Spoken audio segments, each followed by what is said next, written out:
kill demons, and then trying to kill demons or like trying to go into prostitution. Like fuck. Nigga, she'll be a bomb ass prostitute if she has that kind of mental game with weapons, with demon killing. No. Nigga, imagine how much, bro. She be the ultimate porn actress. No. Oh over my here, over god. here, over here, just on top, dick riding and shit, talking about it's done. She just stands up. Nothing but semen is everywhere. Like, dick's wiggling like a Oh water hose. my Dick. Poor dude, she's like, damn, dude, she only do 3 pumps and you'll just be nutting. And dude's like, impossible. The biggest, most ugliest bastard walks up to her, she, dicks her down, but ends up losing. Oh my god. Ah. She be calling niggas 2 pump chumps and shit.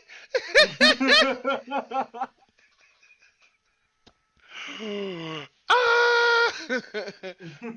The reefer goblin got me. Oh shit. Ah, shit. Where's the docket? Where is the docket? Yeah, but fucking Chainsaw Man. I don't know. This one gets an 8 out of 10 for me though. Oh, okay, so here's the weird thing. There was like some people who necessarily didn't like the anime, and they said that one of the reasons was because of the animation. No, the animation is wonderful. Well, Yeah, the animation is good. I was like, what's so bad about the animation? who Like I did it? don't Studio Nappa, right? yeah, Mappa did it. Yeah, no, the Studio Nappa's legit. I guess because I don't know, man. Like, how is it bad? Like, I don't think I ever seen a scene except for like that one scene where Denji jumped into like into like the demon's mouth and tried to kill it that way. That was pretty bad. But then again, we did see 2 different parts, and we saw the part at the beginning which looked good, but then when they showed it the second time, it looked kind of terrible. But that's True. my only gripe with it. But like other than that, the anime's solid. I mean, you're not wrong, but I'm just trying to figure. I'm in for like the long. I should have asked, but like for the longest, I've been trying to figure out like what what about the anime was trash. No, it sound like haters. Like, cause It definitely sounds like haters. Don't get me wrong, but I'm just like, what about this anime was trash? I have been reading a lot of comments from a lot of keyboard warriors on anime forums and anime discussed comment boards that are under like certain animes and shit. Like Kiss Ass Anime has the biggest one, and it's fucking filled with this assholes. There's this one dude that hated the fact that Denji was just a horn dog whose goals were the most stupidest fucking goals. And they Some hated Mikasa how the way how everybody's scared of her, and they could just dominate her. It was that kind of guy, you know. Like if that okay, was so me, I would have dominated her and showed her who's boss. And Denji's oh too much of a hell no, that is the simp. Walking Death Note. The Walking Death Note. Okay, Look how much power need this Vivica slight. oh, okay. You know what? Let's talk about that for a second, because that is one of the other major complaints I've been hearing about. Like, oh, I don't like how perverted Denji is, because that was actually surprisingly that was actually one of my reasons for probably not watching the anime in the first place either. I was like, wait, so you mean to tell me this dude is just motivated by like titties? That's kind of stupid. Well, it makes But sense then once you like watch the episode, though. yeah, yeah. When you watch the fucking show, then it makes sense. But at the same time, you also gotta think about it this way. You also gotta think about it this way. This dude is a fucking teenager who didn't really have shit. Was over there growing up in the slums. Literally had one nut left, Got his one eye titty gouged left. out. Got his eyes gouged out and all this other stuff like that. Asking for a titty ain't really asking too much. Bro, his father left him $38 million in debt. And this nigga slept beside his set with a demon dog. And he was almost done with it, wasn't he? Yeah, he was almost done with it. Then they That's decided the like, wild part. yeah, I was like, what the fuck? So what if Denji would have got picked up while like before he became like a fiend? Damn, I'm kind of curious on that too. I'm not gonna lie. Damn, so Denji got his eye back and his testicle, right? And his kidney and his heart. He got a lot of other things back. But oh my god. The way how he got reassembled, bro, he must got some kind of debris in his body, bro. There's no way. True. But no, like damn, bro, the bullet demon's that strong? Yo, that death toll is real, by the way. Oh yeah, the gun demon, yeah. Yeah, no, we're saying those are like that's a real number. I'm That's still no fancy surprised shit by they made that. up. I'm still surprised that that shit developed in America. I was like, really, You really? like, I was like, fuck. It kind of makes sense though. It definitely makes sense, but I was like, oh yeah, like most of the demons are like in Japan though, but like the one that's outside of Japan is like the gun devil. And I was Where's all the like, nuke demon? The fuck you probably mean gun demon? Where's the nuke demon? probably like in North Korea or some shit. My guy, the North Korea demons must be wild. Fucking dictator demon. Dictator demon. But no, I don't know Power's age. I do want to say like she's like older, but I'm not sure, bro. I haven't looked it up. I want to make so many lewd jokes about Power, but I can't. So I got Kenobi I have to jump on because I think she's like 22. Yeah, she definitely looks like early 20s. So how do you like the opening and ending credits with an S? Yeah, that they were actually. I have to go back and like watch them like after watching the anime because I kind of like skip them, but they're actually pretty good. Really? Bro, I have to watch each one. Whoever those artists that the commissioners for those, like Studio Napa, thank you for that shit, because that shit was amazing. Because the thing is, when I watch anime, especially like when I'm trying to like binge watch it and stuff like that, I Hmm. skip the intros and the endings. It makes everything go faster. No, I feel you. But somebody should put a compilation out though. Wait, has somebody put out a compilation or no? I don't know. I had to look that up honestly. But I'm assuming that somebody's gonna do it though. Yeah, I believe somebody's eventually gonna do it. Stomp 'em in the nuts. We'll stomp 'em in the nuts.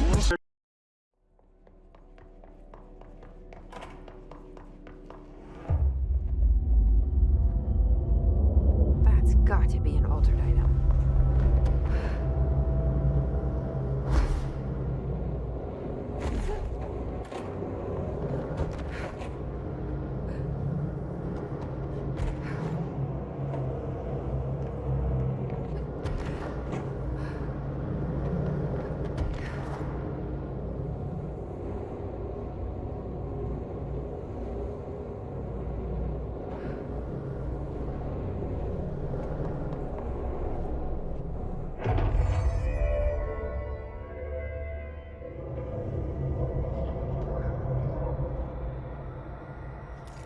This thing again. We got into another altered item.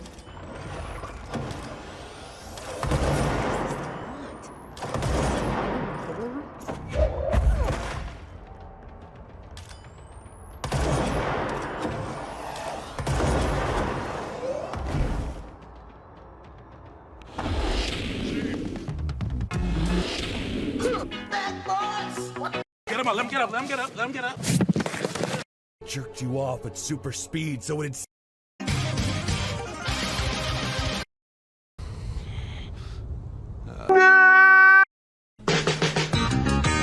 It might seem ill, feeling to be a dream guy.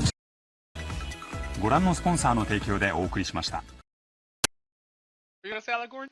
If you don't like English voices, why do you read manga in English, bitch? Aren't you trying to read You're just too Japanese lazy for to learn years?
Man, I said all that stuff about fucking not letting people be rent free in your head and stuff like that.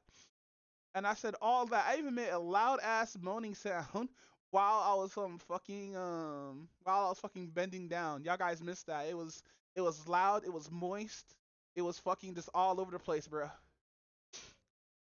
But no, I gotta make a command. Hold on. Can I still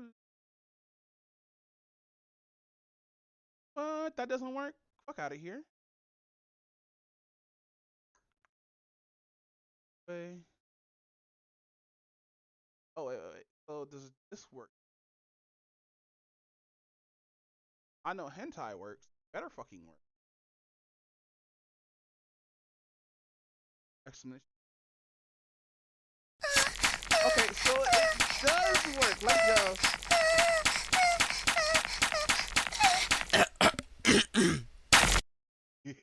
Just a fucking clear throat. But no, let's get back to this when we want to listen a little. But no, as I was saying, like, I don't really give two shits about any drama on the internet, like, towards me or anything like that, because, like, if it's not towards if somebody made like a hate group behind my back just hating on me, I wouldn't really care, because, like, as I said before, if somebody doxed me, my shit is already out there or whatnot. Like my government name's already out there, my face is already out there, even though it's old. All that shit's already out there. So somebody doxed me, I'm like, oh okay. Like damn, that must took a lot of work to find all that, huh? I'm over here living rent free in your head that you have to dox me. That's crazy. But no, my face is already out there or whatnot. Matter of fact, my older videos, you can see how I look before I lost all the weight. So like I said, like I don't really have to use my avatar that much because people already know how I look like online because I don't use my avatar on Discord and stuff like that. I use my actual face. Sometimes I'll pop it in, sometimes I'll pop it out, all that stuff and whatnot. But like, yeah, fucking don't let people live rent free inside your minds, guys. If you dislike somebody, say it to their face. Don't, because like when people apologize, here's the thing: when people apologize, especially when they're content creators, they're apologizing to their audience, not to the content creator who they're fucking with. You know what I mean? They never ever like unless like it's like Chucka Conroy situation. I don't think Chucka Conroy should have apologized to his fans. He did apologize directly to her in like text and stuff like that. But like I doubt it because people here's what's so weird about motherfuckers who clout chase. Motherfuckers would rather use like internet or whatnot saying you can't get in contact with the motherfucker even though there's people show posts and shit like that. It's like if you're not blocked on somebody on Twitter, what's stopping you from directly apologizing to them on Twitter or on a voice call or on Discord or something like that? What's stopping motherfuckers from doing that? Like, I really want to know. Do people get like actually blocked or whatnot? Because like, mind you, people only apologize when they're caught. And I was saying earlier, I should do like an April Fool's joke where I make an apology video, but leave it totally out of context of what I'm apologizing for, but only bring it on April Fools. Don't even put April Fools at the end. I'm just gonna be like, guys, to my fans and to those who I collab with and everything like that, I want to apologize for my wild ass actions and me being a fucking goof. And that's it. No, I'll just say I want to apologize for my actions of how I did to my following Discord friends and all this other stuff, and like just make it totally fucking vague and totally fucking out of context or whatnot, and then just post like make it this week, have that shit upload on April Fool's Day. And then have motherfuckers be like, what did you do? Be like, I didn't do anything. What do you mean? You made an apology video. Be like, nah, no, I didn't do anything. This is how motherfuckers absolutely live it. But no, let's play the video. So y'all can read a breakdown on stream. Not cool. But no, like, as I said again, I'm still gonna say this for like the 8th time. I'm not gonna really trip or have haters. Like, if I live rent free in your head, I must be doing something right to make you that upset or whatnot.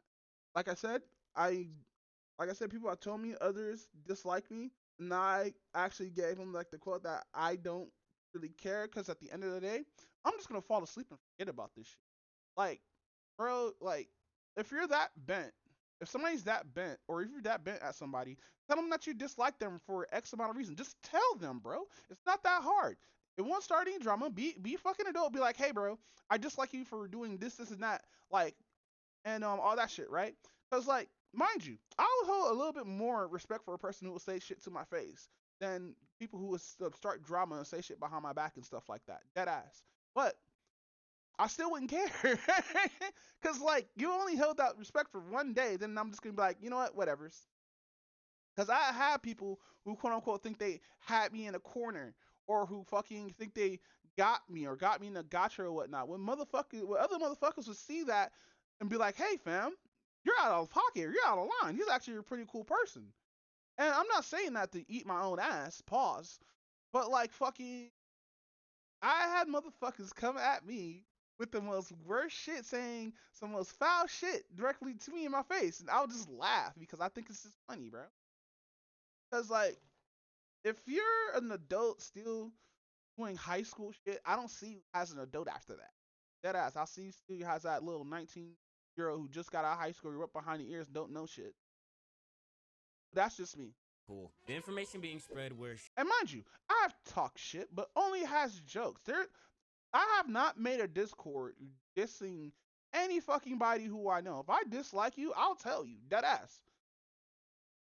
Like, not even as a joke either. I'll just be like, hey fam, you foul, bro. Dead ass. And if we get into an argument over that, fine.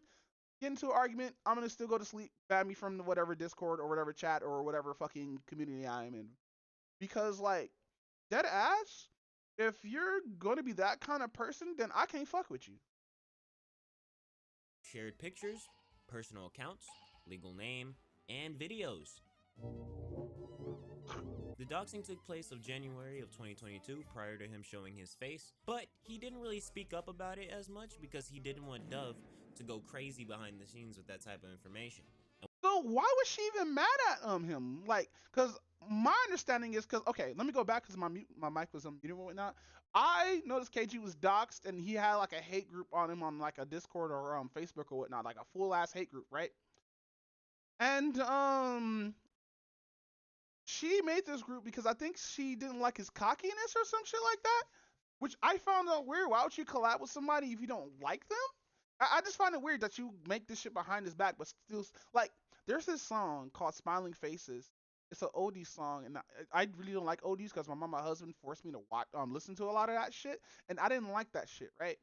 And I'm kind of doing it myself now, and I had to pull back because I know not everybody likes fucking MF Doom or like fucking underground or like boom bop or all that other hip hop shit.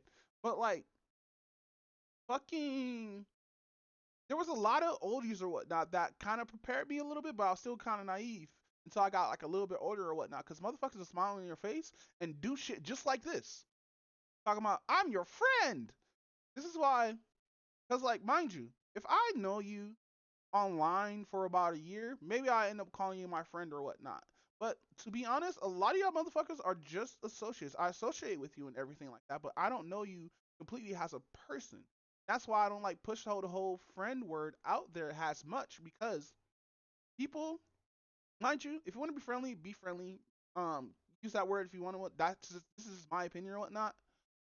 Until we shake hands, I can't call you a real friend. Until we know each other for like at least 2 to 3 years, for online and in real life, I can't call you a friend because I don't really know you that well. Like, I have to know you and I have to meet you in person in order to actually know you. Because you might be a totally different person in person than on the internet or whatnot. And that's why I don't do the facade where I fucking be like, man, I'm doing great. I'm doing all this weird ass shit today. Like, make sure we, I shield and do all this other stuff. I don't do all that. I just be me. It's just doing this whole VTuber thing is just an extension of me and not me being fake or anything like that. Because like I haven't changed my voice. I haven't like did any real shit. Like, yeah, I'm a goon, but I'm actually a goon all the fucking time. This is not a character. This is me. Dead ass. Like the shit that I say in real life. and wanted to avoid his government name and face being the center of attention. But apparently Dove is still downplaying it in voice calls till this day. He then says to all the niggas that was still fucking with her knowing what she did, they can all... And bro is done living in silence and fear. Dove goes MIA, probably to limit some of the intense hate, and to concoct the best apology they could. Now I'm gonna try my best not to give my opinion on this apology because... Remember, people only apologize in this situation because they were caught. They never apologize directly to the person. Like, if somebody did some shit, apologize directly to in like group chat or in like fucking Twitter group, because mind you, what's stopping you from What's stop you from saying sorry in the person's chat or whatnot? If they block you, fine. Have somebody else send you that apology, somebody else or whatnot. But if they're apologizing on Twitter and didn't at you or anything like that, but they're apologizing to their fans because they were caught, dude, that's not a real fucking apology in my. That's just you apologize to your fans because you fucked up. Because this apology isn't directed towards me. I'll also link the apology doc and every other source that I have in the description so y'all can read it for yourselves. But the document starts off with Dove saying she apologizes for doxing him, so at least she calls it doxing in the document. She says that she exposed his legal name and pictures of Kenji in a group chat of 5 niggas. Are you fucking dumb? To which Dove's Nigga, 5 guys right now, bro. friends went and found Kenji's personal Instagram and his family members' accounts. She basically says at the time she didn't understand the severity because she would share her stuff around all the time. We do not care. And that over time she learned how serious this type of situation is. 9 months later is when Kenji was made aware of the situation, which would be October. And this is when Kenji first spoke up. Dove and Kenji gets into a call with another friend to help mediate, which we later learned was Kage due to a statement on Twitter about the whole thing. They chop it up to see how they can move forward. They both apologize to each other for certain things, and Dove Love asks if she can still support him. Are you fucking? Look, I know I said I wouldn't give my opinion, but that kind of confuses the fuck out of me. Regardless, Dove ended up kind of lingering around and gave bro space by not interacting much, saying that she didn't want to hurt him anymore. And the final paragraph is the typical "I'm sorry, I'll hold myself accountable, and I wish you the best" type of thing. Whether you fuck with the apology or not doesn't really matter. That's Kenji's decision because it was towards him. I really like your hair. But personally, she can get this purple. Kyoshiki. Murasaki. Now, Hayate put out a statement on their experience with Dove. This kind of paints her to be a even shittier person. But when Hayate Purple was 16, slut. he put out a statement against Kenji that was more so fueled by what others told him, specifically Dove. Basically, a separate issue that has already been resolved occurred, and this caused Hayate to form a doc on Genji, which Dove helped Hayate do. At this time, Hayate didn't know what Dove did and trusted her, and released the doc on Kenji. To which Kenji then goes to Hayate and basically tells bro, Shotty tripping, and he realized Shotty was indeed tripping. Trying to get rich, I'm trying to get rich. A lot of niggas left her ass. Embarrassing. Rightfully so. Kage stated that he thought everything was resolved, but he understands that things like this doesn't go away easy, and says that Kenji is valid for how he feels, and that he will be cutting ties with Dove. And a bunch of other niggas followed suit. Now, I'm gonna speak my mind a little, even though, again, it really doesn't fucking matter. But a lot of the people that are now cutting ties knew Dove did this shit 2 years ago when it initially happened. And now that Kenji's all like, block me and suck my dick, they want to cut Dove off? They moving a little weird in my opinion. They moving a little funky. Yeah, because Kenji has a fan base, a large fan base, and a lot of these motherfuckers have fan base because he collab with them. Now he's saying fuck them niggas.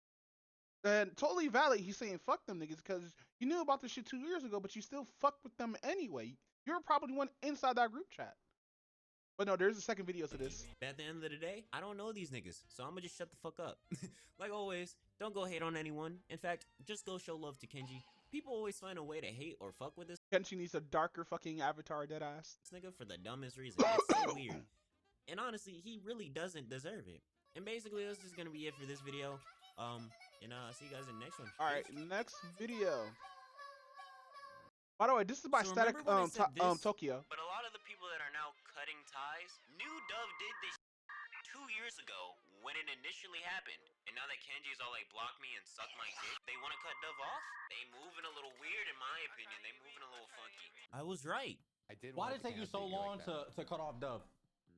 Oh, yeah. So about cutting off Dove.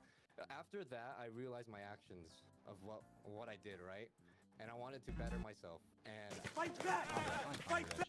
And we're gonna talk about it. Static Tokyo-san, bye. Yo, Before I Tokyo-san. him cutting him off like that was wild. I was like, there you go, brother. Just cut them off right now, bro. I love how he's using this avatar. I wonder who made him that avatar, bro. I was right. I did. Why did it take you so long to cut off Dove? Oh, yeah. So about cutting off Dove. After that, I realized my actions of what I did, right? And I wanted to better myself. And I left. I ain't trying to hear that shit. and we're gonna talk about it. This nigga said, I don't want to hear that shit. Let's go. Bro, fuck them niggas. No, Kenji's right to cut those niggas off. Cause if you have people who's performing smiling faces like around you and shit like that, and they know they talk shit about you behind your back, nigga, fucking cut them off, bro. Dead ass. Now, before I get into it, y'all should go watch the last video.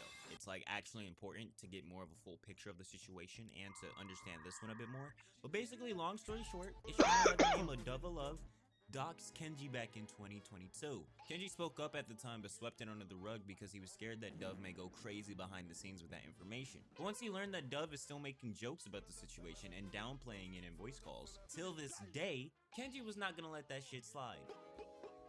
Dove of Love released a now completely bullshit apology, claiming that she is taking responsibility, but here's the thing that Kenji and everyone else is saying. Why is the people that knew what she did still sticking with her?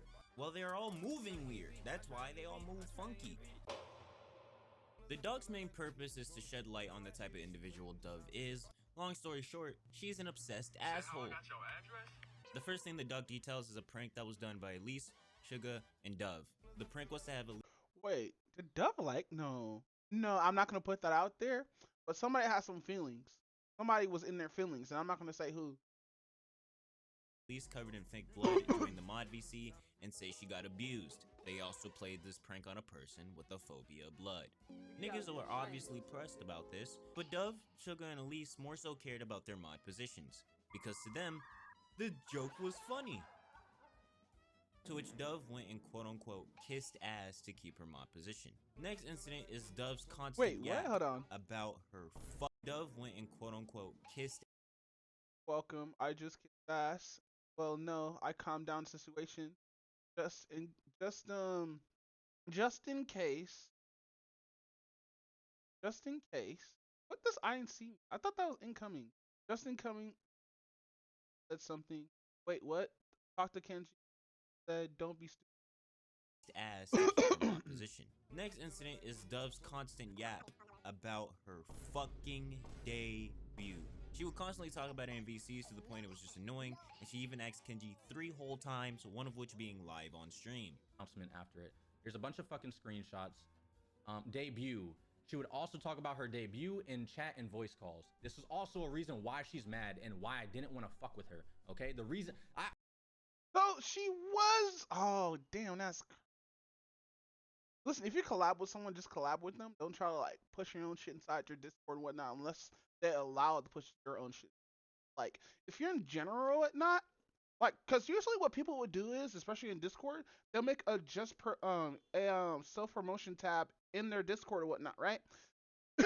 Just so fucking they can have people go in there because they keep that sort of section. But if you're doing that outside of Discord and outside of that tab and doing that, like, mind you, I don't really promote my shit online unless it's in conversation or whatnot. Like, not actually like saying like, oh man, like, you know, you should go to my. No, I'd be like, hey, I have this or whatnot. You don't have to go to it or not. Like, I do this because of X reason, and not give out the link, my stuff or whatnot. Or, hold on.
You let it hit it raw, raw. You.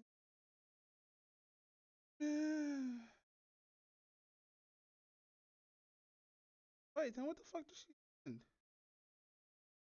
Hold on, I'm on my Twitter at the same time while I'm forgetting to send a message.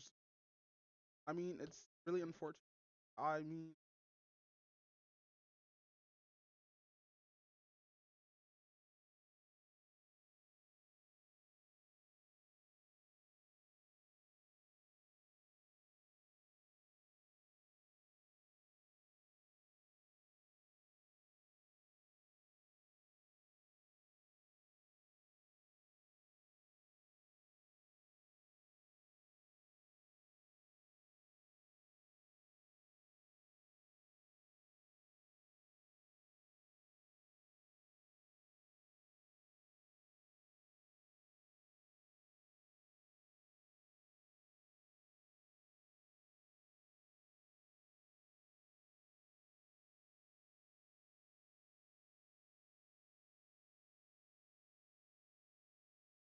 hold on, give me a second. You can hear my typing through the screen.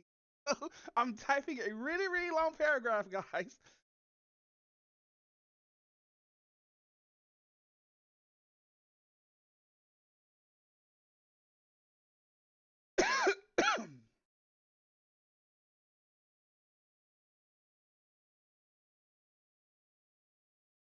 All right.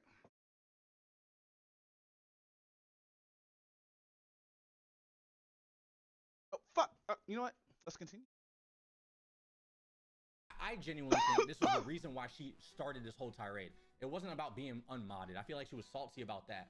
But she invited me to her debut 3 times. On Discord, on Twitter, and then in fucking Twitch chat. She wanted you fucking come on stream so your audience would know that your stream. Go onto her stream, do debut, and all your fan base will come on over to her. That's the only reason why she's doing this.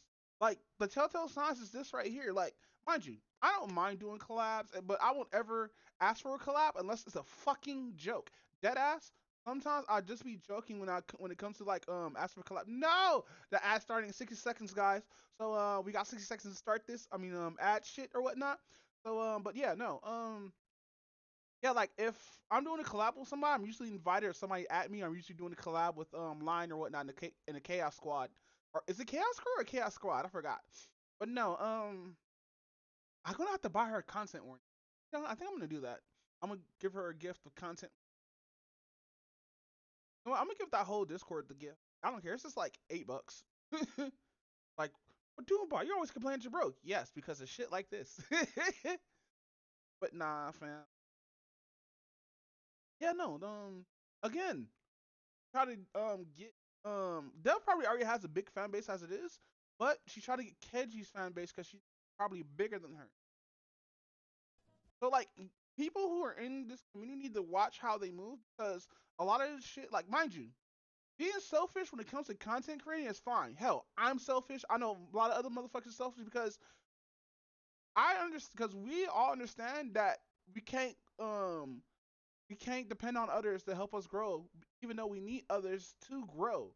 But there are selfish ways to do it, like the way how Dove was doing it right now. They're probably gonna explain that though. To which bro was like, my nigga, I don't want to go to your shitty ass debut. And she obviously felt salty about this. They now detailed her role and work as a mod, which was pretty shitty it seems. She would warn people that didn't need a warning because she wouldn't read the context of the situation. She would notice someone that is breaking the rules but not do anything about it.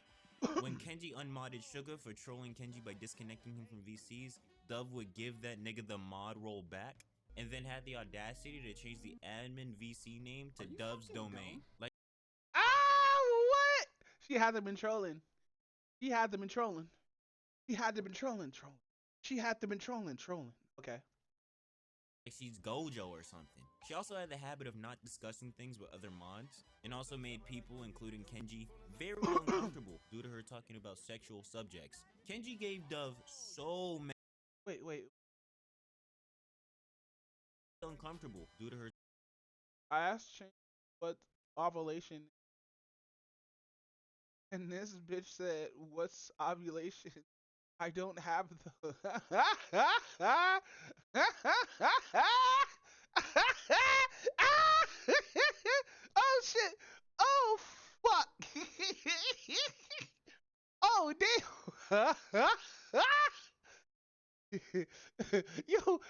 Discord messages is why. Oh shit.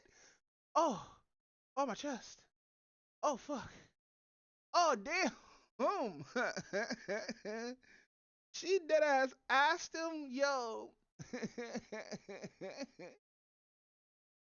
Oh damn, she asked the whole question, guys. That shit's stupid. Oh fuck. We're talking about sexual subjects. Kenji gave Dove so many warnings about her behavior, to which she didn't listen, so they booted her out. 6 days prior, warnings about her. Okay.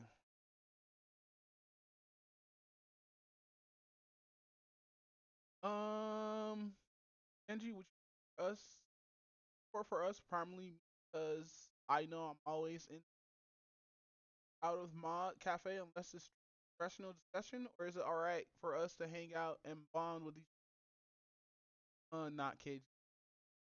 You guys can chill out in mod cafe, but I don't want to talk. If I find out anyone's comfortable or any, I'm banning them. Yeah, you know, you don't want those. Even though I admit I'm a creep, but like I'm a I'm a creep, but I know when to creep and when not to creep. Okay, like if I'm gonna be creeping, I'm gonna make it as funny as possible. Cause like being funny and being creepy are two different things. Cause like you could be funny but also come off as creepy, or you could be funny while coming off as creepy. It's weird sentence. I understand. Like if you're mostly chill 90% of the time, like mind you, I tell everybody I'm fucking degenerate. I don't give a fuck. Have them know that, but also just make jokes about it, but not tutter that line where it's creepy or whatnot. And that's why, like, when I fucking do jokes or whatnot, I come off as that way. I make sure that it's a fucking joke, and I tell people that I'm kidding right away. Because, like, knowing how people are on the internet or whatnot, motherfuckers will take that shit differently. It's like, this nigga's being nasty, but like, I'm a nasty nigga. Fuck. Like that never changed. But I am older. I am being an adult about me being a nasty nigga. I'm just not over here just like, oh yeah, fucking come over here, big girl. No, I'm not doing any of that. Even though I will start doing jokes like that probably soon. But like that's gonna be later on or whatnot when like I'm in my ugly bastard arc that's going to be coming very, very soon. Like I have to get out of this like Tsunade arc that I have with like a couple of people in my fucking discourse or whatnot. Cause I'm being Tsunade as a joke. Like Nano knows I'm always Tsunade at this nigga, but this nigga really cool people. Like, mind you, have really cool people at your back because those cool people, like fucking will fucking like be by your side and all that shit and whatnot. You know what I mean? Like, if anything happens to Nano nigga, like I'm on that dude's side. I will help him with the apology though. Dead ass. I'd be like, you gotta do this, this, and this, and don't do a video because that's how you get fucked over. But like, make sure you do apology directing, like the apologize directly. But knowing Nano, he's probably not gonna get into that shit because Nano is actually a good dude. And the person I'm talking about is Nano Goblin. You can hit him up on Twitch or whatnot. Dude's really fucking cool. Yo, I hate him though because like fucking dude be making paraplegia jokes because he actually is paraplegic. He has a wheelchair and all, and I can't, bro. I've never made jokes about paraplegic people until I met this nigga. Oh no, matter of fact, is Nano even home? I'm gonna get him in here. So I could talk shit to Nano directly.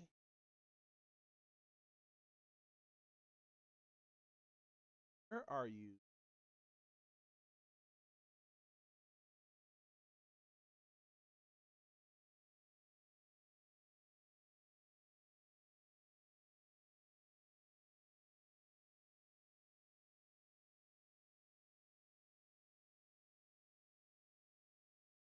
He's probably gonna call me in a bit. He's like, what do you mean you're talking shit? Her behavior, to which she didn't listen, so they booted her out.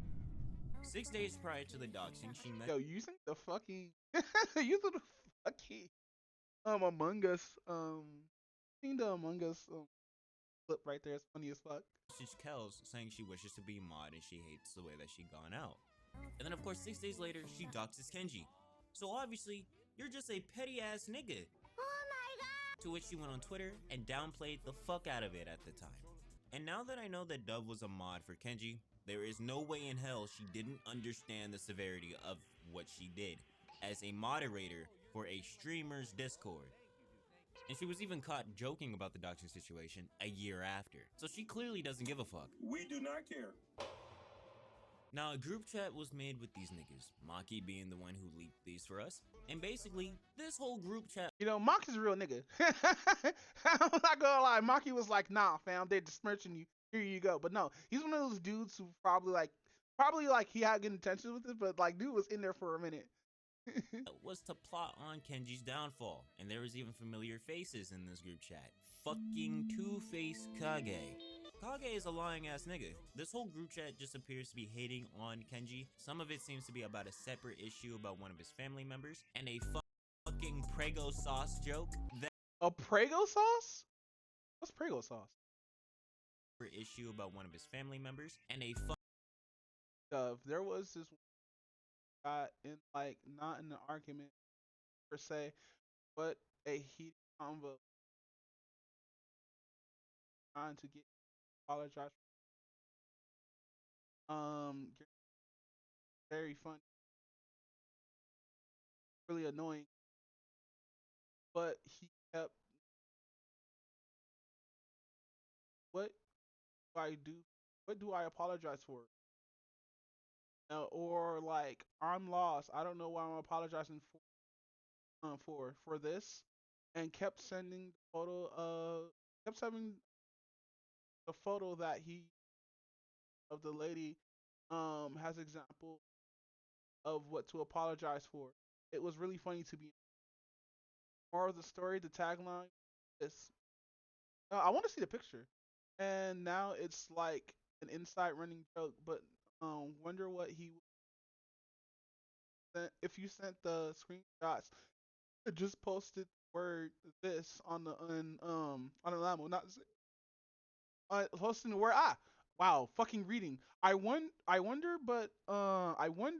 what he would think if you sent the screenshots and just posted the word with this on it.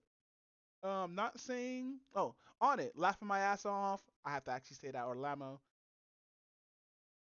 Not saying you should, but would lose it.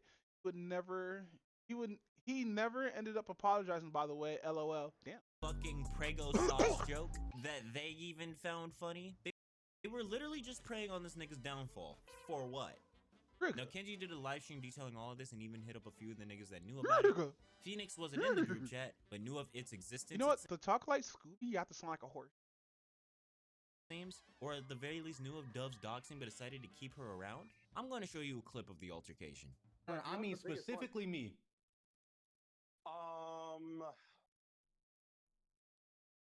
I'll be honest, on some real shit, I'm not sure. You lying, bro. Get out of my call. Nah, that's definitely a cop-out, bro. Have a good one, yes, sir. Like, what the fuck are we talking about? I think it's like, no. I'm not playing, bro. I'm sorry. I'm not doing that both sides shit. We fucking know, motherfucker. We had to fucking talk about that shit. Don't fucking play me, bro. I'm good on that. Basically, Kenji was asking why this nigga was playing both sides, and bro was just giving bullshit excuses, which results in Kenji just leaving that nigga. Kenji also went on call with Two-Face Kage, and this was a whole interaction. You should record his meetings. Look at this. Look at the times. You should record his meetings, Kage says. Dove said, he's Kenji. What did you expect? Kage said, did he really tell mods to delete it? Laugh myself, yes. He said I was doxing. You the fuck are we talking about, bro? What now? Look at you, bro. Vinx fees there. LOL, erase the server because he want to get rid of all the evidence of him being a dick to people. I'm a dick to people on live. I'm a dick to you right now. Suck my dick. I have no problem being a fucking dick. Hey, yo, going off, bro. He's like, I have no problem being a dick because I'm dick in real life and I'm dick online. Let's go. I love that energy. To people that are fucking weirdos in a hate group chat. The fuck are we talking about, bro? What a mess, bro. Bro, he should leave the hey, yo, the hood is coming out, bro. The nigga is coming out in him, bro. He's like manifesting to nigga hood. Community, LOL, it's getting worse.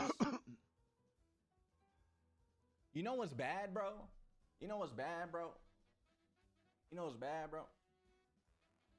Motherfuckers could sit here, go live, fucking fake cry. I don't give a fuck what you say, bro. You gonna sit here and tell me that motherfucker was really crying? Suck my dick, bro. That fake fucking... Nigga says suck my dick. Ba-da-dum. Yo. Yo, what's up, man? How you doing? Good, bro. Question. Why is Maki sending me screenshots of you and Dove and all these other people talking shit behind the scenes? Alright. Plotting to cancel me. No, yeah, dude, again, what I did was absolutely horrendous. The whole thing of that group chat, before that happened, there were people hitting me up, that, you know, they had problems with you, right? And so He only saying this because you got caught. Yo, imagine. Yo. Real shit. Pause for like 10 minutes. Imagine. KG didn't find out about this, and all this dirt and doxing got put out by him, by Dove. How a terrible person. And it switched up where Ken did something really fucked up that he has to apologize for. It'll make him. Then this shit gets leaked out, bro. That would be wild. And then like dude already lost all his fan base and stuff like that. Then he has to do the whole pro Jared shit. I was like, who are these people? And then so I got invited to the server or to that group chat. And while I was reading all of this from like not even reading when we were calling and stuff, the way that they told me, it just made me feel like you were like a really bad person at that time. And I was filled with rage and spite, and so I was saying all these bad things, which I hate myself for doing that. I'm not gonna lie, dude. Nah, Nigga, nigga, you kept Dove around because she was hating on me the same way.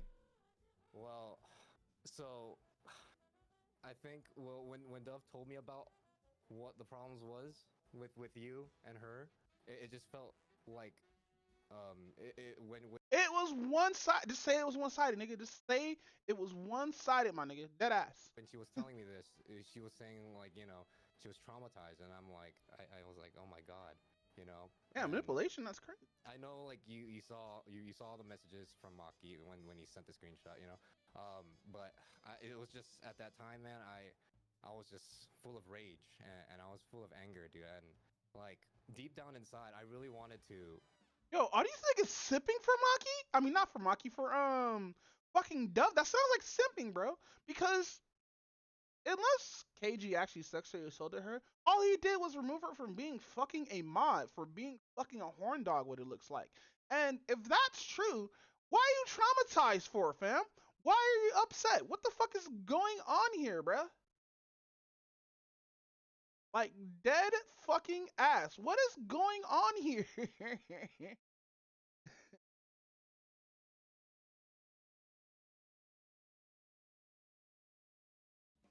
I really wanted to, like, you know, I did. Why want did it take you so long to cut off Dove? Oh, yeah. So about cutting off Dove, after that, I realized my actions of what I did, right? I wanted to better myself, and hang up on this. I ain't trying to hear that shit. Let's go.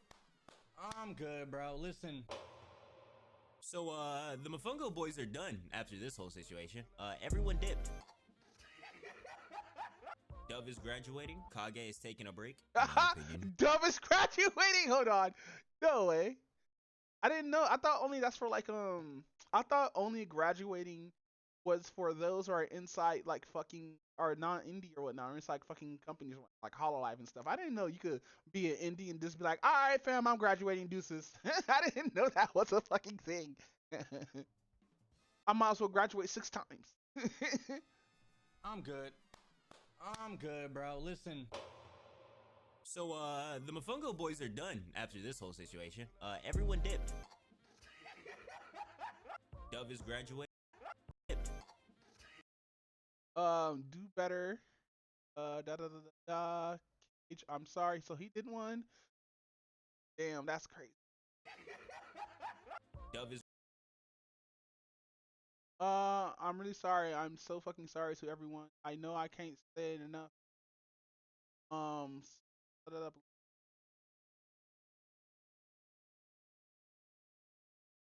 He's still gonna have friends behind this. Is graduating. Kage is taking a break. In my opinion, never come back. I didn't even mention Kage underpaying an editor and even making a grape joke, so there's that.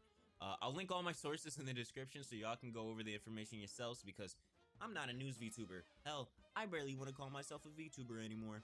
I'm just a nigga that likes to talk. Like I said last time, go show Ken. Yeah, I'm just a nigga who likes to talk, myself included. I'm just a nigga who's talking on the internet. An avatar that I made for VR chat. The love he deserves. And I'm just gonna end the video here now. Peace. Damn, smiling faces, guys. Alright. Next fucking about to learn about a bunch of Asian shit.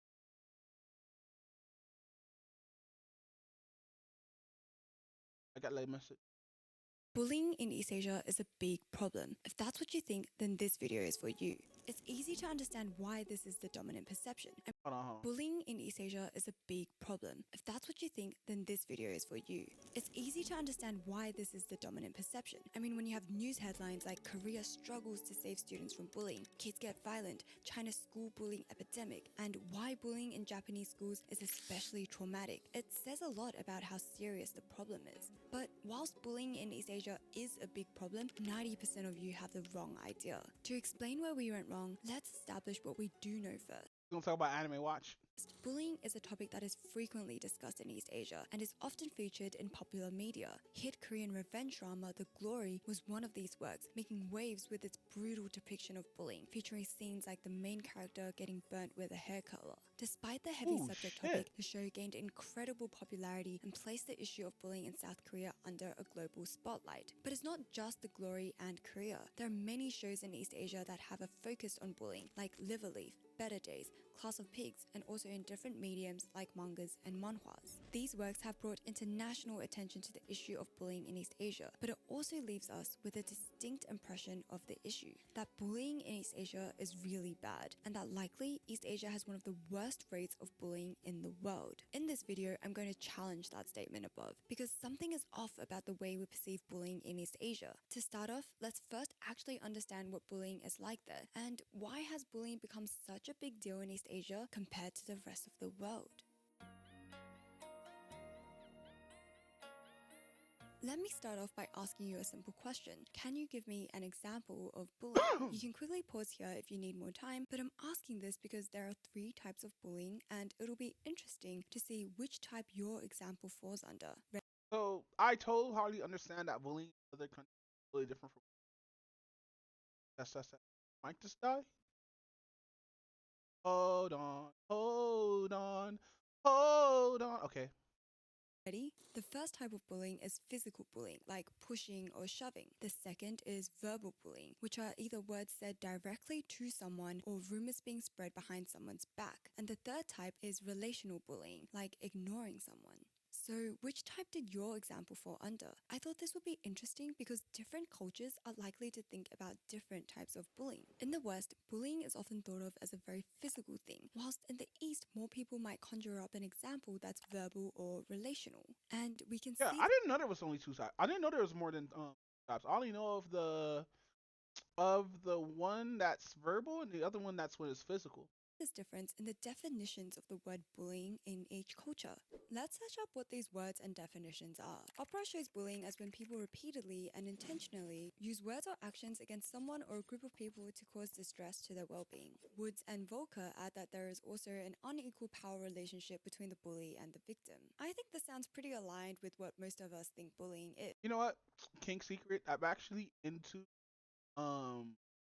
the whole person becoming a couple with their bully or whatnot. So I used to watch a lot. I used to read a lot of manga where the person would get bullied by some female or whatnot, but it turns out they actually like them like behind doors or whatnot, or like they end up fucking in like in some circumstance or whatnot. But that was mostly manga. Rarely see anime that's like that. It's usually actually no, we do. There's this anime about this kid who was fat as fuck, right? And nobody didn't like this nigga until he came like older or whatnot and got like stronger and buffer and all that. And it was, I think it started out elementary, like the girl didn't like him because like he looked like this, and she literally said, I'd rather be with somebody who's not like you. And so he changed to get revenge or whatnot. Turns out she actually did like him or whatnot. It's just she liked him for his personality, not because he was fat or some shit. And there was some circumstance where his being kids, I believe. I forgot what the circumstance of was, but he tried to do revenge, but ends up turning into like a little harem. a little bit, and like they end up actually like I guess hooking up or whatnot because he couldn't just break up where like a relationship came too deep, and he was in too deep. I could be explaining to it wrong, but yeah, he was in too deep. I'm going to use Aria, Opera's AI tool, to now help me find what the Chinese, Japanese, and Korean Oh no, please don't use AI, girl, no. terms most similar to bullying are. Aria is saying that it's baling, ijime, and wangta, which is also what I have in my notes, but I had to read 5 papers to get there. I don't think I'll ever get used to how easy some things are now, and Opera excels at making things easy. For Oh, instance, this is an ad. and thanks, Opera, I guess. If you want to worry about the definition, king of exclusion. In Japanese, the Wait. closest thing as when people repeatedly and are getting burnt with a hair, and wangta. Okay, so it is different times of day or whatnot. Asia. So This she's is the ad important first. if we want to I understand think. why I we assume. always seem to hear about bullying in East Asia in the news all the time. To do this, we'll need to trace it back to the cases that first caught mainstream attention. Oh, by And the way, I'm going the to give a YouTuber content this is warning from here. I won't be going into is a lot name, of detail because these cases do feature Anani? victims who ended Ani? up Ani? unaliving themselves I don't know how as to a say result it. of the bullying. This It's is quite a heavy topic, AINI. so I if don't know how to this content pronounce is that, to triggering be for you, honest. you can still watch this video. Just skip ahead to this timestamp where we break down why bullying is, in particular, a big deal in East Asia. The term ijime became known after a series of school violence cases in the 1980s, and there were 3 waves of ijime incidents that caused great moral panic in society. The 1986 case, the 1994 case, and the string of cases in 2006 and 7 where each time victims had unalived themselves due to being bullied. Each time news broke of these tragedies, societal unease and moral panic escalated. These cases of bullying were truly horrible and shocking. I'll give you some brief details of these cases as I don't want the focus of this video to be true crime, but You know what? In the second grade, no, in the fourth and I was bullied a lot until I became a bully, like third grade or whatnot. No, actually, it was middle school. Actually, there was a lot of bullies and shit, and like a lot of people who fight me. And I was a crybaby. You hit me once, and I start crying because other factors and whatnot. I couldn't really take a punch that well. And one day, some nigga punched me, and like I was like, this shit whack. And then I beat his ass and end up like just beating a lot of people's other ass. Like I ended up attacking someone I was supposed to. I don't know why I attacked him, but I don't know, bro. It was just like we did a lot of stupid shit. Pressure, do a lot of hood shit, and like do a lot of black shit that take 3 steps back and look at ourselves or whatnot. That's why I kind of like quit just fighting all in general, because I used to fight a lot in middle school and high school. It's just like I just stopped because like after getting like foster care, that fucking there was no point.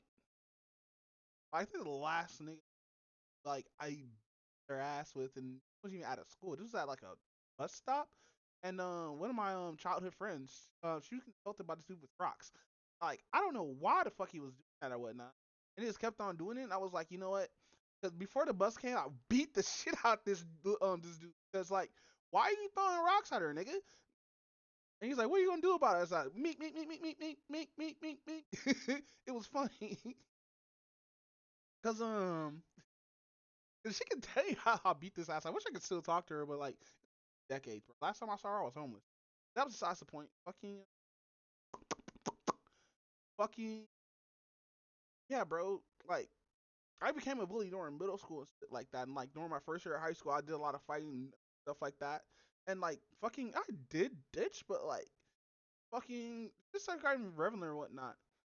Like after a fucking while, cause I don't know, I just thought it was just fucking so like I just embraced full nerdy and shit. Like honestly saw that nerdy shit as actually being cool. Like I never liked that whole like hood life and shit like that because I wasn't about that shit. And the reason why I'm not about that shit, I have family who are like in like hoods and shit like that, and like them die like time again, all these funerals and whatnot. Like my auntie, my my grandmas, and all these people like cry over that shit. It's just like bad to be honest. Like I'd rather be a fucking being 6 feet under, like dead ass. And that's why I'm just gonna go to funerals because like I don't know the last thing that I see somebody who I love and cherish being that will fuck me up. I seen that all has a kid and like growing up and shit like that. Like I said this when I was young. Like I hate fucking funerals, bro. Do want to illustrate to you the gravity of these bullying scandals that had Japan shaken. The 1986 case involved the victim's classmates and teachers ganging up on him and even holding a mock funeral as they time. But Damn, nigga, the teachers went on it? Damn, that's fucked up. That's really fucked up. So when the teachers get on it, that's how you know the system is fucked, bro. Also bullying. Like, and that shit happened out in the United States. But like, you rarely see that shit, cause like now you kind of see it a little bit, but like you really see that shit now, cause mostly the kids doing it. And like, I find it funny too, because like now like people could like literally post this shit online of how bad somebody's kid is, and like the parents can see that shit live in 4K, and they will still be like, oh man, you know, fucking don't that. That's what's so weird about like parents who have like parents who don't take kids like have kids. They don't want you to tell them that you're bad. Their kid is bad, because if your kid is bad, that means you as a person fell as a parent. And like I'm about to be real controversial. I'm about to start shit for saying this or whatnot. But like I think we need to like actually enforce like anti-bullying stuff instead of just saying that you're enforcing this shit. Because bullying happens in so many different ways, especially in growing up or whatnot. Like there's a new way of bullying right now where you just dox the person behind an anonymous account, and or because we just saw a form of this shit with Kenji. But like no, there's a new way of bullying now with people like um doxing you online, fucking doing embarrassing shit to make you look like fucked up on a social media service or whatnot, starting drama and Discord stuff with you or whatnot, just for like little petty shit or whatnot. Like mind you, the only reason why how I became a bully is because like the homies was like fucking getting bullied by other niggas, and so since I was the tallest there or whatnot, I just got sick of it, you know. And this is like during like third, fourth grade. But like this kept on, cause like growing up black, you honestly like get showed by your how to fight by your uncles and cousins because like they want you to fight. Like you know that saying where like if you come home you get your ass beat, don't come back until hold on, that don't hit me until like you whoop their ass. That used to be real. Like motherfuckers, backstream motherfuckers will fucking grab you, your own uncle or your cousin or whatnot, who's older than you, who you got your ass whooped, like you sitting there crying and shit, like why you crying? Motherfuckers would literally grab you, nigga, buy you a waist or collar without, drag you to that nigga house, cause everybody knew where everybody lived back then. And then nigga start round two. Get your run back. We ain't getting no bitches in this family. And you'll get the run back and somehow you just win. But no, like I used to be like really good. This is not me talking shit. I actually used to be good at this fighting because like I would rarely know. I know how to actually like move and shit like that. Unless because like when one-on-ones is simple because like most of the hits you can just and dodge. You just don't get hit. Like in fighting games, don't get hit. You're taught this in real life. Don't get hit. And this is easy because like since I'm long and motherfuckers reach like trash, I would just like lean back and they would just miss. It was just the most weird as that shit. And yeah, motherfuckers barely touched me unless I was getting jumped. And like I've been jumped before, especially like more by two people. I know it's like put your back against like a locker or a wall and put them between like a chair or whatnot. So let's say if you're in between lockers or whatnot, because like in high school lockers, we have either the double bench, which was a wider area, or the single bench, which is a thinner area. Motherfuckers try to fight you over that shit. What you do is, especially if they're jumping you, you push one over that motherfucker and you kick the other motherfucker and you grab the other motherfucker and you choke him from a distance. Oh, no, the door's open. All right. There, auntie.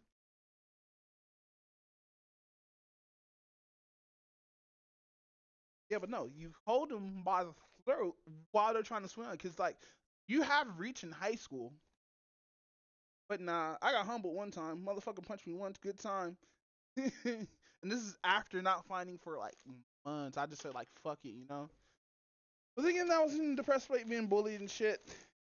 Didn't really like the shit or whatnot. Hated school. Luckily, I'm a good healer.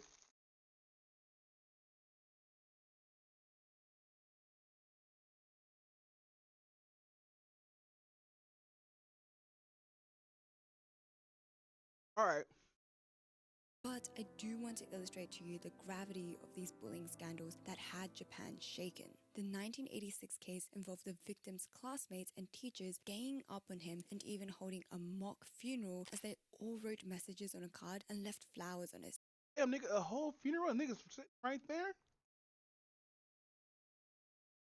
desk, taunting him to end his life, which he tragically did in the end. The 1994 case involved the victim suffering bodily injuries on top of having 1 million yen being extorted from him. Then, subsequent Itime-related tragedies how much in dollars? 2006 and 2007 meant they tragically did in the end. The 1994 case involved the victim suffering bodily injuries on top of having 1 million yen being extorted from him. Hey, fuck that. Have to fight. Ain't trying to punk me on me, bro. Dead ass. Then, subsequent Itime-related tragedies in 2006 and 2007 meant the issue of bullying frequented and stayed in the headlines. In each of these three waves, Japanese media pinned the blame on local education committees and school teachers for their negligence. As a result of this growing societal pressure and unease, the Japanese government introduced the Bullying Prevention Promotion Act in 2013, making it a mandatory responsibility for schools to prevent bullying and to report any incidents that occur. Whilst media coverage of Itime took over Japan during this time, concerns of bullying also spread to Korea and spurred Korean researchers to look into this issue themselves. Bullying also became a focus for researchers in China in the 1990s and was looked at seriously as a major social concern. What I want to highlight here by looking at these cases is first, the gravity of these incidents. The cases that had caught national attention, as we saw, were cruel and ended in tragedy. The second thing I want to emphasize is how people reacted. Each time these cases made the news, it was met with collective moral panic in society, where tensions kept escalating as these cases continued. Even now, you can see how big a deal bullying is with how East Asians react to bullying scandals. If a celebrity or idol is caught up in one, that history of bullying will often end their career. Compare this to the West, where this reaction is On the podcast, the cover of wrestlers end up offering themselves because he got bullied online.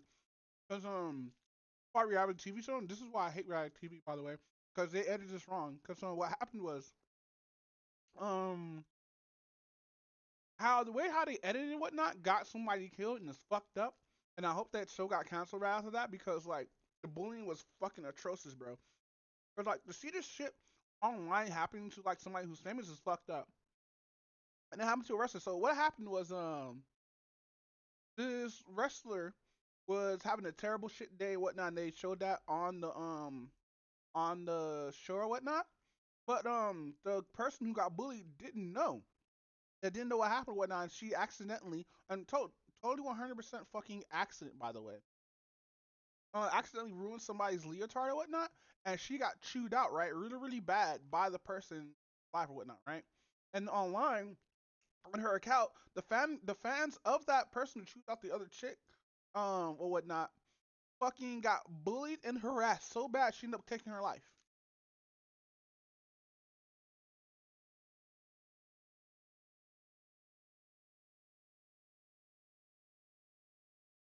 Which is fucked up, by the way. It really is fucked up. That cause like bullying's definitely 100% different everywhere, bro. But like the how I've seen being exposed and like the stories that I heard, and people telling me how bad it is, not even from anime. I'm talking about people from actually like Japan and shit like that. Like fucking I see like if they had gun culture there, niggas, people niggas got shot up at the school, dead ass.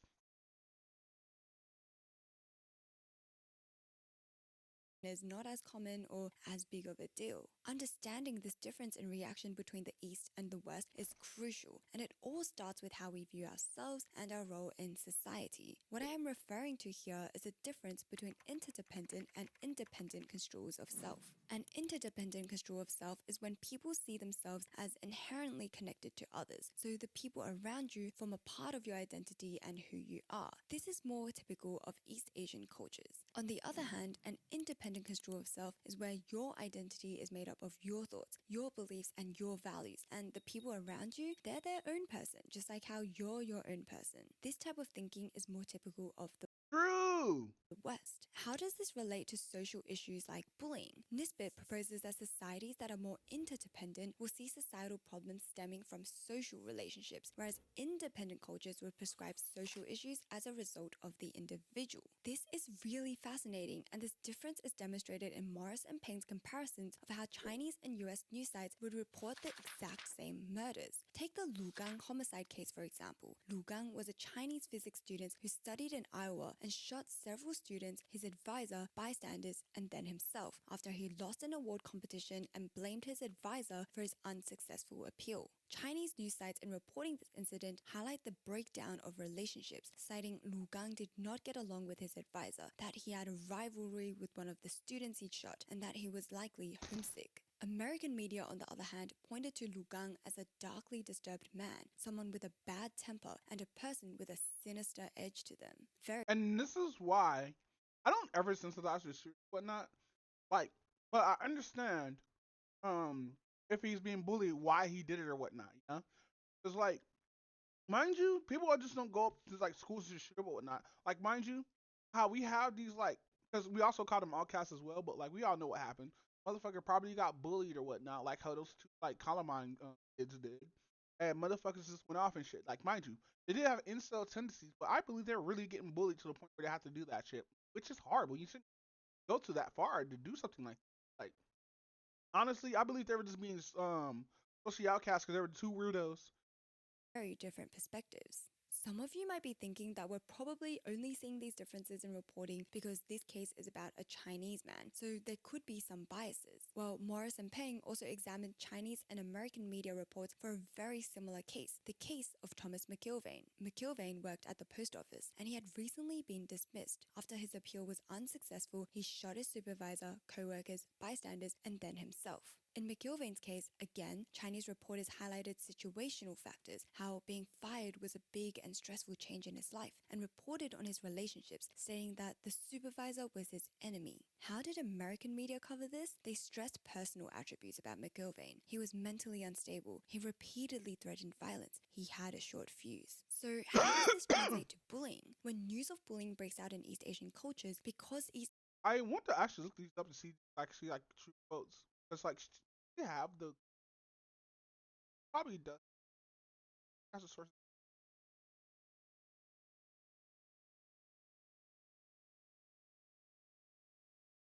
Okay, so she does.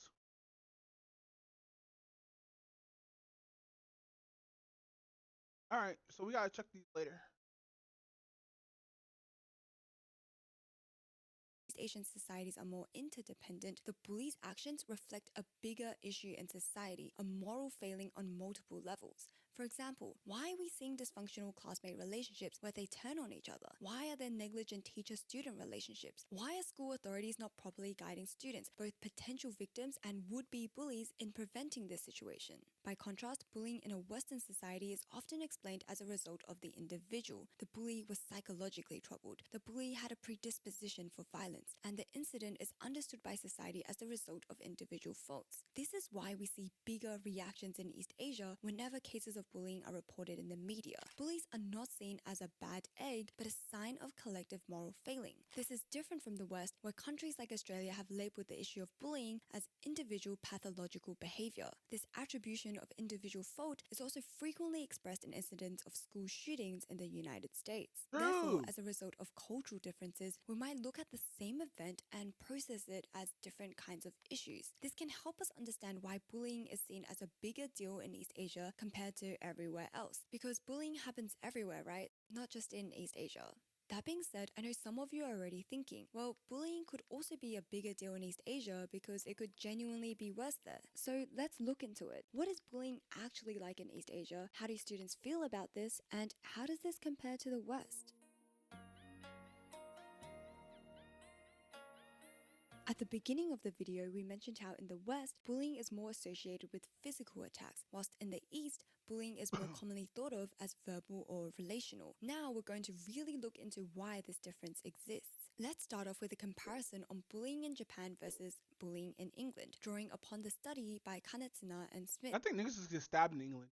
Their findings show a few very interesting differences. First, izume in Japan most commonly occurred in the classroom, and the bullies were people the victim were friends with or knew very well. Whereas in England, bullying had occurred mostly on the playground, and victims did not know the bullies well or at all. Why were there such differences? First, the education system is structured very differently in Japan than in England. Japan uses a closed class system, so you have one teacher who is responsible for the whole class and teaches all of your subjects. Compare this to English secondary schools where there is a subject-teacher system. Teachers specialize in a subject, and based on the electives you choose, you get mixed into different classes. Therefore, the Japanese education system, which is more...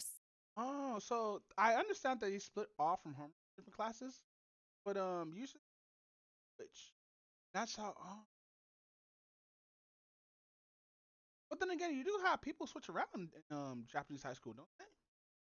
Siloed results in each class forming their own little ecosystem. Since you're spending every moment with the same people, bullying through being excluded becomes way more devastating. And because of the high levels of conformity in Japanese culture, the victim will most likely differ depending on what the majority is like in the class. In a class of low achievers, the high achiever might be targeted. In a class where people are all fans of an idol group, the one person who isn't interested and therefore naturally has nothing to add into conversations would be singled out and picked on. This unique combination of cultural and structural factors explains why Japanese students responded that victims would know their bullies well, because they're probably all from the same class. In addition, since social exclusion is a dominant form of bullying in Japan, it makes sense that bullies are often friends of the victim, because how else would you be able to exclude someone unless you both belong to the same group? In comparison, Damn, that sucks. I really just fucking sucks. I didn't cause like I understood like the teacher, but like that fucking I couldn't. being excluded as an English student is still tough, but it becomes more bearable given the dynamic environment of the education system there, where classes are constantly getting mixed around depending on your subjects. So one subject might be really rough if you're being excluded, but other subjects featuring different students could be fine. In fact, we can see how impactful exclusion and our environment is by looking at the recommended coping strategies students put forward in each bullying scenario. In the case of social exclusion, the most popular choice by far amongst English students at 77% was to find new friends, compared to 11% of Japanese students suggesting the same. Most Japanese students thought taking direct action would be the best choice, and 16% of Japanese students actually chose the option to reflect on themselves, which none of the English students chose. Taking direct action and confronting those excluding you might have been the recommended choice I'm reading that chart wrong. 11%.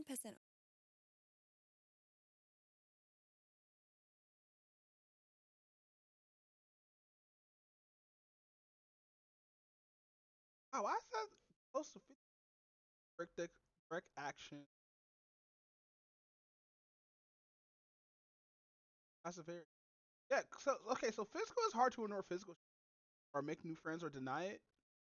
Like,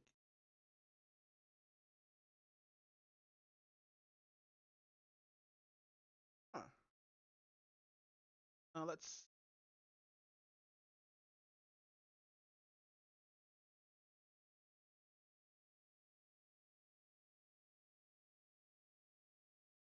How about action? Oh, 43%. Avoidant, passive behavior, reflect, passive behavior. Reflect on yourself is 6. Now I know how to chart Japanese works. students suggesting the same. Most Japanese students thought taking direct action would be the best choice, and 16% of Japanese students actually chose the option to reflect on themselves, which none of the English students chose. Taking direct action and confronting those excluding you might have been the recommended choice for Japanese students, given they're seeing the same classmates day in and day out. That being said, 1 in 7 students choosing self-reflection as the victim, I think that really speaks volumes on the culture and the emphasis on conformity. Remember, in interdependent cultures, your identity is tied to other people. So if people around you are all shunning you, that's going to have a big impact on how Ooh, look at all these Discord bubbles. you see yourself. In addition, Kanetsuna and Smith proposed that in a classroom setting, once students are in a group, they lose their individual identity and just become one with the group. So getting kicked out of that group makes the victim feel like they've lost their whole identity. So far, there has been a lot of discussion on what bullying is like, the types of bullying that occur, having cultural breakdowns, looking at education systems. But here's where things get spicy. I want to highlight a finding by G and others when they compared Chinese students to English students. They found that Chinese students felt more negatively towards bullying, that there was a lower percentage of bullies amongst Chinese students, and that Chinese students had a greater willingness to act and intervene if they witnessed bullying compared to their English counterparts. No. Out here, we dislike bullying. Sometimes you might have people who step in or whatnot, but like because like when a person gets bullied, it's usually like 3 to 4 people who not one kid. So if another person jump in, they might end up getting jumped too. To England, Chinese students actually seem more opposed to bullying. Bergeron and Schneider in their 2005 paper on peer-directed aggression states, cultures But we do characterized by have people who collectivist will roll values, up, high moral who would discipline, and roll up talking about, "Hey, fam, don't be fucking with somebody," or you have to, or they go tell the teacher or whatnot. But like, yeah, that's not solely true. It's like there are motherfuckers who will step up and try to stop that shit. values that are heavily confusion showed lower levels of aggression. These are traits shared by East Asian countries, but the public perception of bullying in these cultures could not be more different. It's understandable in a sense because East Asia does have its history of tragic bullying cases, and there are so many cultural exports like movies and manhwas being based on bullying. However, when we say bullying in East Asia is a big problem, especially in the West, the unsaid assumption that's tacked onto this statement is the comparison of East Asia's bullying issue being one of the worst, if not the worst, amongst developed countries. In the last part of this video, I want to challenge that view because, as G and others' findings hinted, East Asian countries actually have one of the lowest rates of bullying in the world. I need to make it really clear here that challenging this perception of bullying does not mean I'm saying bullying is not a big deal in East Asia. I'm not trying to invalidate anyone's personal experiences with bullying in East Asia, nor sugarcoat what the reality is. I do want to explore though how a perception of bullying in East Asia may be disproportionate to the amount of actual cases there.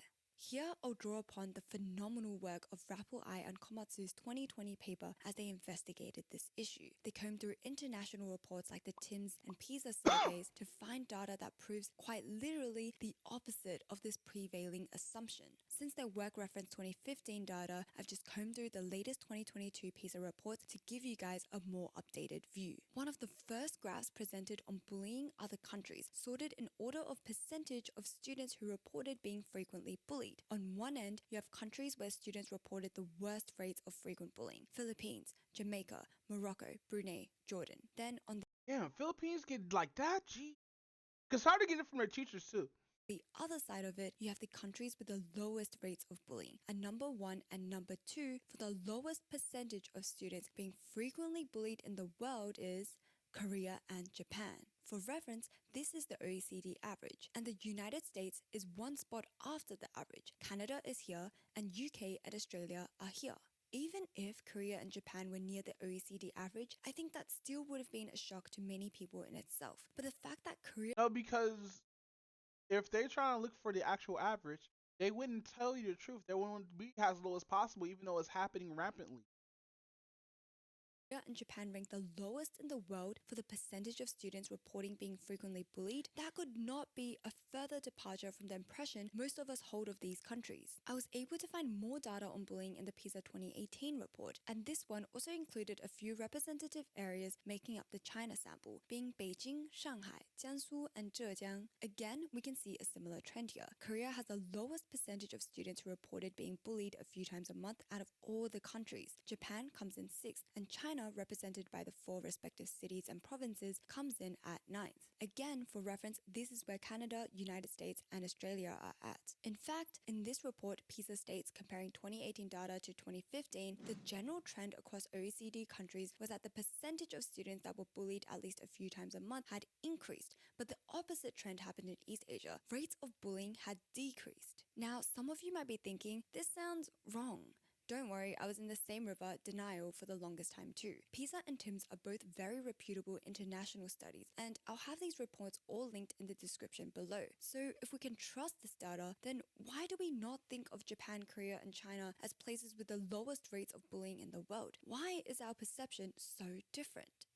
Well, could it be because bullying in East Asia was a lot worse a few decades ago and that reputation just stuck? Well, there weren't many cross-cultural studies being conducted back then, but Morita's 1989 paper does quote a domestic study in Japan that compared bullying in 4 countries: Japan, United Kingdom, Netherlands, and Norway, based on the students' self-reporting. It showed again Japan having the lowest percentage at 14%, compared to 39%, 27%, and 21% respectively. Okay, so it looks like even back then, rates of bullying in Japan were low compared to these other countries. But one Japanese scholar, Yonayama, does argue that bullying statistics in Japan can't be taken seriously because of the pact of silence, this being Japanese officials wanting to cover up the actual bullying figures and Japanese students not speaking up and telling their teachers they've been bullied because that will make their situation worse. Alright then, well, it's very valid that victims might be reluctant to report bullying at school for fear that it might get worse. However, in international studies like TIMSS and PISA, all respondent data is kept anonymous, so students are unlikely to see any personal consequences come out from answering a survey question on how frequently they have been bullied. In addition, with large-scale international studies like these, data is unlikely to be tampered with given the strict data handling procedures. So what do we do with this data now? Well, I can first tell you what we shouldn't do. Rapuai and Komatsu highlight and criticize the accompanying commentary from the 2017 OECD report when the committee saw similar results. East Asia had scored amongst the lowest in the world for bullying, but in summarizing each region, the OECD committee picks out the few parts that Japan and Korea were lacking in. As a pretty damning example, Rapuai and Komatsu highlight how the committee literally acknowledges Korea being well below the OECD average for bullying, but then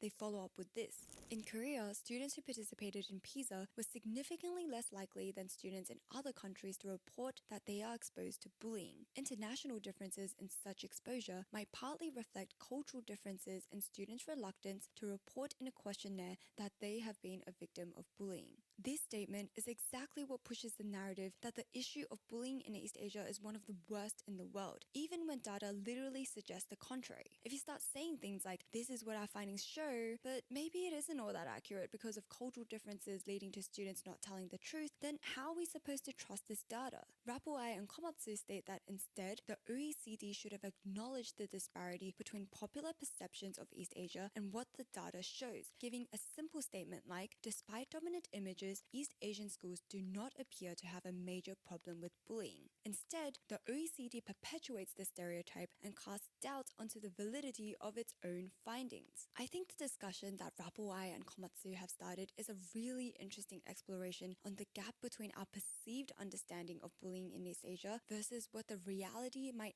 actually be, and I would love to see more research being done here. Does this mean that bullying is not serious in East Asia? No, it is still a big deal, and I'm reiterating this point because we need to be sensitive about what victims have gone through, and the last thing I'd want to do is to invalidate someone's actual experience. But I do want to address this perception gap. Bullying has always been a prevailing topic of concern in East Asian society. However, I wonder if this concern, born from the way a culture frames their problems. Yeah, man, like, hiding that shit, because, like, whole code of silence, because, like, mind you, it is anonymous. If it's actually that, or they probably ask, like, a certain amount of students, ask, like, the majority I think it'd probably be more if they know they're anonymous or not. Or actually say something. But I don't know. People are weird.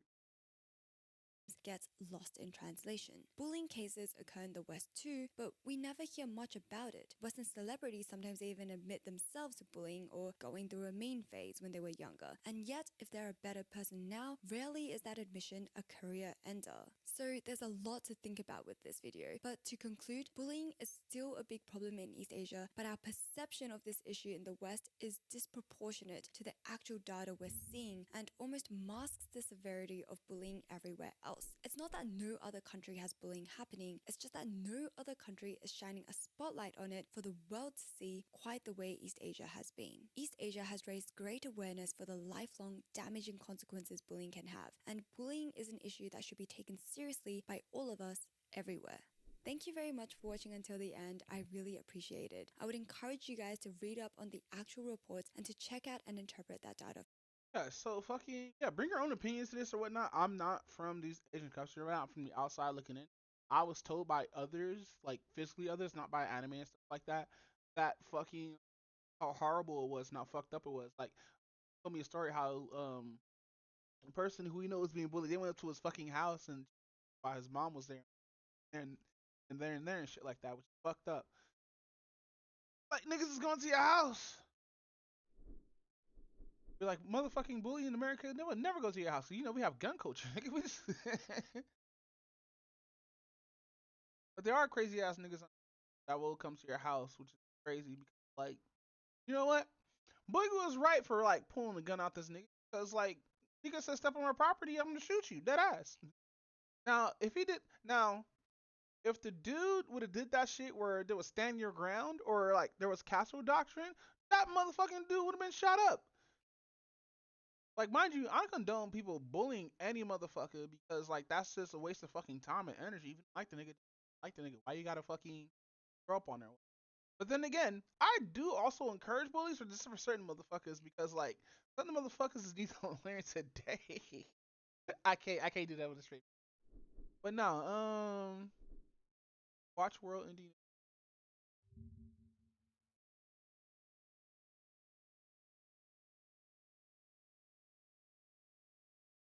All right. For yourself. If my video today did change your perspective of bullying in East Asia, please share this with a friend because I would love to spark more conversation on this disparity, and let me know your thoughts in the comments. While I'm off writing the next video, you can find bonus commentary on Patreon as well as me literally explaining memes and whatever other thoughts come to my mind. A big thank you to my patrons for supporting me. You guys rock. Thank you so much for watching again. Please subscribe if you enjoyed, and I'll see you in the next one. Bye. Yeah, fucking yeah, make sure I keep on forgetting how to say her name. Type it in.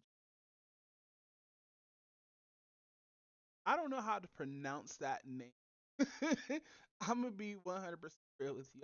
I apologize, but yeah, make sure you hit them up on their socials and stuff like that. Follow them on YouTube and everything. You know, give them that follow. But next video. Oh shit. Japanese Horseman or Source by Anarchy. In the tapestry of Japanese history, the samurai warrior stands as a symbol of unwavering loyalty, relentless discipline, and an unmatched mastery of the blade. But behind these fearsome fighters stood another figure, equally crucial, yet shrouded in a different kind of mystique: the swordsmith. These artisans were not mere craftsmen. They were revered as artists, and among these artists, a few names throughout history managed to stand head and shoulders above the rest. Perhaps the most renowned name among them all is Masamune, a man whose blades continue to be revered as some of the finest ever crafted in Japan, and indeed, the world. At least in terms of his status as a legend of his craft, Masamune is still pretty much unmatched as a swordsmith. No one ever seemed to quite reach the same level of fame that he did, except for one swordsmith who is often mentioned in the same breath as Masamune. One that was undoubtedly very skilled at his craft, and yet became famous, or infamous I should say, for a whole different set of reasons. Yeah, man, I really do like his Anarchy of following. You about to react to some. Now, I do like sword porn. I think sword porn is especially like the non-practical swords, the designs on it and shit like that. Like I love non-practical swords. It's like you're not gonna use them, also make them look like art, you know. Muramasa. Active as But you would never see me collect one unless it's like wood. I just have it for like a cosplay. I don't even fucking hang that shit on my wall. Somewhere in my room, probably under my bed. I neglect a lot of things that I bought for my cosplay stuff. a swordsmith during Japan's warring states period, and especially violent time period, even by Japanese standards, Muramasa's blades gained recognition for their incredible sharpness and efficiency in battle. But according to some, those qualities came with a price. Muramasa was said to be a man haunted by his inner demons, a mind verging on madness, who created swords that craved bloodshed and violence. Before a Muramasa blade could be returned to its Man, so he was just everybody was hyping this nigga up for his swords. That's crazy. scabbard, it was said, it had to draw the blood of an enemy, and sometimes even that of the owner himself. Muramasa's swords were said to be cursed, haunting their bearers with an insatiable thirst for violence. At least, that's what countless myths and legends want us to believe. But myths and legends are oftentimes based on true events, and the story of Muramasa and his cursed swords is no exception. In this case, a series of true, very unfortunate events, connected to one of Japanese history's most powerful samurai clans, provides the background for a myth that to this day finds its way into popular media all over the world. So, today, I would like to find out who this Muramasa guy actually was, and how, over the course of multiple centuries, his deadly creations became so respected and yet so feared. If you end up enjoying this video, you should definitely leave a like and subscribe just to make sure that you don't miss out on any future Japanese crime and history content. Oh, and visit the link below if you wish to support me even further on my Patreon for as little as $1 per month. But with that out of the way, let's get back to the video, shall we? This is the story of Muramasa, Japan's most feared swordsmith.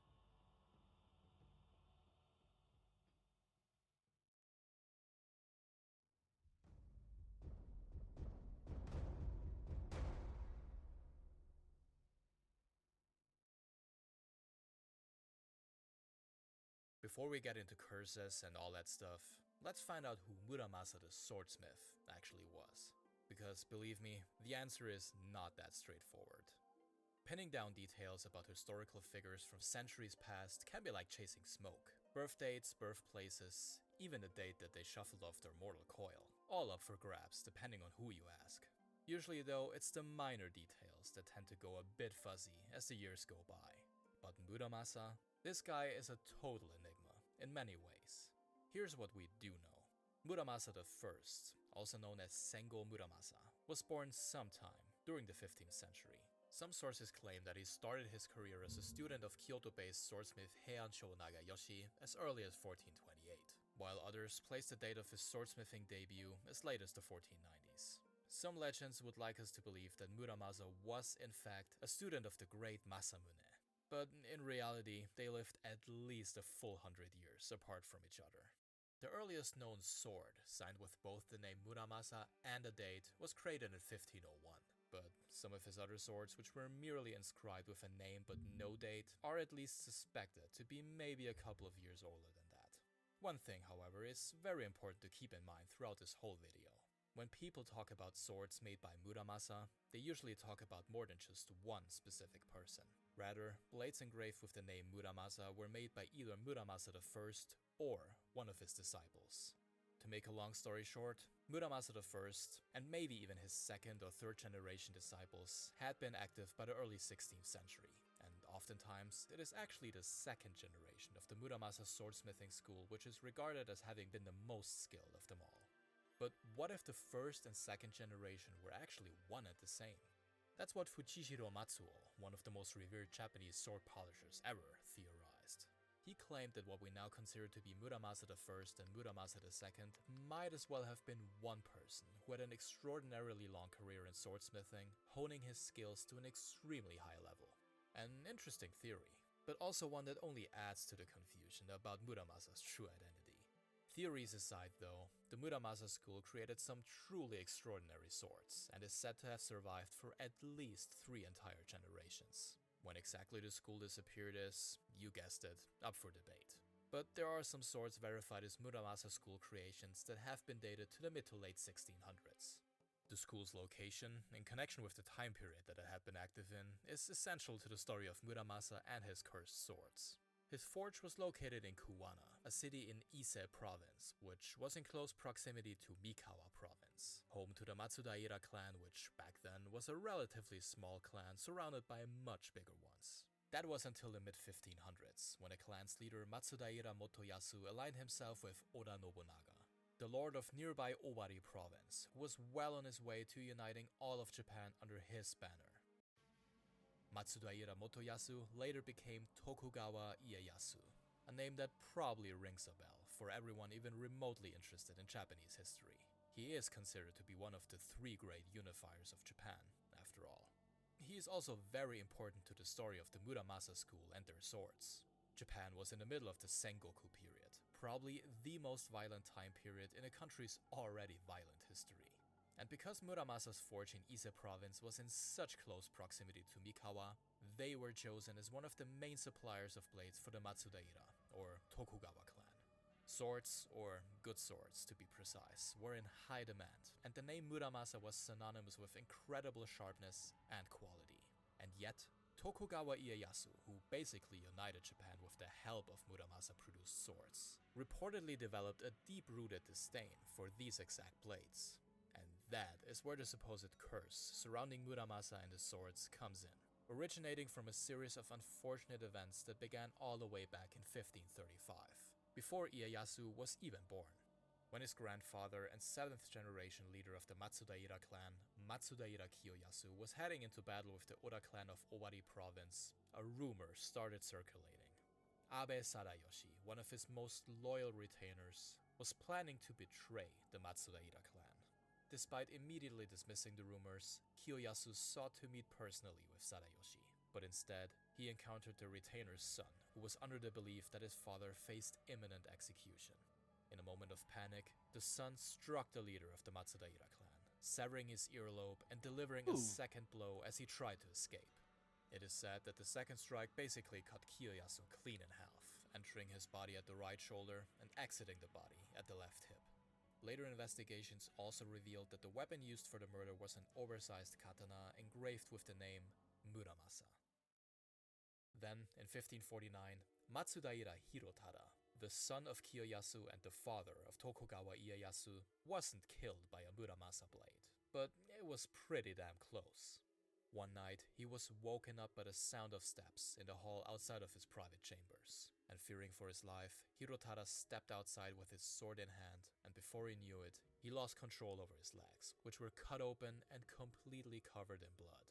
The perpetrator was later caught and revealed to have been the incredibly skilled, but also incredibly drunk Iwamatsu Hachiya, a man who had killed countless enemies in the name of the Matsudaira clan.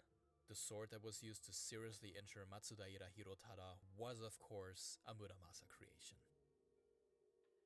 While his father was almost fatally injured, Tokugawa Ieyasu spent most of his childhood as a political hostage.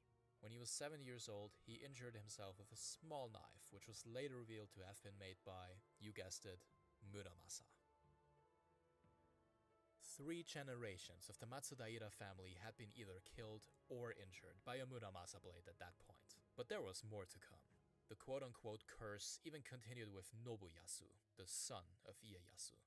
Accused of potentially being a traitor, Nobuyasu was forced to take his own life in the ritual of seppuku. By his own father, by the way. Yikes. The blade that tragically ended his life was also a creation of... you get the idea. At first glance, these events truly do seem like more than sheer coincidence. Was the family of Tokugawa Ieyasu actually the victim of an evil curse brought upon them by the swords of Muramasa and his disciples?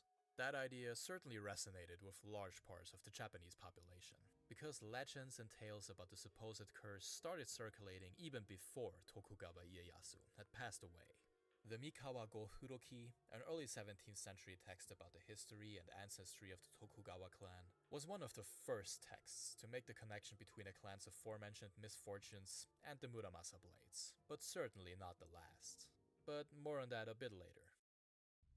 The Battle of Sekigahara, fought in 1600, is often considered to be the beginning of both the Tokugawa shogunate, or military government, as well as the strict but relatively peaceful and prosperous Edo period.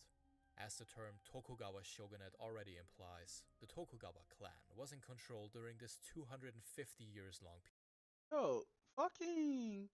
Because in video games and stuff like that, the swords always are cursed, or the armor that with that sword is crazy. Now, this gives me a better understanding that it was just coincidence, dead ass. He just had really good swords and they were really popular, but somehow people just got the idea motherfuckers is getting murdered.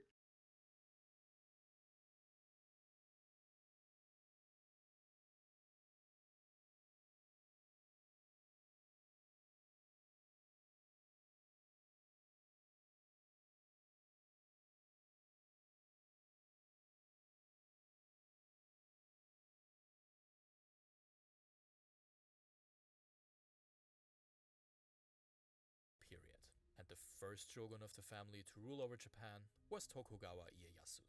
It is widely believed that Ieyasu, now in a position to actually do so, had some sort of ban placed on all swords made by Muramasa. While the actual existence of a formal ban seems to be a very contentious topic among historians, some historical records do lend credibility to this belief. Take for instance the case of a Nagasaki magistrate and his son in 1632.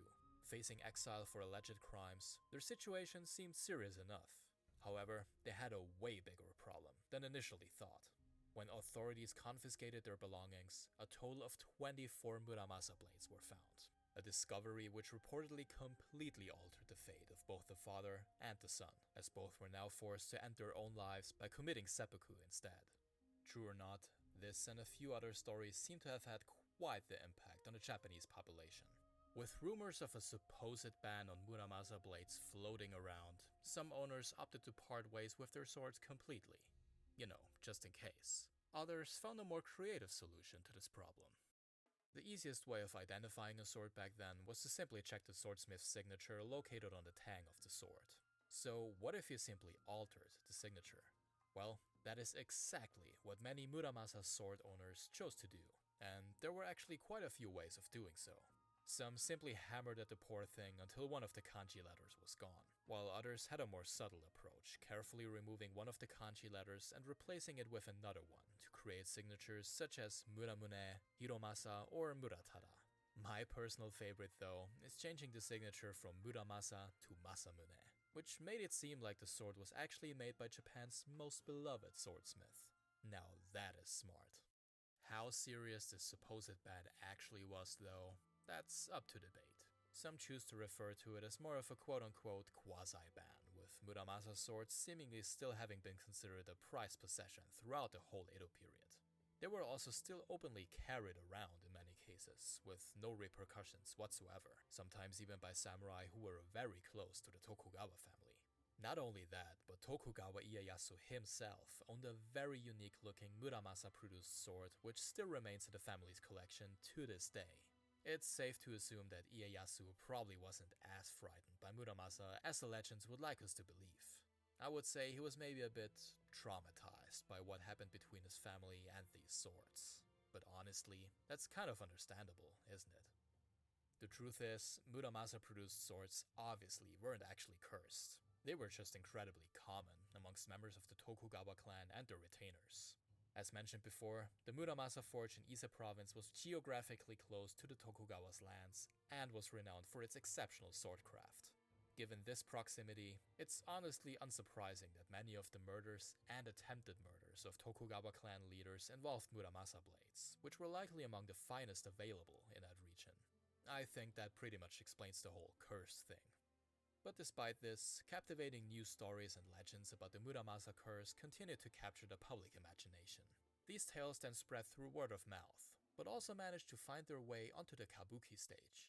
The first of many wildly successful kabuki plays inspired by the Muramasa curse came in 1797, with a story that was based on a true historical event that occurred in 1696.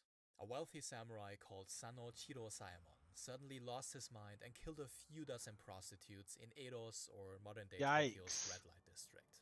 And at least in the Kabuki play, it was of course the perpetrator's sword, made by Muramasa, that fueled his descent Because of into course! and there was the true story of Matsudaira Geki, a young samurai and guard at Edo Castle who was frequently bullied by his seniors.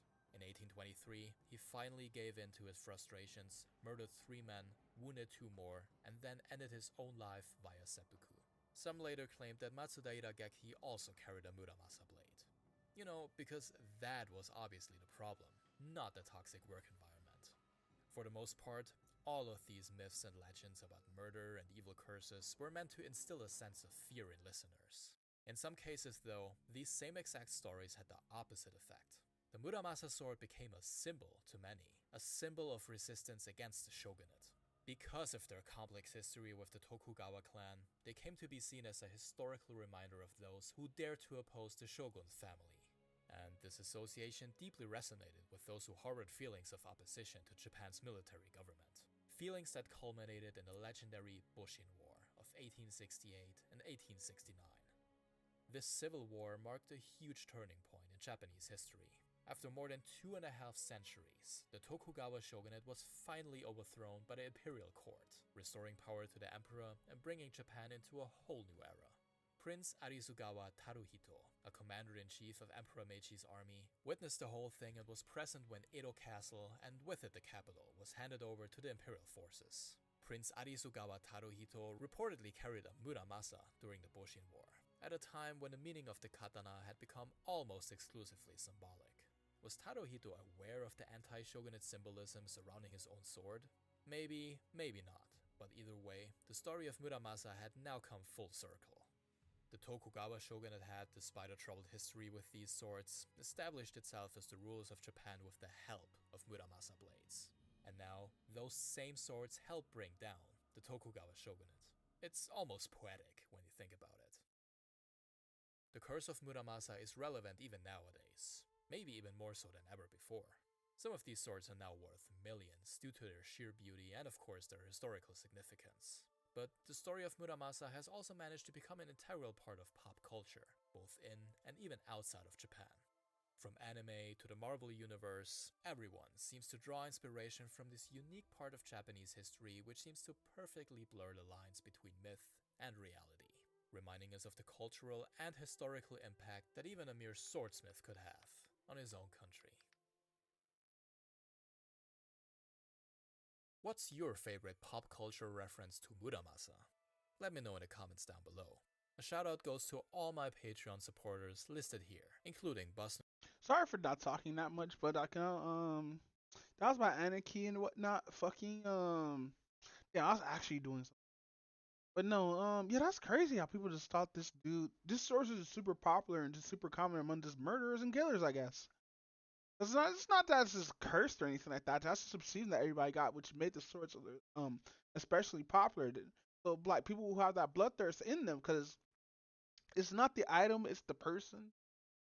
But people always make that joke, cause like guns don't people, niggas with guns do. And that's a true statement. It's not the item, it's the person. But we do need to, even though I'm for guns, if you like have like safer like fucking shit. I don't know what that has to do with swords, but I feels like in the sense they're both weapons. But next video.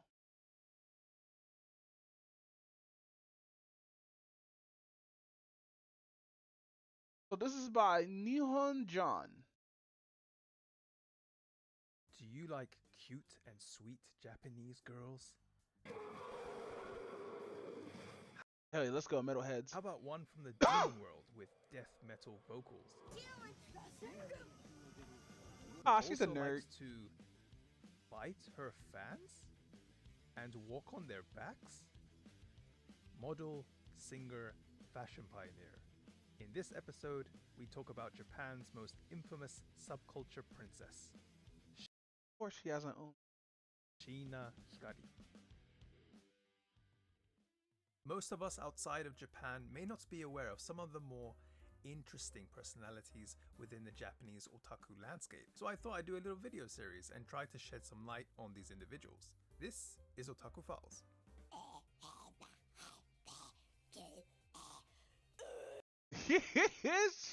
I can't. みたいな感じですかね。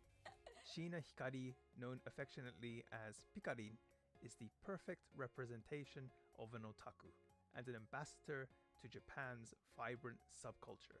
Pikarin labels herself as an otake gyaru idol.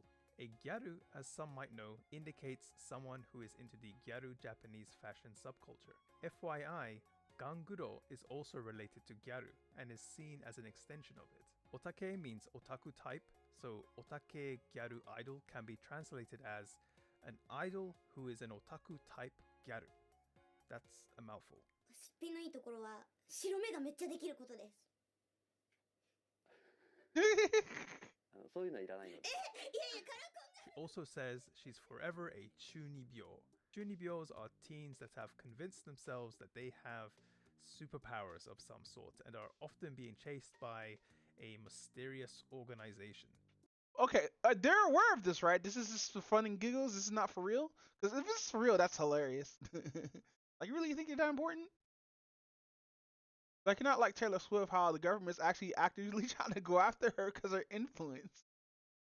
But no. Usually people don't call themselves a chunibyo, but Pikarin has seemingly embraced this identity. Similar to another idol I covered, Ano, Pikarin wasn't exactly a fan of school and ended up mostly being at home, reading manga and watching anime. Apparently, she was somewhat of a Yankee. In Japan, a Yankee is essentially a delinquent. Yankees are also noted for their particular fashion sense, and undoubtedly many of you watching would have probably have seen Yankees being depicted in various anime and manga. In Japan, schools are pretty strict about dress code. For example, you're not allowed to color your hair. In fact, everyone's hair should be black. But Pikarin didn't care. She colored her hair, and not only that, would do crazy things like throwing firecrackers in school, spraying barbecue sauce everywhere, or Oh, putting she didn't holes give in a the school fuck. Let's ceiling. go. To be blunt, she was viewed as a bit of a menace, and at some point she was even told not to come to school, something that she was undoubtedly happy to obey. Wait, is her teeth really messed up like that? Or is that just like a cap on her fucking tooth? Having no friends and thinking it didn't matter whether she lived or not, Pikarin wanted to find a place for herself. Luckily for her, that place and her time to shine would soon come, as she was scouted for a popular teens magazine. Being a fan of those kind of magazines herself, and actually being influenced by them for her gyaru-style looks, Pikarin thought that this may be the path for her, and actively started applying to star in teen magazines too. Nanzuki, Egg, Men's Egg, Pop Teen, and so on. Pikarin had been in all of them, and managed to establish herself a solid fan base. From feeling that her life didn't matter, to now feeling life was fun. Being a model had completely changed Pikarin's life. Pikarin was also noted for cosplaying in the magazines, making her stand out from the other models. It was around her time modeling in Pop Teen that chunibyo side started to kick in overdrive, and she started to say that she came from the demon world. Apparently, people around her thought that she was losing her mind. あれなんですよね、やっぱなんかカラコンしてないとなんか魔力がなんかなんだろう開眼してる感じがしなくて、はいちょっと軽減しますね。どこ見て喋ってるんですか Yeah, she's being funny about it. Well, yeah, they would say that, wouldn't they? In 2012, though, she would reach a whole new level. The entertainment conglomerate Avex approached her about stepping into the world of music. Known for her modeling, Pikarin wanted to use this as an opportunity to draw away from just being a gyaru, to incorporate other styles and be a representation of freedom for expression, to make her world a place for everyone. The demon world, that is. Under the name Shina Pikarin, Yo! She would release her debut single, Shinnyaku Pikarin Densetsu. So I'm not really a fan of Japanese idols, but I see the appeal though, so with some of them. Dressing in a more cosplayer-like style for the music video, branding herself as an idol from the demon world. The song was a massive hit, and even to this day, it's dubbed a modern classic within subculture circles. As part of her plan to increase members of her demon world, she played around with her looks for other music videos, like downplaying the gyaru aspect to attract a wider audience. a pretty clever marketing tactic that actually brought her good results. Now she was a model, artist, and idol. She's an from artist the too? world. One of the Oh, a things singing Picardie artist. started to get attention for was the way she interacted with her fans, being rather close to them. And no, we're not just talking hugging, but walking all over them while forcing them to go down on all fours, doing the infamous dogeza. Apparently this started as some sort of joke with the song producer who ended up making the song Dogeza Nai. It's through this song that Picarine would actually walk on her fans. On Bro, the she must be Dogeza road. terrified. I'm sure her fans were loving every minute of it. For her, this was a sign of loyalty as a member of the deep. Yo, barefooted? No, come on, no. I can't be stepping on people. I hate people who speak. Human world. I hate my own She feet. was also into something else, biting her fans hard, leaving this painful mark for her. Is a sign of love. Apparently, she came up with this when thinking about how to leave a sign of love, even if the person washed their hands. I hope for her sake they wash beforehand too. Oh, and if you would like to know, Picarine's type is someone who is willing to lick the back of her feet. Aww. Picarine's fame also Hey, yo, she probably rich as fuck. She got niggas looking at her feet. That's crazy. managed to reach overseas, and she held Yo, I can't, bro. Imagine Beyonce having people look at her feet. My bowels for me. Ah, shit. She doesn't look like she's the dummy type. But no, fucking. Now that's crazy. Yo, imagine we had somebody like that in America. They'll be in so much controversy, but it's different in Japan, you know what I mean? Can't really like, don't even be on the outside looking in and stuff, you know? held many concerts in places like China and Taiwan. And yes, she made her fans there dogeza too. Picarine would continue with her many activities, even venturing into avenues such as radio. In 2018, she would also officially change her artist name Sheena Picarine to her real name Sheena Hikari. And in the same year, it was announced that she was a part of a newly formed band, that's cool. Land, who are still active to this day. You can catch Picarine on her YouTube channel, but be also sure to check out her Instagram, where you can check out her amazing fashion. Picarine is living her best life, and you can too, if you do gazette to her. Anyway, thank you very much, guys. If you did like the video, please like, and please feel free to subscribe. I'm nearly at the 1,000 subscriber mark. I'm so psyched, and I'm so grateful. Thank you so much. Take care, guys. Bye. Peace.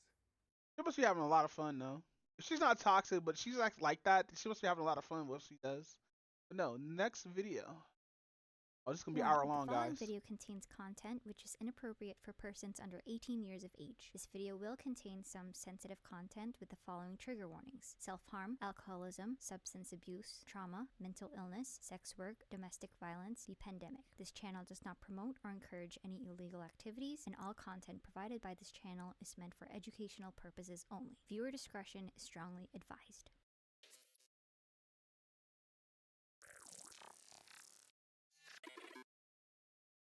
Hello, and welcome to part 2 This is for adorable. the second video that I'm doing on Jidaike. So in the first part, we mainly talked about the fashion side of things, like where you can buy the clothes if you're interested in getting into this fashion, a little bit about the history, and just sort of like very surface level things. But today we want to dive deeper into the dark side of Jidaike. Like Yumechi said in the last video, she considers it more of an adult fashion because of the roots of the style, but there are a lot of young people who are interested in this fashion, so it's really important that we talk about this so that there's more awareness, because like I said in the last video, there's not a lot of resources in English. Yumechi/Jessie, she lives in Japan, so she's kind of more in the know about everything that's going on over there, and Kiara also lived in Japan around 2020 when the fashion was first starting out, so she does have knowledge about it as well. I think anything that you get into, be it like a fashion or a hobby, you know, learning the history behind it and everything that goes along with it, it's important to be respectful of the culture, so Yumechi and Kiara are going to do their best to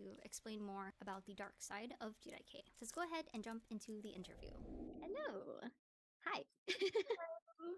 Welcome back. They're Thank also you adorable. both so much for taking the time to speak to me again about Jirai-K. I know last time we covered mostly, I would say, like very surface level things, like just talking about the fashion and where to get the clothes, a little bit about the history. And we did touch on Jirai-K. There is a dark side to it. We didn't really get to go in too deep about it, but that is what we want to focus on today. So let's go ahead and get started. Before we begin, I did want to quickly share something with everyone. So, Jirai-K kind of came about during the pandemic, where like a lot of Japan like shut down and a lot of tourists were not allowed in Japan. So right now people are like seeing it only through the lens of Instagram and TikTok and Twitter.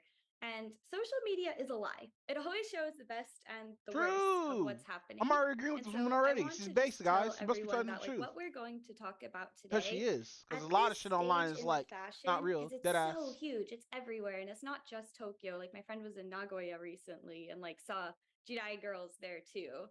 It's like it's everywhere, and it's all over all the malls. It's in music. It's huge, and so because people can't see how big it is, it makes it looks like it's this really small fashion where everyone is crazy or doing all this crazy night stuff that we're going to talk about.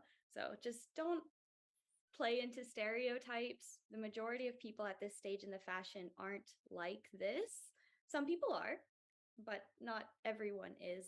Just like not all Lolitas are straight edge, not all Gyaru are party people, not all emos self-harm, and not all Jirai-K people are crazy. So just wanted to put that out there, that to take out the stereotype of everything first.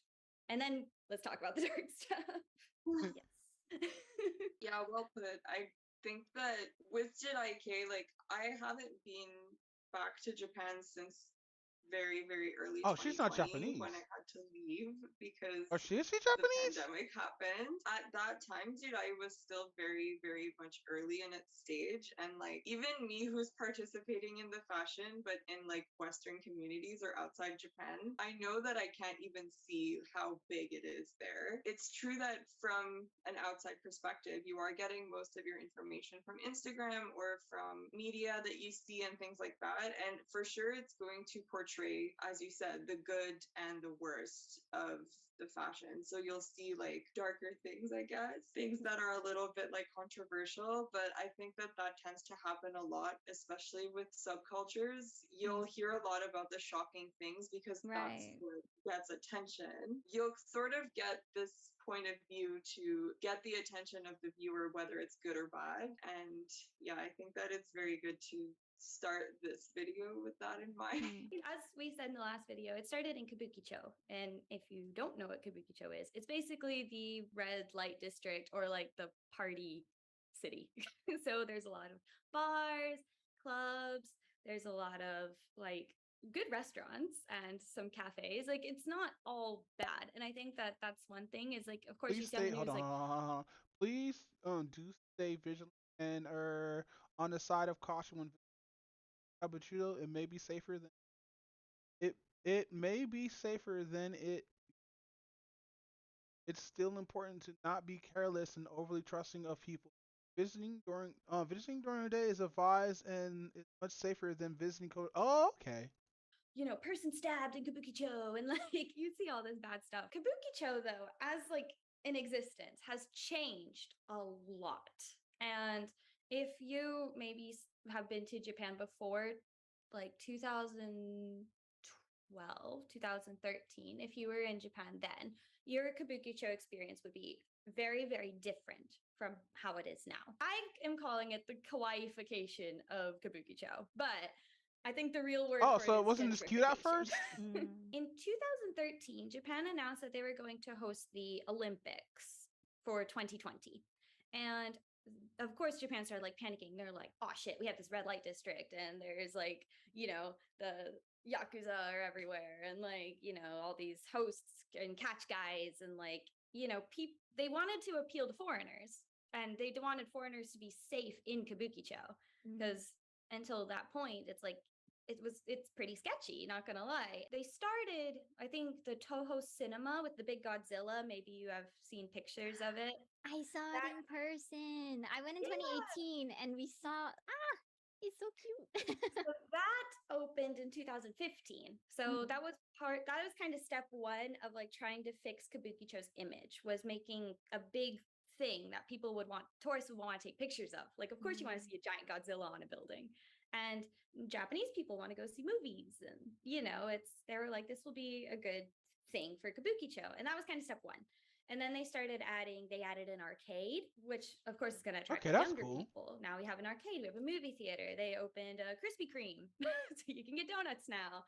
And they really like went in on trying to like fix Kabukicho's image, because it's still grungy and gross, but they're trying. Because of that, a lot of more younger people who didn't used to really go to Kabukicho because they thought it was dangerous are now like, oh, there's an arcade here. There's a movie theater. Wow, this is cool. This isn't so bad.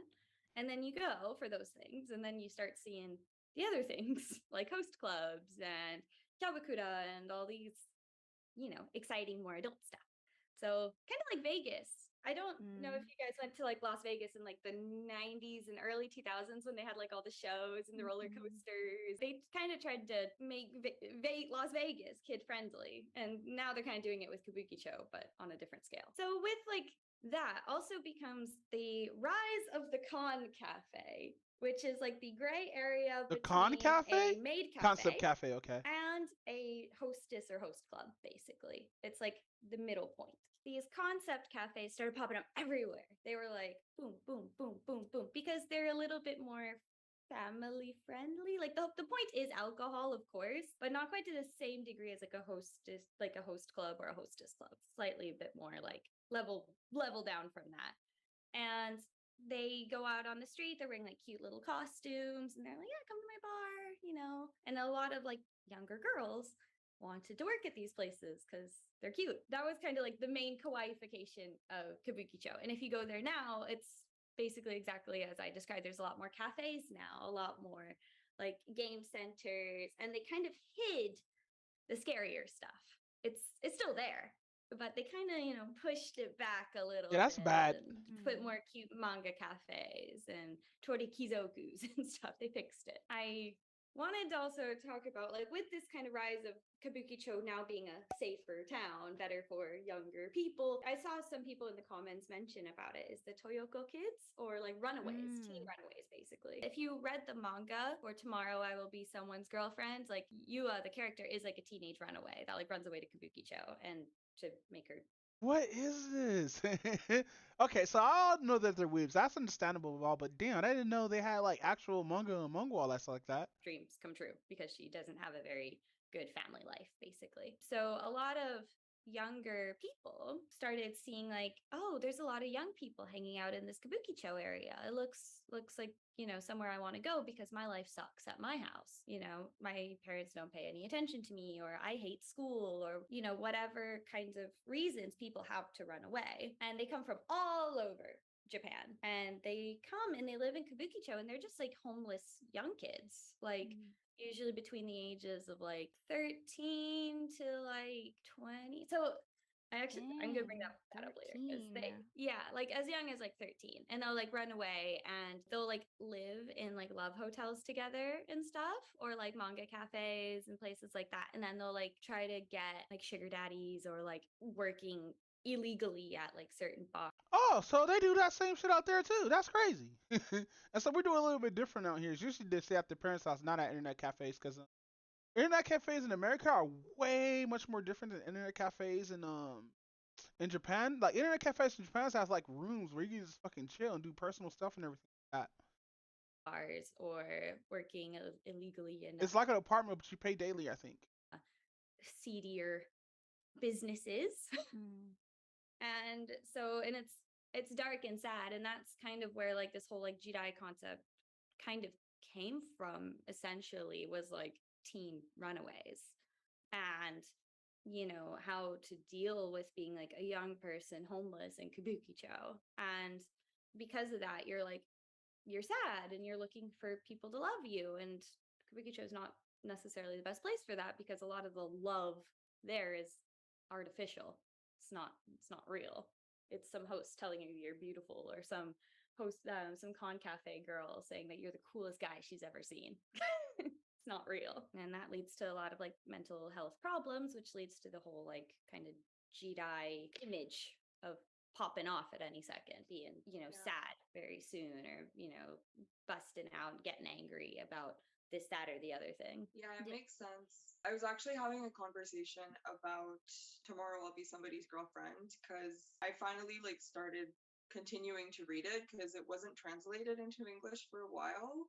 I think the person who was doing the translation so it's had taken American. a leave or something, and they're finally translating it. So I'm like, hey, I'm reading it, and I watched the drama in the meantime. And my friend and I Oh, there's were a drama discussing of with this? Yua's character. This character has a lot of trauma to unpack. It's not just like, yeah, she's just mentally ill. Like, no, this character has a lot of baggage and a lot of trauma. And I don't know if everyone knows this, but dealing with mental health in Japan is not like everywhere else in the world, especially in Western countries.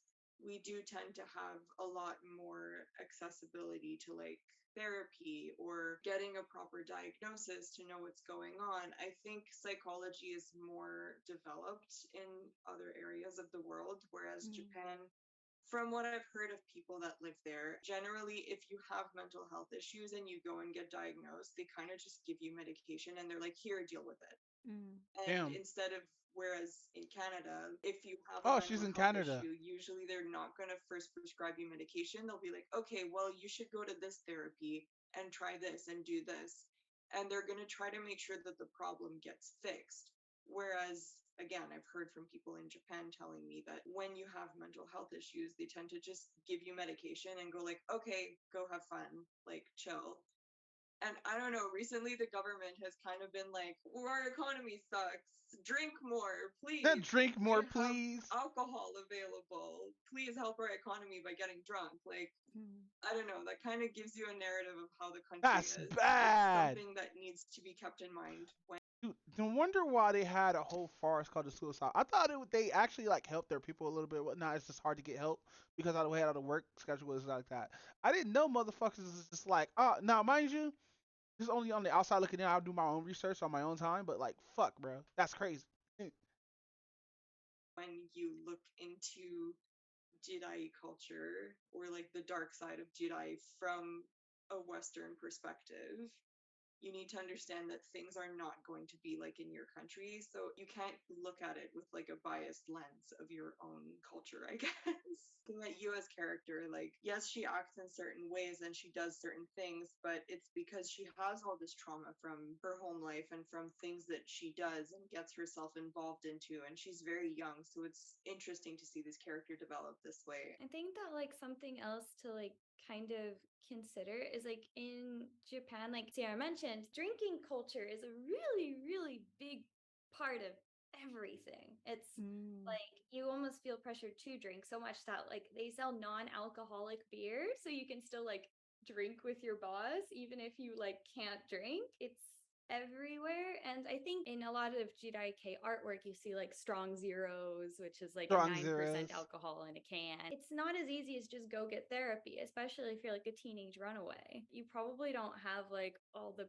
paperwork to go and just get a therapist. And so like a lot of people resort to like just partying all the time because partying is a good way to hide your emotions. And if you go to Kabukicho next to one of the game centers I was mentioning, kind of behind the Toho Cinema, there's like an area that is outside of Live House Blaze. It's and like also by like a bowling alley, and there's a hotel there. There's like just a huge area, and people go out there, they sit and they drink for the entire night. Around like maybe 5 a.m. or something, they'll like go home. There's a lot of police there. Like I'll be honest, like it's like I've been there before, not to drink, but I was at the bowling alley with one of my friends, and like they have a lot of police there. You know, they know like it's a problem, and they also know about the teenage runaway thing. And I once saw a girl who had like a suitcase, and the police were like interrogating her because seeing a young girl with a suitcase in Kabukicho is kind of suspicious. And they were like, you know, asking like, where are you going? What are you gonna do? Because it's just not a normal place to see someone with a younger girl by herself with a suitcase. The police are trying to crack down on some of the like negative stuff. It's slow, but there's just a lot more security and stuff everywhere now. Like all the main streets, you'll see at least like they're like stationed because they're trying to work on, like I said, with the gentrification of Kabukicho, they need to kind of work out on some of the crime and other kind of bad problems that are happening. One quick thing I wanted to mention was age of like adulthood in Japan got lowered. I don't know if that was like Wait, what? The age of adulthood in Japan was lowered from 20 to 18. Oh, no. On April 1st, 2022? Sure, it's not April Fool's joke? Wow, that's weird. Anyway, this makes it possible for 18 and 9-year-olds to sign up for a smartphone contract or out a loan without parental consent. But this also means they need to take responsibility. Okay. global news or not. But for the longest time, the age of adulthood in Japan was Not 20. okay, like Once you to take turned 20, responsibility you were part. you were officially an adult, so you could drink alcohol, which that stayed the same. The age to drink alcohol is still 20, but the age to like enter like the sex industry and stuff was lowered to like 18. You can get an Ugh. apartment at 18, you can get hotel rooms at 18. So like people that were considered teenage runaways before are legal adults now. And that was kind of a weird shift because I'm from the US and like the age of like adulthood's always been kind of 18. It's kind of an interesting concept for like people who are 18 or just turned 18 during the shift. Like, whoa, I'm an adult now, but I'm 19. Is that right? I don't really know what I think about it because I'm like, oh, 18 is so young. But I was like, well, I was living by myself at 18. It's weird, but it is something to think about. So like where you couldn't do certain things before, you can now. Part of that is like working in bars. They don't have like I think it's 18 to serve, 21 to pour in America. So like you can work at a restaurant, like serve alcohol, but you're not allowed to pour it. And so Okay. it's like now, like where you were like sketchy for working in like the sex industry at 18, now it's legal to do so. So I have here listed like some things Yeah, that that's weird. I read online about the bad parts of Jiraike. Like it says here mental health issues. And then we were talking about drinking culture in Japan. So there's like binge drinking. So is that one part of the whole thing that happens? I feel like binge drinking is a big problem in Jiraike, but I wouldn't say it's like specific to Jiraike. Like, I don't know how to put this into words, but basically, there's a big binge drinking problem in Japan, like as a whole. As I mentioned earlier, like the government is literally telling people to go and drink. And because Jiraike does have a lot of people who already are very much like, yeah, let's party. Of course, there's going to be a lot of binge drinking there, but I think the correlation is not because you wear Jiraike, you binge drink. It's just binge drinking is a thing already. So if you wear Jiraike and you're already in that whole like, yeah, let's get, of course you're gonna binge. I don't know, like that's the image I have of a lot of Oh, she like, sent her. Let's get fucked. stereotypical Jiraike. This is something that happens generally in Japan, and well, let's just do it too. I definitely agree. Like, as some of the points that we have said, like with the binge drinking, with mental illnesses, runaway teens, like, none of this stuff is unique to Jirai, and it very much existed before Jirai did. It's just that now, because of the internet, like, these things that are happening now have, like, I guess a label or something that they can put it under. Like, oh, this No, is it's like an outlet what because GIK now is people like. can see But how it's like. No, like all this stuff was going on even before that. Binge drinking was a problem, running away was a problem, mental health, prostitution, all of these are issues before GIK happened. Yeah, so you can't blame it on Jiraike. It's just like there's already teenage. No, I understand. We all understand this watching this stuff or whatnot. It's just like other people who are on the outside who are like in their like 50s or 40s don't like know about this because they're not on the internet like that. How a lot of people are. They just see it on the outside looking in still, and they see it as like, oh man, you know, drink more and all that stuff. I don't know. Japan culture is weird because like I'm used to American culture, so I'm still on the out. Wow, why is my head going? I gotta fix this.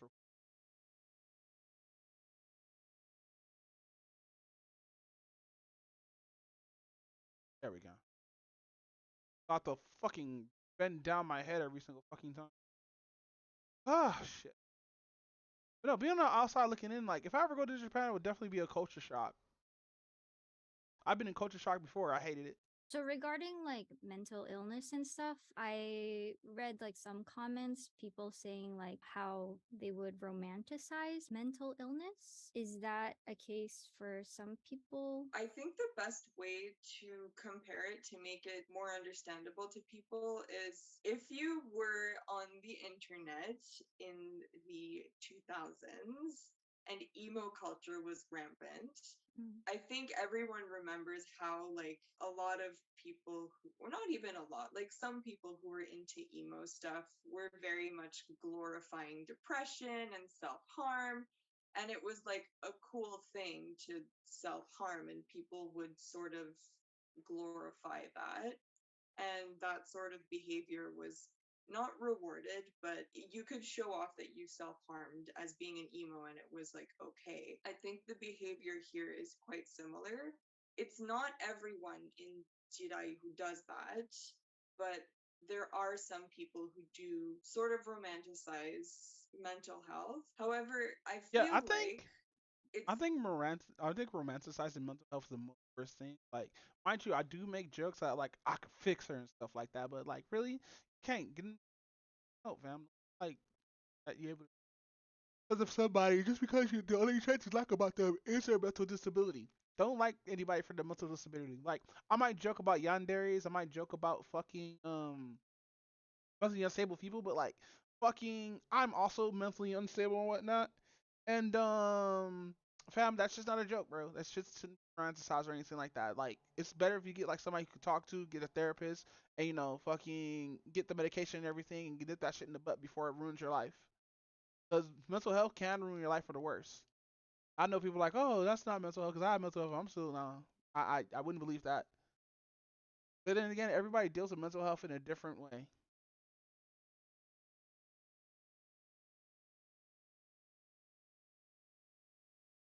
seems like Western communities seem to grab onto that specifically and play it up more than what Japanese Jedi communities do. Since the last video, especially, I've been trying to do more research into it. Yeah, the whole thing behind like the word Jedi and having a girl who's like mentally unstable and things like that for sure is something that's happening in Japan with Jiraike, but I find that a lot of Western cultures are going to grab onto that specifically. Both the people who argue against Jiraike and people who are interested in it tend to gravitate towards that more when they come from Western communities and sort of disregard everything else. So yeah, there are a few people who do glorify mental illness and the whole like will play up even more the whole Jedi aspect, but it's such a huge fashion trend now. Like you'll see it on the internet because it's popular and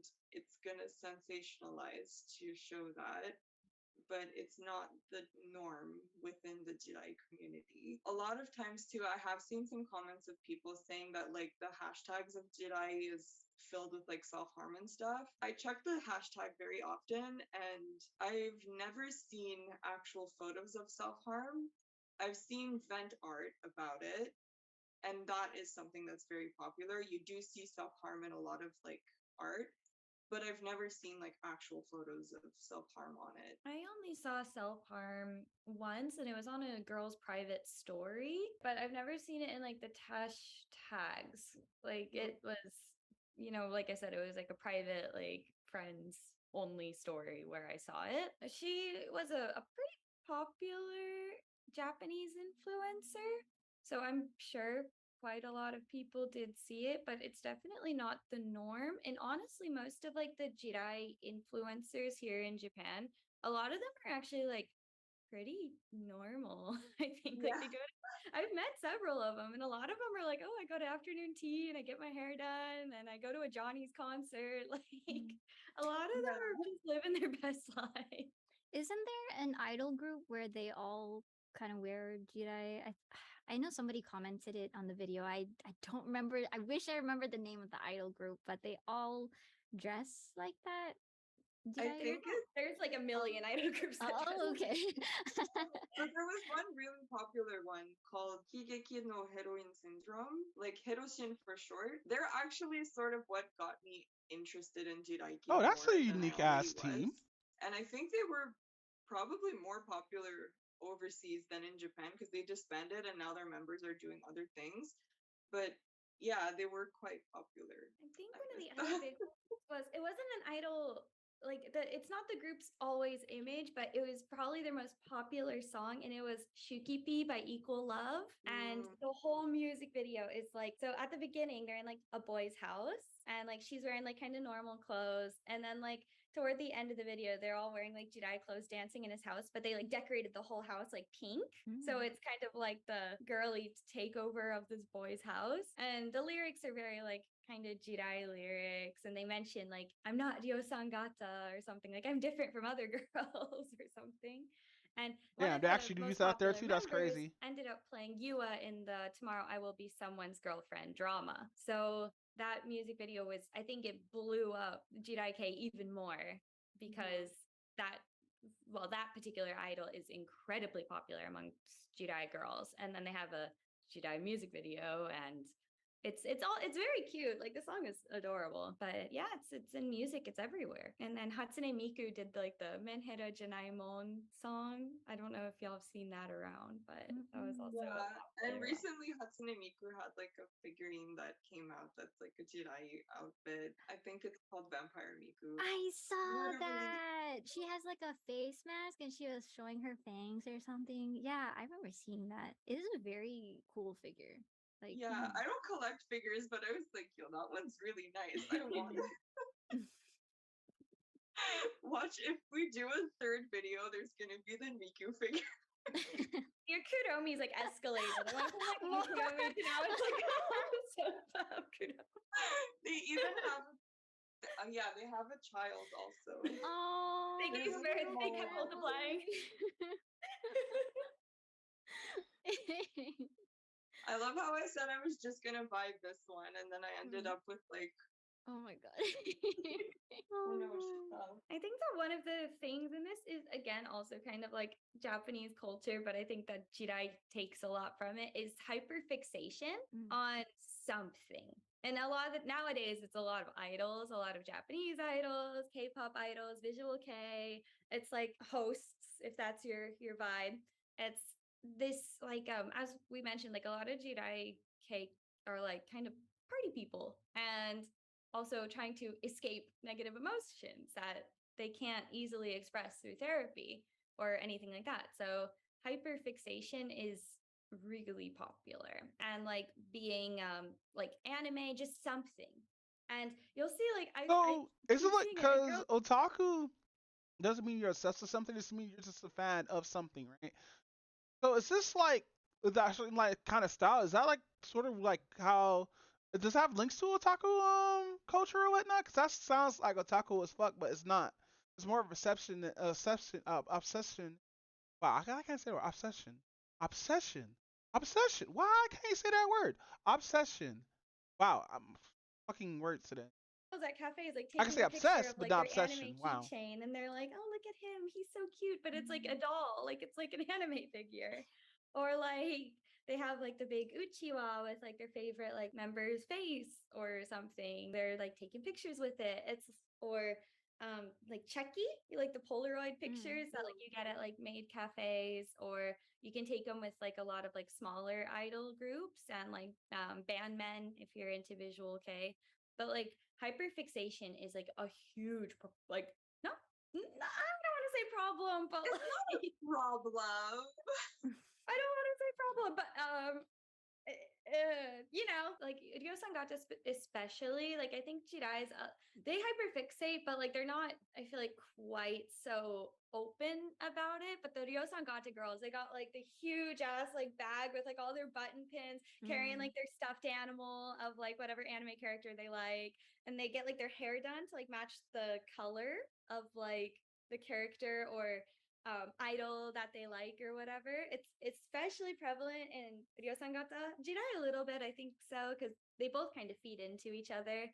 It's just one slightly pinker. but like it's nuts, and I'm kind of like obsessed with their obsession. It's very, very interesting, and I think that like it's a form of escapism, isn't it? Like just like alcohol or drugs or whatever, like hyperfixating on something is a way to like not focus on your problems, and I that's mean, also it is a very like escapism sort of thing, but as long as you're not like putting yourself into financial ruin, it's almost like a more positive way to escape from problems than resorting to alcohol and drugs and like True. less good things. I don't know, I do see a lot of hyperfixations too, and I'm just like, oh, this is so cute. I love watching you being so passionate about this one thing. I have a lot of friends who have hyperfixations too, and I find it so interesting to like sit with them and let them talk about their passion. And they're so like, I don't know, I find it really cute to watch, and it just makes me happy to know that these girls are like super into their thing. I think, like as she said, as long as you're not going into financial ruin, I don't really see like a problem with it. And I definitely do think it's like a more healthier way to like cope with problems that you have. Just choosing to, I'll focus on, this K-pop idol or something rather than focusing on the problem. Of course, like the problem is still there, but it does help a bit. I think that like one of the big issues, speaking of financial ruin, would be going to host clubs because and the topic was coming, y'all knew it was coming. Like host clubs are kind Yeah, so do these girls work in host clubs or do they go to host clubs? Because like I've watched a video I think last week talking about this kind of thing where a person became a dead ass murderer and murdering their I think the second child over a host club dude. of at this point in time very much frequented by like a lot of Jedi girls because hosts changed when Kabukicho changed. Hosts also used to be a lot crustier before Kabukicho Crustier? became kawaii. Hosts were like their hair was like and like they had so much hairspray like it didn't move. They were always wearing like really really flashy suits, and a lot of them like didn't really have any money, and so a lot of them went out and had to do catch themselves. So they would be like, ma'am, where are you going? Oh, where are you going? Are you going to work? And like they were everywhere because they had to appeal more to the Gyaru back then. A lot of them were kind of Gyaru-o. So they were like, a little bit more like rugged looking, we'll say. And now, because What does that all even the mean? Jedi Rugged girls looking. and Ryosangata girls who are likely to frequent a host club other than kind of like older women, it's kind of like those two demographics. It's like girls who need to hyperfixate on something and like older women who are single and, they need something too. And so those are kind of like the two like main host demographics, I would say. When their clientele kind of shifted from Gyaru to like, cute girls who like idols, the hosts also became idols rather than being like these, Gyaru-o guys. So now a lot of them try to look like K-pop idols, or they try to look like Japanese idols, models. So like they're a lot more pretty. So they're a bit more enticing because, they change their image. Now, if you walk around with a host, a lot of people probably wouldn't even know. They just think you're walking around with a hot guy. But like back in the day, if you were walking around with a host, people knew he was a host. Yeah. It was very obvious he was a host. But now it's like, oh, I'm just dating this really hot guy. It's like it's easier to fixate on something that's like almost an obtainable idol. Like he's there and you can go and you can spend your money to be with him. And that is kind I of wonder how easy it is for a male host to get a girlfriend. Like, let's say they don't do this on the outside and then the girlfriend allow. I wonder how easy it is to have a girl. Because like I don't think that kind of shit would work in the American society where they go to like stripper clubs is different, but like because that's like a physical thing or whatnot. And usually I think Japanese people have strip clubs? I need to know. Do they have strip clubs out there, or is that replaced with like the host club stuff?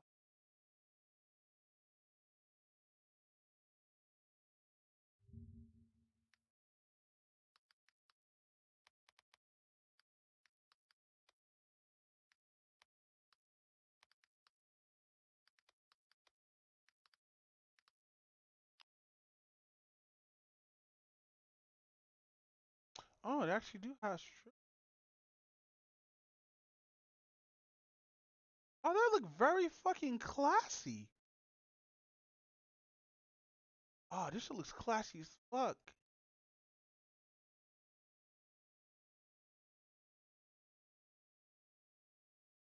I'm not gonna do the Seven Heavens. So they do have strip clubs in Japan.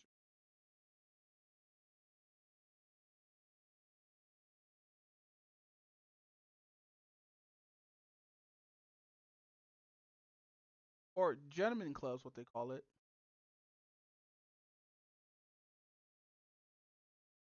Ah, the number one is Doctor theme. Let's go.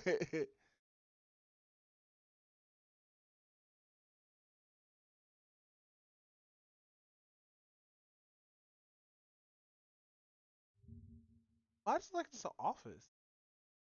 What is it? Awesome.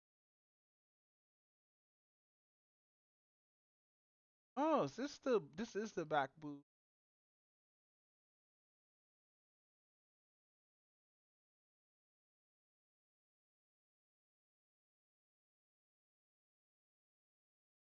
A lot of it's schoolgirl.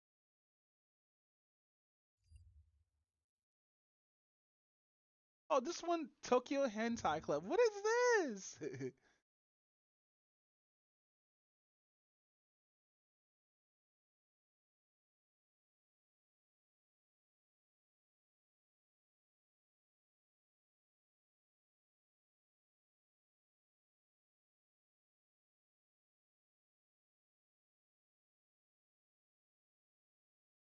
Oh.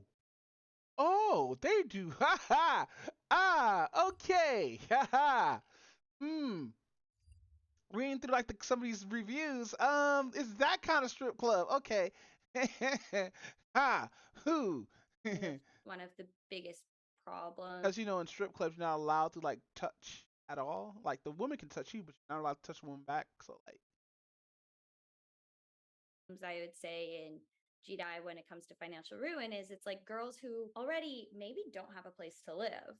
Like they may be teen runaways. They are maybe you have to be 18 to go into a host club, I think.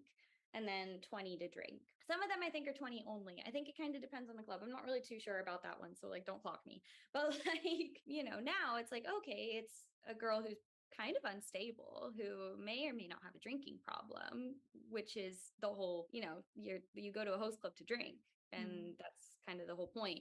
And so it's like a girl who may have a drinking problem, who maybe doesn't have a place to live, and she can dedicate her entire life to being with me because she's sad and lonely. So you go, and before you know it, financial ruin, and then you're like, what do? I need money. So you go down the street because you're in Kabukicho, and you're like, oh, look, a soap land. I can just work here. Or I'll go work at this con cafe. And then so it's like all these girls that work at these kind of places, they get a lot of money, and then they give it straight back to the host. And there was like this like statistic that like I think it was 70 or like 80% of people who go to host clubs are other night workers. Yeah. It's like a huge statistic of like people who go to those kind of places are working in those kind of places themselves. So it's like a constant cycle then. Yeah, it is. And so like I think that is one of the reasons why Jidai may have like a sort of bad rep, because it's like you're taking already kind of vulnerable emotional people and putting them in a kind of worse situation, all for the sake of money and fake love. On the other hand, these Jidai girls who are working at these nice cute con cafes and stuff are getting like Miu Miu bags and Gucci and like all this money from like their customers, and then they go to the host club and like do the same thing for them. It's like they know the gimmick and they still choose to participate in it for love.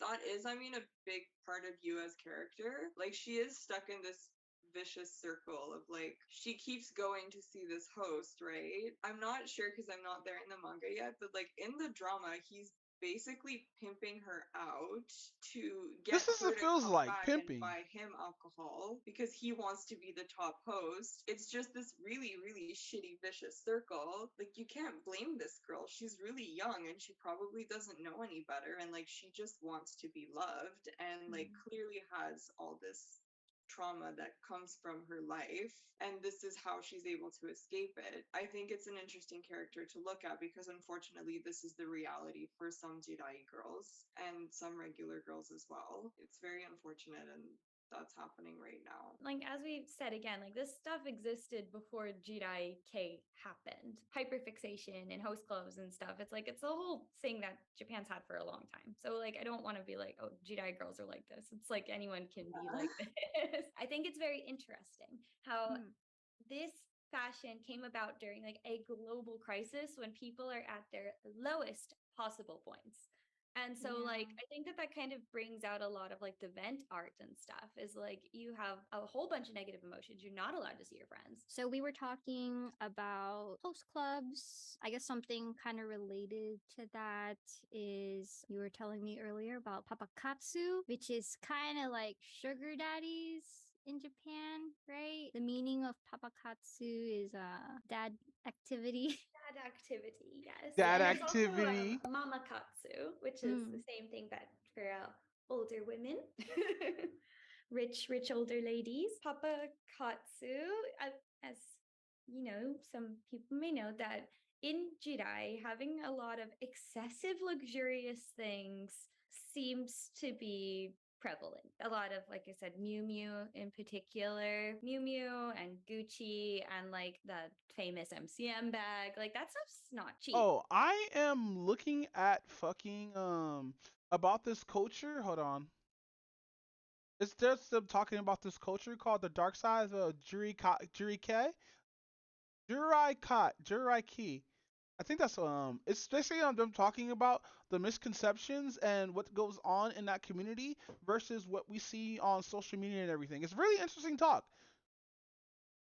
But I like And, I like the as we style. The mentioned in, style like, the seems last really video, good, but you it's don't like a need little bit those immature, things. but I Jidai like is it. actually a very cheap fashion. Just because you see this, you know, girl with like a Miu Miu bag doesn't mean you need it. And honestly, one thing I've always thought about, like, I wouldn't bring luxury goods into New Orleans. Like, if I went back to America, I wouldn't bring all this nice things. But if you Also, like they're those both things, American. it's your money. Do what But you want with she's it, in Japan you know? currently, But right? in Yes, she's in Japan, there's Japan. kind of people don't really have cars, and there's no real way to display wealth in Japan. A lot of people live in kind of small apartments, and you know, you don't really invite people into your house because it is kind of small. It's not really a nice place to party. You know what I mean? And so the way that a lot of people display wealth here is with handbags and wearing luxury brands. And because of that, a lot of people think that they need these kinds of things, and that's okay. And with that also kind of came the birth of like papakatsu and sugar daddies. Basically, like as we kind of mentioned with the teenage runaways, a lot of these girls who came to Kabukicho had nothing. They came from maybe like the countryside of Ibaraki or something, came to Kabukicho with not a plan. They were just like, anywhere is better than my house, and chatted with some old dude on the street who was like, I'll, you know, give you some money. Would you like to go on a date with me? And that sort of thing. I don't know a whole lot about like the sugar daddy thing, but I know that there's ones that you sleep with, and maybe there's ones that you just go out to dinner or, you know, hang out with. I don't really. That's a friend, not a sugar daddy. That's a friend. You can do that with friends. But fucking, yeah, that's a sugar daddy trait. Know. But from what I've heard from people who on the internet or something that have had a sugar daddy, it depends on what your terms and conditions kind of are. So I think that this kind of way to fuel the things that you like could be through that option. And you can see this sometimes, I think, with Jirai girls, a way to buy these expensive things or a way to fuel whatever your hobbies are. The more that we talk about this, it's reminding me a lot of like how Gyaru was back then. Like, you know, not all of them, but there were some girls who were involved in the like adult industry and that they would have sugar daddies. The more that we talk about all this, it's like kind of similar. And same thing, like last time we were talking about like the makeup and even the brands that people buy like Jiraike fashion from. A lot of these brands were like Gyaru brands. And Leslie Mars. Similarities between Jiraike and Gyaru, it's insane.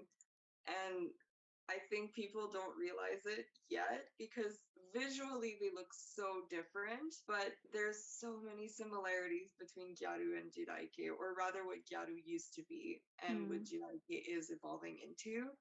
And it's even taking up like the same space kind of as gyaru was back in the day.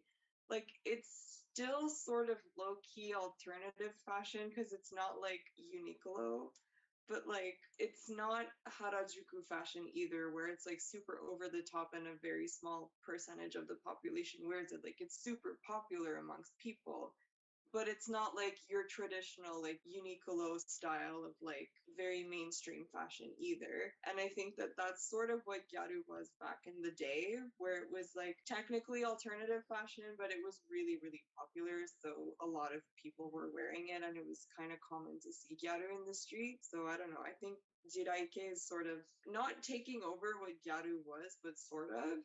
And there's a lot of similarities, like in lifestyle and certain things they do and things like that, and like even misconceptions about them that are sort of coming back. I think so too. And especially like the hairstyles, like yeah, you can have kind of straight hair where maybe like a lot of the older gyaru styles had like the big hair, but like going to the salon just to get your hair done like for a look is still very, very common with like especially the Yosangata girls. Like the ribbon hairstyles is kind of like taken place over this Sujimori style. And so, you know, a lot of things have sort of turned into that, which is it's interesting because I was gyaru, so I'm kind of like, wow, that's an interesting transition. Like I had blonde hair and everything. Yeah, what happened to your blonde hair? Well, No, I'm yeah, kidding. I mean that's just kind of how it is in general with like fashion, and Yeah, it's I always know. evolving. Earlier, we kind of touched on about how Jiraike kind of like slowly grew around the time of the pandemic in 2020. Do you feel like that fueled the popularity of this culture? Definitely. I think that because people were trapped in their house, a lot of like we we kind of talked about earlier with like the mental illness and like I was saying vent trapped. art Nobody was and trapped. stuff like that. Like I feel like this is kind of around the time when a lot of the like artists like because I feel like Jiraike has a lot to do with like illustrations and stuff. Like there's a lot of really popular like illustrator. You said There's it a so lot much, of you gotta them. like take a shot every time you say Yeah, I know. So I think that that's kind of when they started rising to popularity, like the being able to express Jiraike through art, because you couldn't really go out. But here's the other catcher: is Kabukicho never really closed down, and a lot of bars in Kabukicho were like kind of running illegally because here's the interesting thing: the government never said businesses had to close. What they did was they were like, we will give you money if you do close. But for certain businesses, they were like, well, we'll probably make more than the government will give us, so might as well just stay open. So the Toyoko kids who had nowhere else to live were still kind of doing the same thing, which was just fueling a huge fire of problems because even though like yeah Kabukicho was open, it still wasn't open. It was depended on where you were, what restaurants were willing to open, what bars were willing to open, because a lot weren't. It also sort of was like you can't really go and see your friends now because some people were more afraid than others, and like if you were seen going out, people would like ridicule you, and like it was a very messy situation over here, honestly. And like I was shut down in my house for several months teaching from home. Like my job was just like, okay, we'll just go we'll do it from home now. So I started working from home, and it was like so boring, and I couldn't put on makeup and I couldn't dress up. So I can understand like why people would go jirai. They kind of go crazy, and you start being like you're angry and you just want to like pop off and explode at like things that you can't control. And that's the problem. You can't control the pandemic. You can't control what the government's doing, So Something really interesting too is I think globally mental health has shifted for a lot of people. Some people that didn't have certain issues before because of the pandemic now have them. Even though it's something that's fueled by the pandemic, it's still mental health that's changing, and that can cause certain things to happen. And you did mention also something really interesting, that like while Kabukicho was open, the rest of the country like sort of wasn't, and a lot of people were staying home.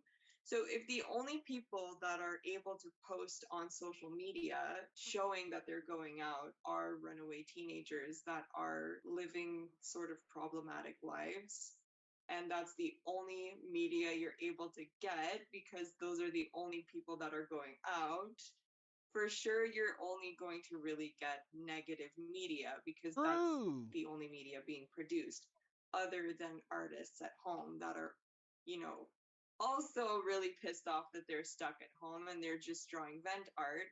So it is very interesting that this fashion style sort of started evolving within the pandemic because you do have all these very like trapped people. Kind of again going into like the runaway thing and Kabukicho never actually closing. It's like if your home life is getting shittier and shittier by the day because now you're trapped with like your abusive father or, you know, abusive boyfriend or whatever, and you're like, wow, Kabukicho's open. I can just like go run away, you know?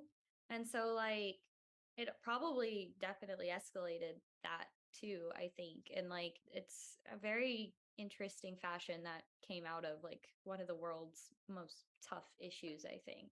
Yeah. But there are some better things that came out of this fashion style. Yes. Let's talk Like about relating to art, there's one artist, I completely forgot her name and I feel really bad. It's like really early in the morning right now. But she like draws this one Jidaike girl. She has pink hair and she always draws her doing super wholesome things. Like it's so cute. There's this one image where she's at a restaurant and I think the waitress like spills water on her skirt. She's just like so nice about it, and like it's all these little art pieces of like this one pink-haired Jedi girl that's just super sweet and it's super wholesome. Well, other than art, you know, what are some other things, like positive things about Jidaike that you enjoy and why you know, enjoy wearing the fashion? And other people too, because when I looked it up on TikTok, like looking up Jidaike, there's so many people, like so many young people wearing it and just like having fun with their friends with the fashion and stuff. It's not all dark. There is a dark side, and I have in my notes here, the quote was, "You can wear the style without actively promoting harmful behaviors." You know, there's going to be some bad apples, but most of the people aren't bad apples. Yeah. Like I see girls shopping with their mom who are like Jidai K girls, like, and they're just like, you know, they're going to 109 and they're shopping in Encre Rouge, and mom is like, oh, do you like this? And the girl's like, yeah, I like that. And it's like, I don't think that that girl is scamming old men. You know what I mean? Like, it's at this point in the fashion, I honestly think you can divide the lifestyle or the negative aspects of the lifestyle, because the good aspects are like afternoon tea and going to concerts, like that's fun.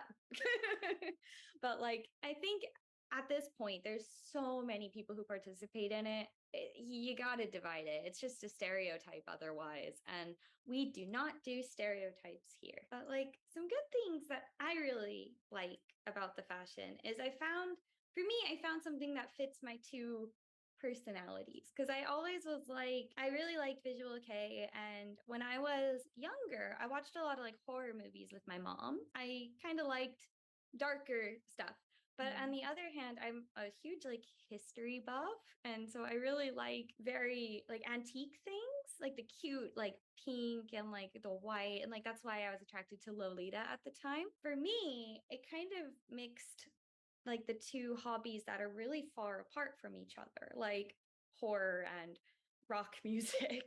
And like I did ballet as a kid, so I really liked like, you know, pink stuff also. And so it kind of bridged those two things for me. Like now it's like I can wear pink and wear black. I can wear studs and garters and I can wear ribbons. It was like a really good mix for me. That's just it for the fashion side. As for like the things like the culture side, a lot of the Jidai girls I've met are actually really, really nice. And I think that part of it is because you are so ostracized just by wearing pink and black. You know, like those animals in the wild where you're like, oh, avoid that animal because they wear, you know, their skin is blue or whatever.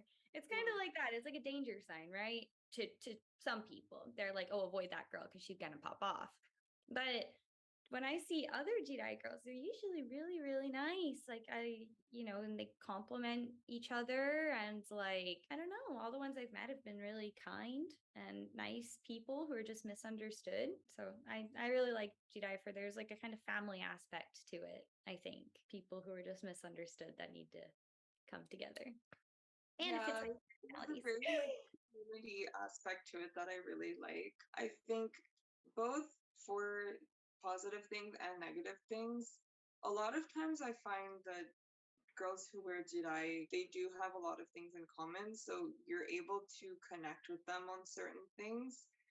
And it's nice to have that community aspect that you can just be yourself in. And same thing, like I find it marries very, very cutesy things with darker things. Not like by the lifestyle, I mean, but just like aesthetically. Like I'm someone who really liked like Junji Ito when I was younger and like very darkly themed things. But I really liked super kawaii culture and like I wore Lolita, I wore Fairy K, like I was super into those kind of things, but I never felt like it fit me and I didn't think it was an image that I liked. Like even when I wore Gyaru, I didn't feel like myself.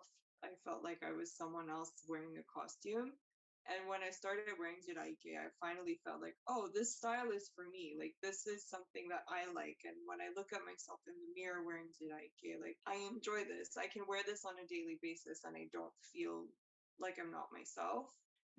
And I think a lot of people that wear Jirai have that same feeling. So it's nice to be able to connect with people that way. I haven't met any in Japan because, as I said, I left in March 2020 and like Jirai had just started at that point. Like, even I didn't really wear it at the time. But the Jedi girls I've met outside of Japan were all super kind as well. They're very nice people. It's nice to like find a style that really feels like you. Like I can definitely relate with that in regards to like decor and Yeah, with that said, fucking yeah, just talking about the lifestyle and whatnot. I didn't know, because like this is still a new thing to me, because I'm subscribed to her actually, because I like how adorable she is, but like I'm not in her comments or anything like that. I just see her videos passing by, and I'm just figuring like, hey, let me click on this video since it's talking about the actual style that she's into. stuff. Cause yeah, I too like I love tried deep and dives like this. experimented with all sorts of different styles like Lolita, Fairy K too, but it didn't really feel like me. I like collecting a lot of weird things, so I feel like maybe that's why I'm into Decora. So that's why I like it. It's nice hearing that y'all found a style that feels like the most you, and you managed to also find a community. It's nice to hear that you both had really positive experiences with Jiraike. As for the negative stuff, I'm very much like a you do you, just don't hurt other people and like don't hurt yourself. So like the negative stuff, of course, like it does happen, and like I've said, it's not unique to Jedi, and it's didn't come because of Jedi. They just so happened to that was already a thing and then this happened. So I don't want to say that like Jedi doesn't have its problems or that I approve of the bad things, because like I don't approve of self-harm. I think that people need help, and I think that Japan and people should be able to express in healthy ways that they have these kind of pent up emotions and stuff. And I think that being mean to people just because of the clothes they wear, or like I've said a couple of times, like stereotyping them, it does more harm than good. And so you assuming that this girl is like this, or you like bullying because you're like, oh, this girl has mental problems because she wears this fashion, or like, oh, she's killing people, she's gonna go stab her host boyfriend, or like whatever. It's like that's not the case. And unless you know what people are really like, which this is the internet, you're never going to know what people are really like unless you know them personally. I want the future of the Jedi community to be a positive and healing one. I don't want this like negative bullshit that comes from TikTok. I highly doubt it, because like people love drama, and that what sucks about a lot of these cultures and stuff like that. There's gonna be drama no matter what. Gonna be that fucking entitled hater that's gonna be inside the group, whatnot. That's gonna cause drama and stuff like that. Show like the quote unquote shit that happened to them and whatnot. It kind of just sucks. Like can't have one without the other, you know. Like I've not once ever seen actual proper wholesome, really good community. Always some toxicity. Or that comes from just assuming what people are like based on what they wear. Like, it's not cute. It's 2020. Get over it. People dress differently. Anyway, Agreed. And I also think it's important to let people know that like you don't need to be like the Jidai lifestyle to wear the fashion. This is a really hot take, but like I think a lot of people who live outside Japan, as I mentioned earlier, tend to cling to like the mental health aspect of the dark side of Jidaike and sort of play into that. And you don't need to do that to wear Jidaike. You can enjoy this fashion and live a positive life. You don't need to be mentally unhealthy, or you don't need to like glorify mental health or mental disorders to be accepted into the Jedi community. If you do have mental health problems, like for sure you'll find people that you can talk to and maybe not find like help specifically, but you'll be able to find people that you can at least talk to and like have a safe space. You don't need to be mentally unhealthy to be part of the Jedi community, and I think that that's something that's important to remember. I'm glad to hear that the both of you have had like really positive experiences with DIK. But yeah, thank you both again for taking the time to speak to me about this. I really, really, really appreciate the both of you so much. So thank you again. Thank you for having us again. Yeah, this was a lot of fun, and I liked being able to ramble. All right, Gigi, that was from. Where's her? That was from. It's spelled Cyber Girl. There's no ER at the end. It's spelled Y. It's spelled CYBER.girl, and girl has no I. So yeah, I've been honestly scratching for a minute. But now we're about to talk about fucking beauty, gaming, and or watch a video on gamers, beauty, and capitalism by I think his name is Anthony.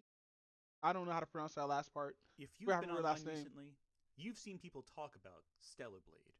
It's a new game from Korean developer Shift Up. Yeah. It blends sci-fi aesthetics straight out of a Shiro Masamune manga with the gameplay of Sekiro or Devil May Cry. By all accounts, it looks pretty fun, stylish. There to scratch that cyberpunk sci-fi itch I personally been feeling for quite some time, or at least I would say that if it were coming out to PC.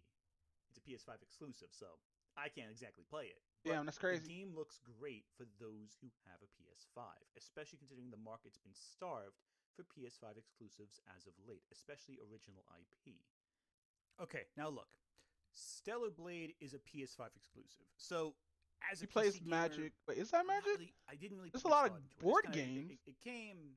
I was like, okay, it's cool. And then Okay, I don't moved think he on with plays my life. Magic.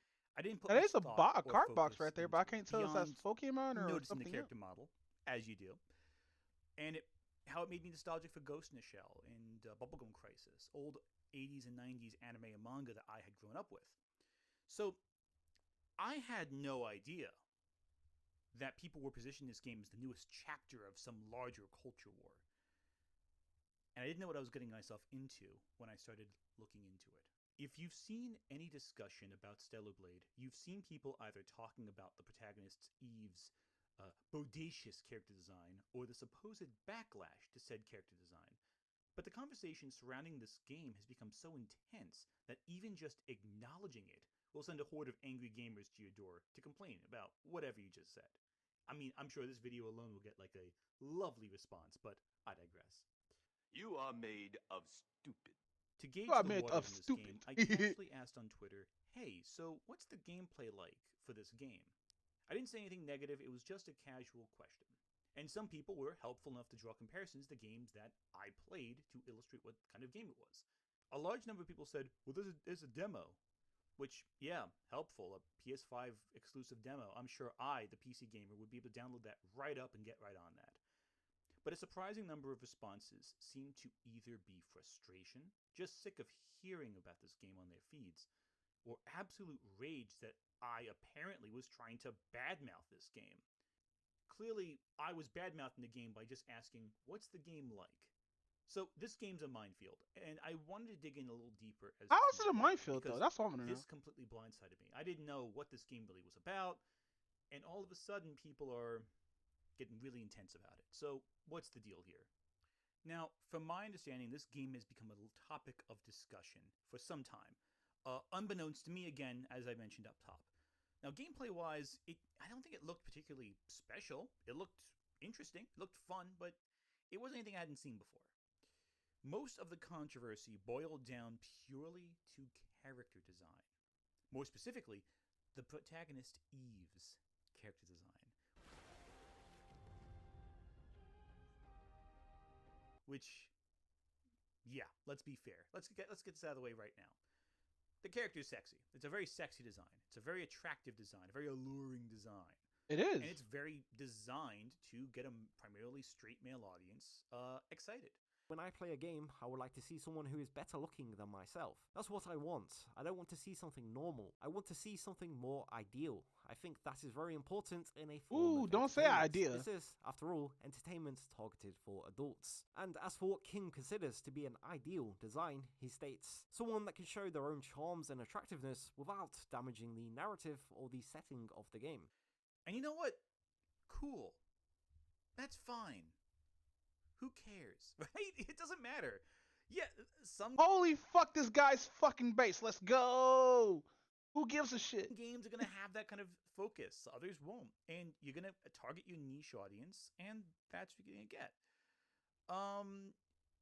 In an interview, the lead designer indicated that one of their goals was to position the camera so that Eve's rear was center frame. When it comes to the design, we put special That's smart. attention on the back of the Whoever that character, guy, give so that guy the 2 player is jobs. always That was facing smart. the back of the character when they're playing. That's what they see the most of, so we thought this was pretty important. The article also says, Kim argues, however, that the studio's style is about more than pure titillation. The deliberately glamorous design of characters like Eve has become somewhat of a brave thing to be going for or attempting. And you know what? I'm glad These dudes were like, hey fam, how should we make people buy our game? Let's make her look like a cross between Bayonetta, Serious Student Samus, and that one home chick from Devil May Cry. Yeah. he admitted it. It's good. I'd rather someone be upfront about how shameless they are than try to hide it. Why hide it? You know? Be upfront. You want to market a game based on the character's attractiveness? Talk about that. That's great. I have nothing but respect for any developer who outright says what they're trying to do with their game. That's great. Show me a boob, man, and I'll show you a no-brain, no-class knuckle-dragger who knows nothing of the fair sex. Knuckle-dragger. If you're enlightened like I am, then you know that the real show is down below. And yeah, if you look at the gameplay, a lot of the sequences aim the camera right there. So clearly it's a priority. And that's fine. It's great. You know, whatever. Who cares, right? Well, people care. A lot of people care. Now, I don't understand the backlash in either direction, especially this early stage of my investigation on this game. Because from my perspective, if you want your game to be shameless or emphasize how hot your protagonist is, go for it. And that's fine. You might alienate some of your audience, but if that's the kind of game you want to make, cool. But I think it's odd, too, that this is being positioned as this revolutionary thing, that a character is sexy. And maybe it's because I'm a little older, right? So when I was growing up, we had Leisure Suit Larry, we had Dead or Alive, we had Mortal Kombat, you know, all these games that were very, very shameless. Lara Croft was put in Playboy magazine, I think, at one point. Yeah, she was. Characters who were positioned as sexy. And, you know, that I never really thought that changed too much over the years. I think our perception as a culture have shifted to a more conservative view of overt sexuality, where people are hiding it more and more. It's a weird kind of trend I've noticed, but that's kind of but with games, it's kept pace with the general discussion in pop culture as a collective whole. I think gaming's gotten much better with sex.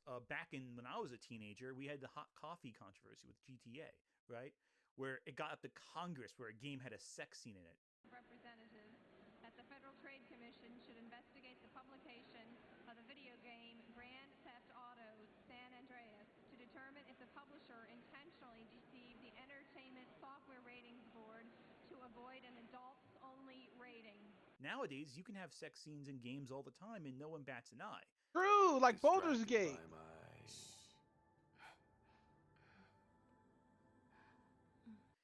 Game of the Year had tons of them. You know, Baldur's Gate 3, Game of the Year had tons of sex scenes in it. I'm numbed to all the depravities I conduct on a daily basis, but boring sex? That's a new fetish entirely. So I was under the impression Yo, we're actually in a much they talk about anime games are fucking degenerate. Nigga, boring sex? This nigga says it's gonna become my new king. Boring sex, let's go.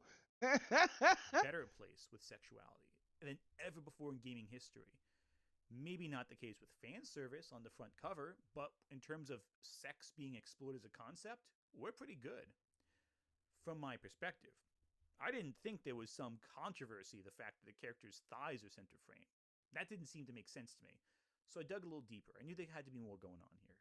So this is my second time recording this because the first time I realized I did not have my mic on. Yeah. That was a huge problem and got in the way of recording. So now we have the mic. We're good to go.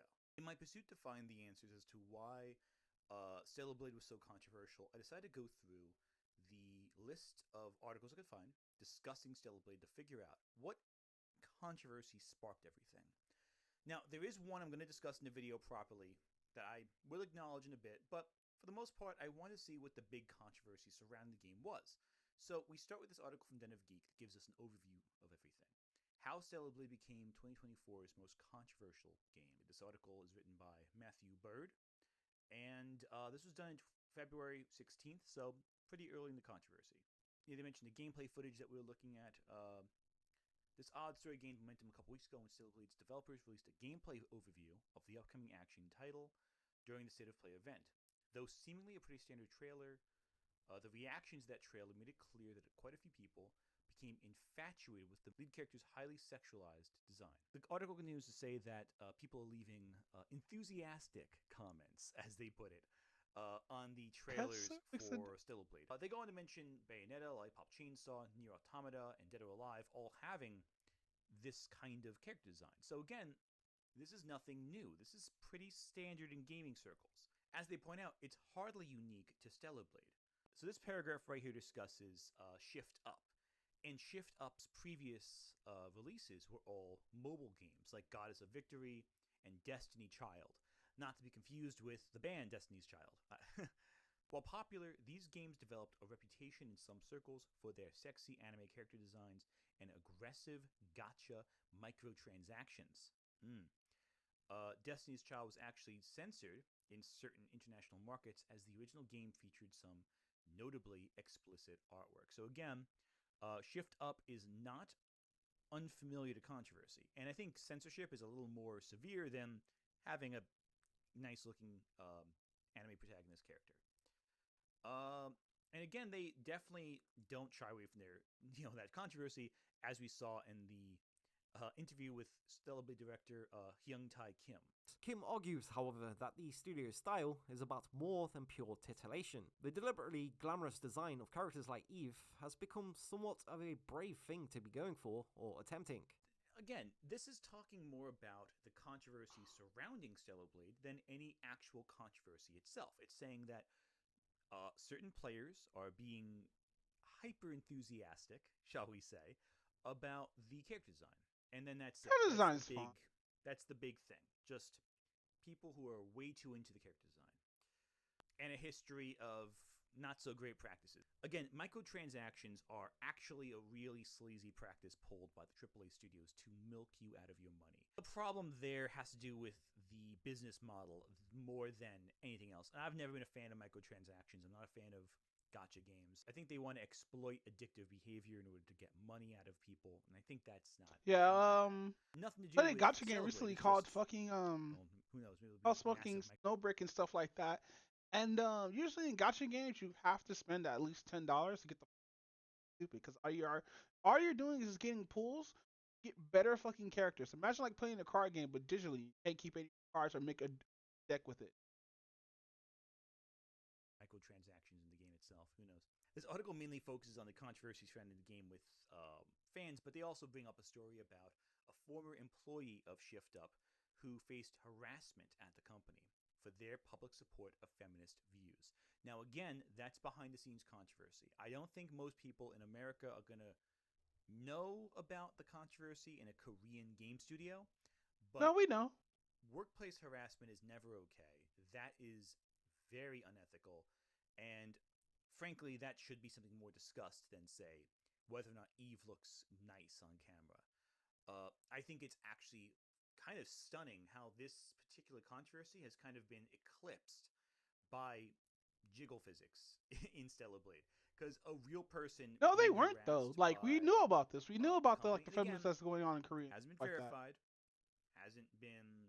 Some of the information is no longer available to read according to this article, but I still think that's a bigger point of discussion than, say, whether or not Eve's body is center frame. I know he's right, by It's the a way. non-issue compared to real people being harassed. So I digress. This one quote from the article I think sums up my perspectives on this whole issue. The controversy over Stellar Blade, such as it is, more often seems to be fueled by those who see this game as a representation of bigger political and social ideas, and are supporting/criticizing it because of how they believe it fits into their broader beliefs. And the articles I found kind of all feed into that more or less. This one article from the Mary Sue, for example, the headline is Stellar Blade's design isn't the problem, it's how creepy men are being about it. And the article goes over. How When I first reported creepy this, I looked through though. the whole article, but I can sum up for you right now. Most of it has to do with the reaction of men to female characters. Of course, men being creepy about female characters is nothing new. The hypersexualization of women in media, from TV to movies to video games, is a decades-old ongoing issue. You know what's funny? However, it is a We always talk about the male gaze. Whenever we talk about the female, I never understood. I always talk about how bad the male gaze, how terrible it is, and whatnot. But women can have just as worse as a gaze has men, and like we never actually point that through. Like, mind you, I don't mind people having a gaze or something having an attraction to something. That's fine. But if it's towards like a fantasy character, who gives a fuck? You know what I mean? And you throw that out there at like somebody who's the opposite gender or it's like doesn't have a gender, fucking, they'll probably tell you different.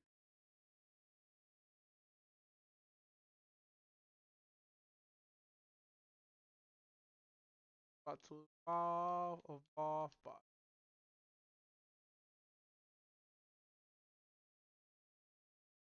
ooh.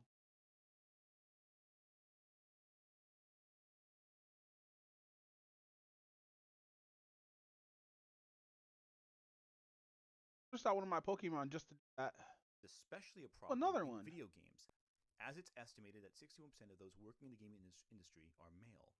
Additionally, although it has been found that women now make up half of the gaming community, they are That's nice. misconceptions That's good. that gamers are still predominantly male. Hence, from Lara Croft to Bayonetta, women in video games have consistently been heavily sexualized to appeal to men.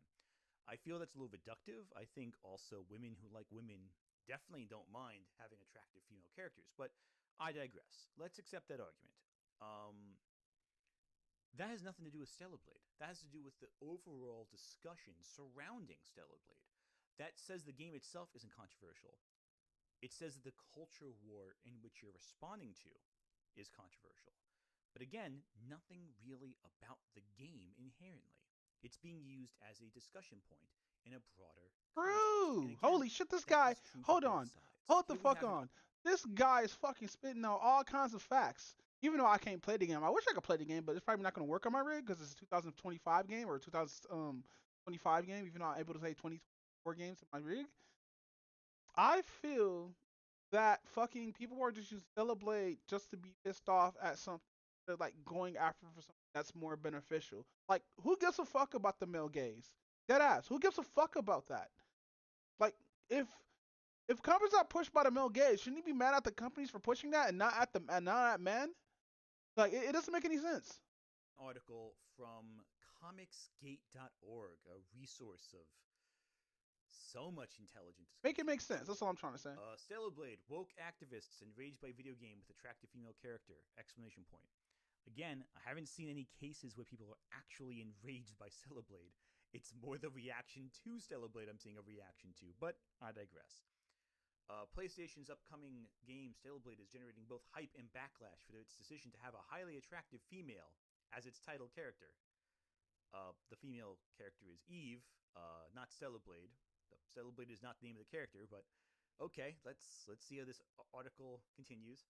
The character Eve is featured with many different obtainable costumes. Many of the outfits highlight her female figure with a prominently featured backside! The decision to have a character with a highly sought after body standard is a highly sought after body standard with a highly sought after the grammar in this article, you have a highly sought after body, not body standard. Body standard is a general. Okay, I digress. Throwback to the 90s and 2000s, where many body types were both realistic and unrealistic, but often a very appeal. This is a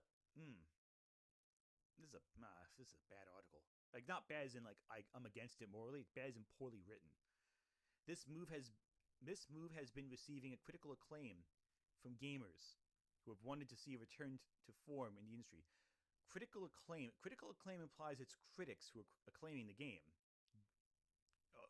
But I thought you guys were against journalists. Critics are journalists. I think this article doesn't know what these words mean. Sexualized character were a major selling point in the video game industry to the point where it became part of the culture. Again, here's the problem. I'll save you time for this one. At no point in this article do they even mention Stellar Blade. Poorly written, and at no point discusses Stellar Blade as a game. It's all about the culture war surrounding the game. So both sides of this article, on both the Mary Sue and the Comicsgate site, are talking about the reaction around the game and not actually the game itself or any. Yeah, that sounds weird. You know what I mean? The game. However, I would be lying if I said they are not examples of people that did criticize the game, and there was controversy surrounding it. A noteworthy example is with IGN France. IGN France said that the character model for Eve looked like a glorified doll made by someone who had never actually seen a woman. And as people were quick to point out, there is a female model for Eve. She is based on a real person's physique. There was motion captured. So criticisms of Eve saying that she looks like a soulless doll, that's an opinion. But to say that you've never seen a woman before with this design, that's a little. I don't like that argument. That seems really. There's a lot of issues with it, especially in the case when there's an actual person the character design is based off of. But those are the big ones. Those are the big points of controversy. Though I would be lying if I didn't withhold one other example of controversy. I think really became a lightning rod for the whole discussion. I think this one argument from one video review really became the thing that everyone focused on. But again, we'll get to that later in the video. The point I want to highlight with this video and this little segment right here is that most of the controversy has nothing to do with Stellar Blade as a game. Everything seems to be about the culture war surrounding Stellar Blade.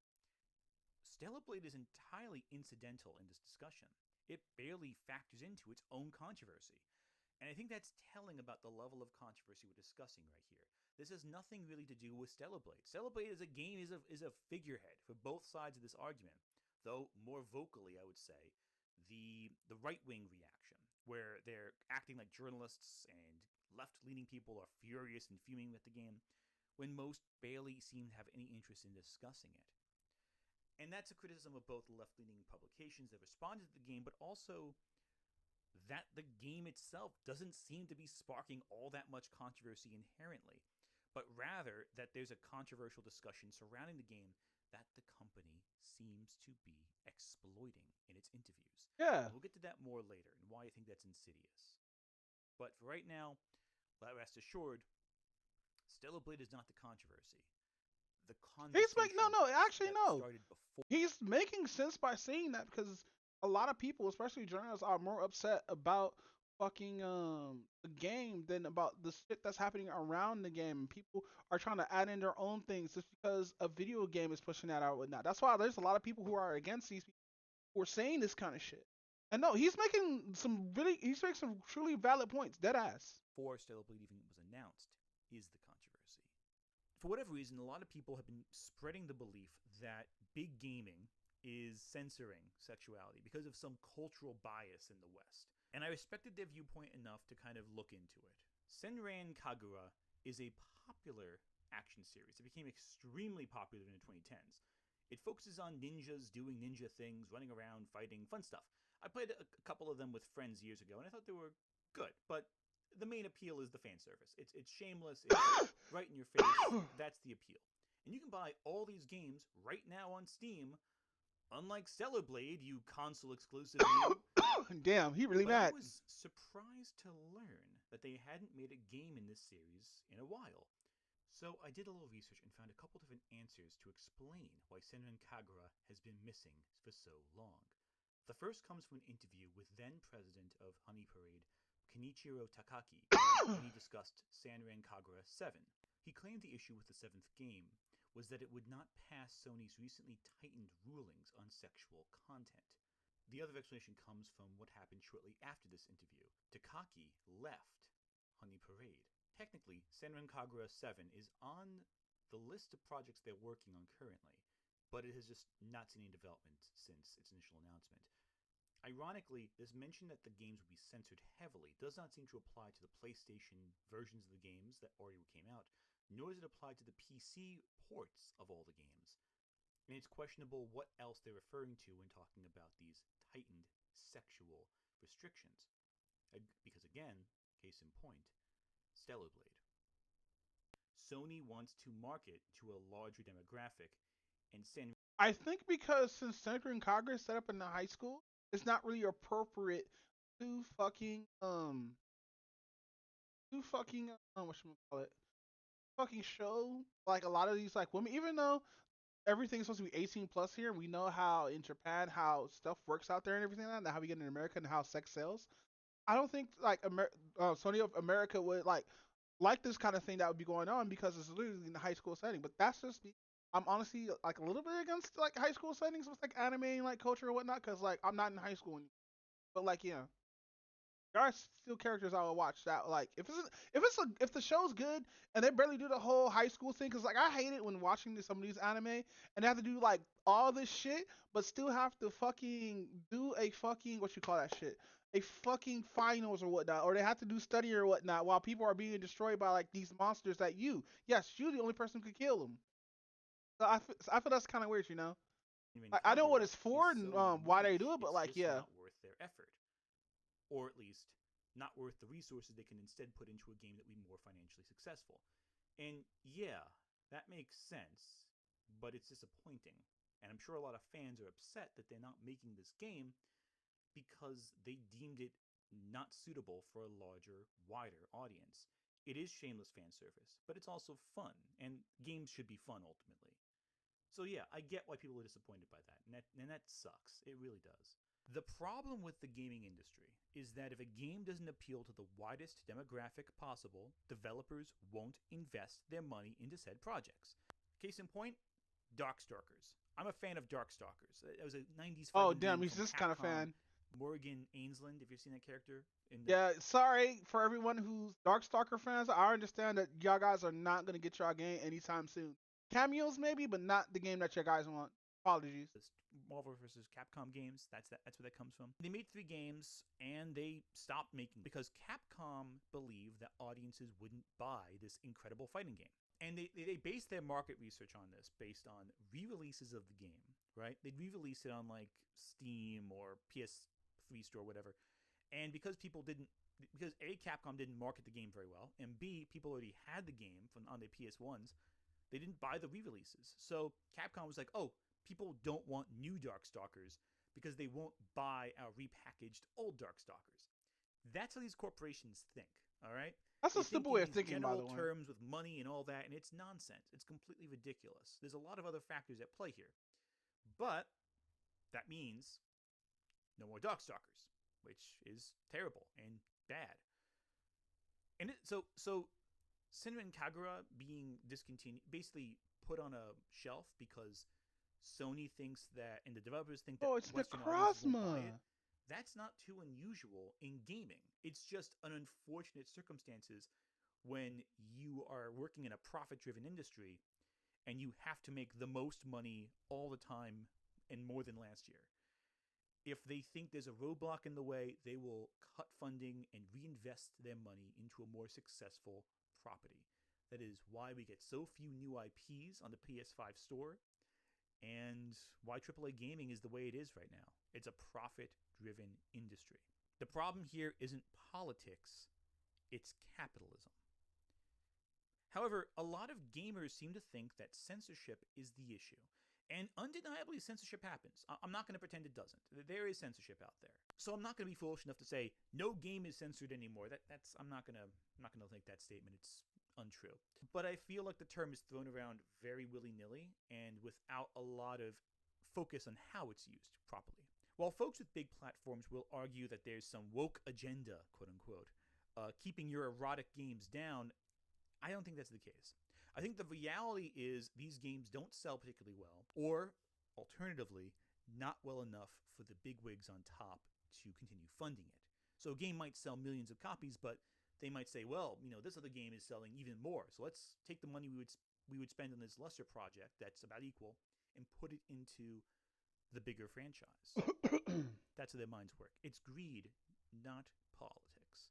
I guarantee you that if a game with just tons and tons of just, like a hentai game became successful, you'd see all these big developers just reinvest all their money into hentai because that would be what makes them the most money. They chase money, they don't chase politics. And if you think otherwise, you're not living in the real world where money drives business organizations, drives decisions like this.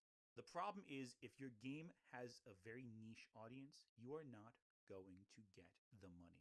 Going back to Stellar Blade, this game is clearly shameless and being distributed by Sony, the same company that distributed Senran Kagura. This game feels in many ways like a calculated move. Its gameplay is inspired by other games. Its main character, Eve, bears much in common with Bayonetta and 2B from Nier Automata. Stellar Blade follows the formula well, but that wouldn't be enough to get it on top of the PlayStation Store bestseller list. There needs to be controversy. Am I saying that this controversy is manufactured? Yes. Yes, I am, actually. Now, this is where gamers come in handy for the corporations. Corporations understand that word of mouth can make or break a game. Think of how many games exist out there that have had terrible word of mouth campaigns that have destroyed all their prospects. Tons of games get bad backlash and they're gone. What they want is controversy, not backlash. Backlash is one thing, controversy is different. Backlash is when people are arguing at the company. Controversy is when people are arguing over the product, right? That's the key difference. And I've noticed some games that exist without controversy. People say the game, there's some games that come out where no one says anything controversial about it. It just comes out, and sometimes it's a hit, but often it's forgotten because no one is talking about it up to its time of release, even if the game is incredible. Ico, for example, great classic game, not controversial. It only became popular to discuss once the follow-up game from that studio, Shadow of the Colossus, came out. And that game was fantastic, but Ico was kind of always in its shadow, kind of dragged along by Shadow of the Colossus' success. That is when people started really talking about it. But no controversy. Great game, no controversy, not great sales. That's a good example from 20 years ago. But you can find dozens of examples today of games no one talks about that are just excellent. Hidden gems, they call them now. Now, with Stellar Blade, I saw more people telling me the game was controversial than people actually arguing about the game itself. I saw reactions. Ooh, the snap. Oh, that was a bad snap. Oh, fuck. That cut, bro. Oh, damn. Ooh, that was a bad one.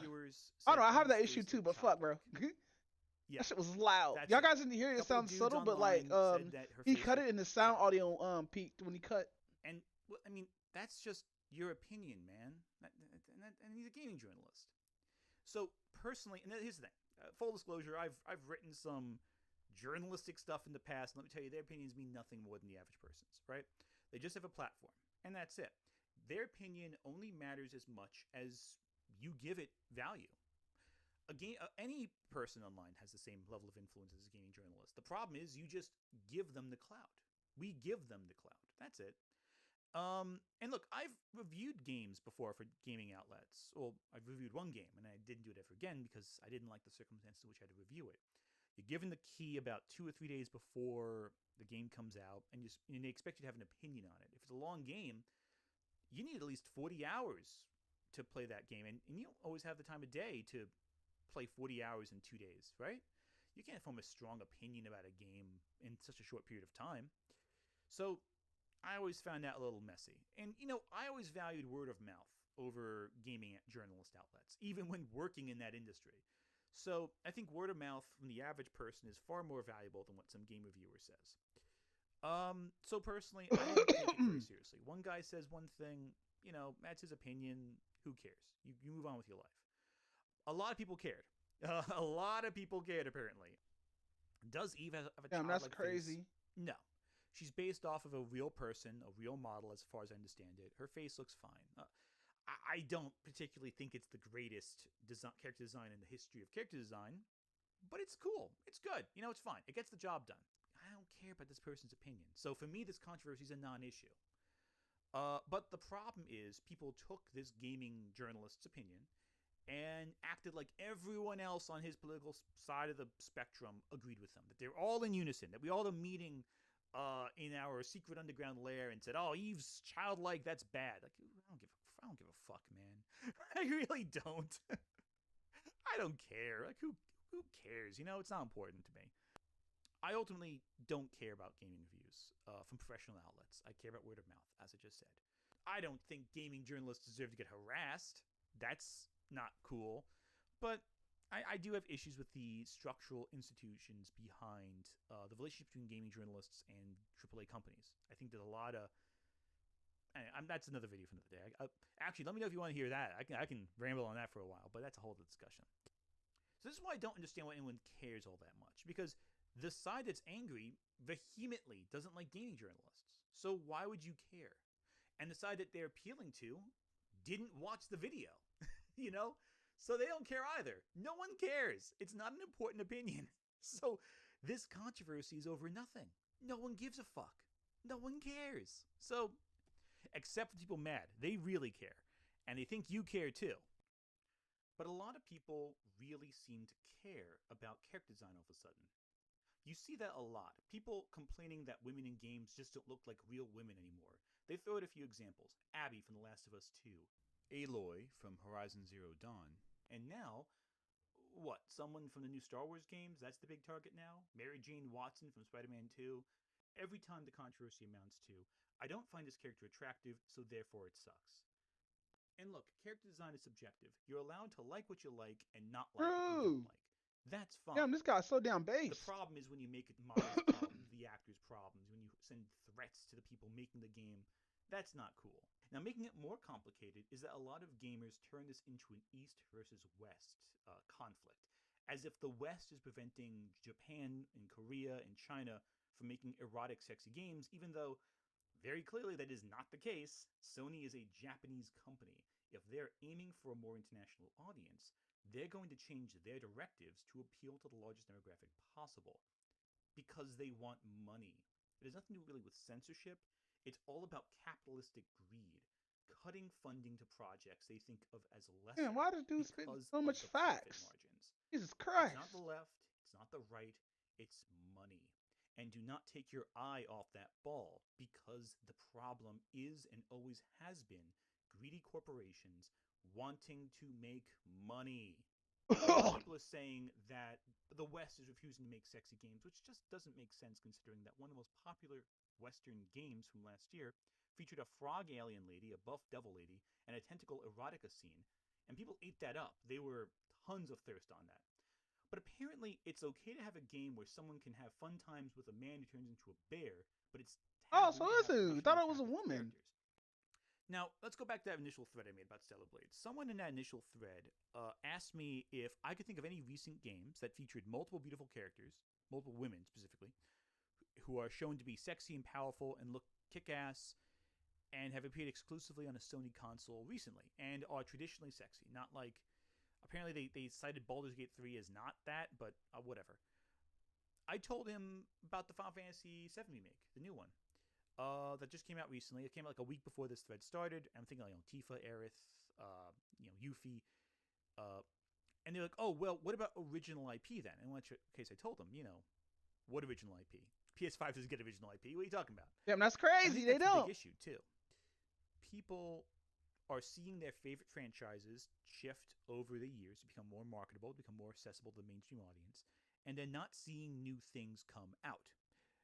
And I think that's a big reason why Stellar Blade is kicking off as it is. It's a new franchise that appeals to that specific niche of gamer, and it doesn't seem to exist in the same traditional conservative sexual space that other older games that were more exploitative used to. And when I say conservative, I mean like the traditional conservative sexuality, where someone hides themselves, a little more, not as overtly erotic, that sort of thing. A lot of gamers seem to think developers are refusing traditional sexuality. I heard the term I like girls. Sexy thrown out a lot. No! They and it booted took a him while to off figure the out what they were talking internet! about. They argued that Baldur's Gate 3 was safe sexy, while Stellar Blade wasn't, which, I mean, Stellar Blade seems as safe as humanly possible, calculated even. Whereas Baldur's Gate 3 features tons of queer characters, some unorthodox interspecies relationships, tentacles. It's really unsafe, until I realized what they meant by saying, quote-unquote, safe. You know why? And then I realized that this was It's because Stellar Blade pushes the male gaze onto them. A lot of people who are against that only sees that. They only see the gaze of what they think a man would see, and not take 3 steps back and look at what they would see. So that's why people are like, oh man, Stellar Blade is all about being horny and stuff like that, even though there's probably no sex in this. But with something that's like fucking Baldur's Gate 3, which is a D-Gen game, I'm gonna say that right now, fucking motherfuckers would be like, nah, fucking this shit's safe because they prepare us. Even though you literally walk in, you get a fucking sex jump scare in the game. You walk in on an ogre and an orc just fucking each other, bro, going ham, nigga. You walk in onto that, bro. But motherfuckers when you get mad at Stellar Blade, which is a hack and slash word. Nonsense argument point. But after trying to piece together what this nonsense all meant, it became clear. Safe sexy is sex that's not mainstream. So when people say safe sexy, they mean not mainstream sexy, whereas unsafe sexy is mainstream vanilla stuff. It was at this point I realized that the people making this discussion were living in a fantasy world. This is not reality. Damn. Mainstream sexual stuff is mainstream. I'm sorry. Mainstream beauty is mainstream. Anything outside of that is ostracized by society in some ways, I think very unjustifiably, and it's bad. This is such a perpetually online argument, by the way. No, mainstream depictions of beauty, they're not avant-garde. They're not, it's standard. It's everywhere. Ironically, the conservative argument that we need to return to tradition is only he's talking about conservatism. Because conservatives pushed back on sexy game design for years. No. Should investigate the publication of the video game Grand Theft Auto San Andreas to determine if the publisher intentionally deceived the Entertainment Software Ratings Board to avoid an adults-only rating. And I mean, on a political level, in the government, there were meetings about the hot coffee mod when GTA came out. Your fight isn't with the gays or the women. It's with conservative politicians. It's with corporations that are working within confines by setting conservative ideologies into your games. My because brain. they want to appeal to the biggest Wait, this say he's gonna do politics. Audience. In December was in capitalism, okay. 23 million accounts. Besides, it's not like you don't see sexy characters front and center in some of the biggest games of all time. I mean, have you seen GTA? Have you played Mortal Kombat? Even the more recent Mortal Kombat and GTA games still have very traditionally attractive characters front and center. Now look, ultimately, what I'm saying won't change anyone's minds. If you believe that the gaming universe is plotting against boobs, then, you believe this and you won't believe me. And I'm cool with that. I accept your dislikes. But I want to reach out to anyone who is using the evidence of your eyes and ears and living in reality to understand this is an echo chamber argument we're seeing here. It feels like I'm talking to people who no longer connect with existence. And don't tell me, oh, your side fought against sexy characters. It's look at feminist frequency and Anita Sarkeesian. To that, I'd say a lot of leftists don't like her either. They don't agree with her. Honestly, I think Anita Sarkeesian is more conservative than liberal. Because she believed that people have to fit into specific traditional boxes. You know, modern day feminism, you know, fourth wave feminism, the LGBTQ philosophy discourse, a lot of that runs counter to what Anita Sarkeesian fought for, I should say, in her videos. She believed in traditional feminine nature, and she wanted it to be reinforced in gaming. A lot of modern feminists and queer folk don't agree with that. They fight against that, actually. She proposed modesty. You know, we don't like that either. You know, it's bizarre. It's a strange sort of disconnect that, yeah, she's a feminist, but she's not every feminist agrees in the same thing. Not every queer-friendly organization believes in the same things. There's a diverse body of thought. You know, she didn't deserve to get harassed. She didn't deserve the backlash she received. But that doesn't mean I have to agree with what she says. In fact, I disagree a lot of the time. She didn't play a lot of the games, and you can tell based on her opinions on it. And you know what? That deserves criticism. It does not deserve her being harassed enough. You can criticize someone's argument without threatening them. That's just how it is. That's just being a normal person. The reactionaries and Anita Sarkeesian, they're the same. Just different arguments, but they're the same mentality. It must conform to this to be good. If it is outside my conformity, it is bad. That's how they think.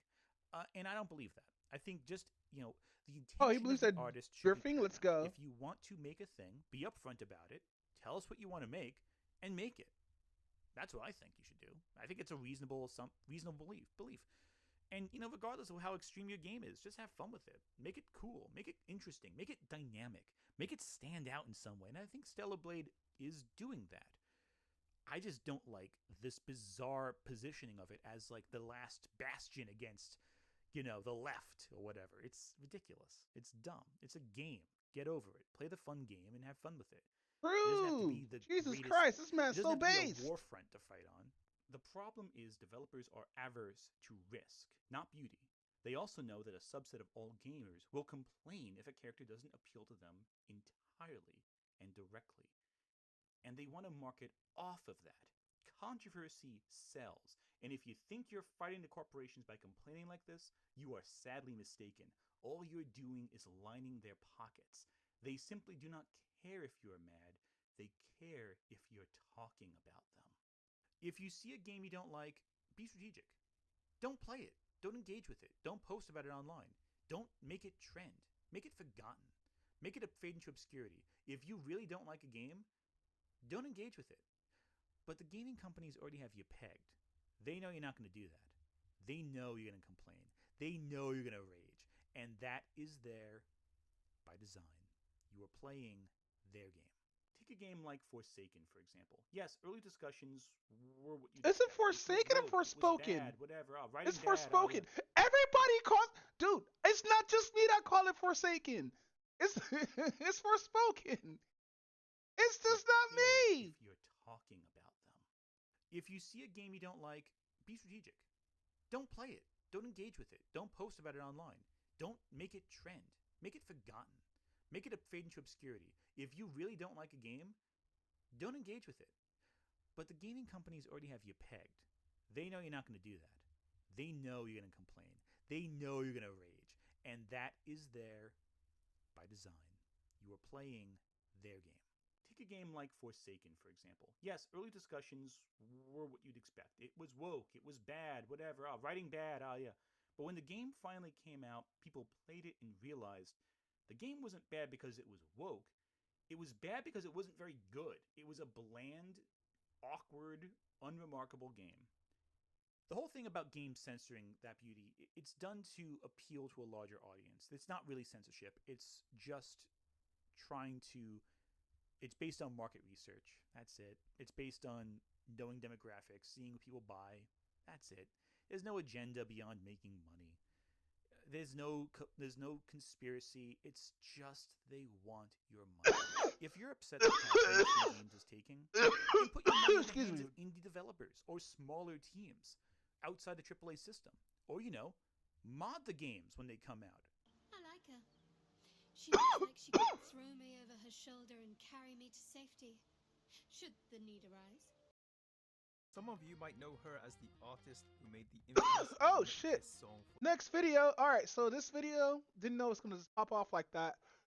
This video by somebody named Nihojo. Oh, this guy again. Cool. We got 2 videos from this guy. Japan's most hated or loved idols. So we're going back to the idol culture again. Let's go. Why she hated? For Chainsaw Man, Oh shit. ending, others for her striking beauty. Unique, eccentric, mysterious. We're going to talk about Ano. Most of us outside of Japan may not be aware of some of the more interesting personalities within the Japanese otaku landscape. So I thought I'd do a little video series and try to shed some light on these individuals. This is Otaku Files. They both suck ass. Wait.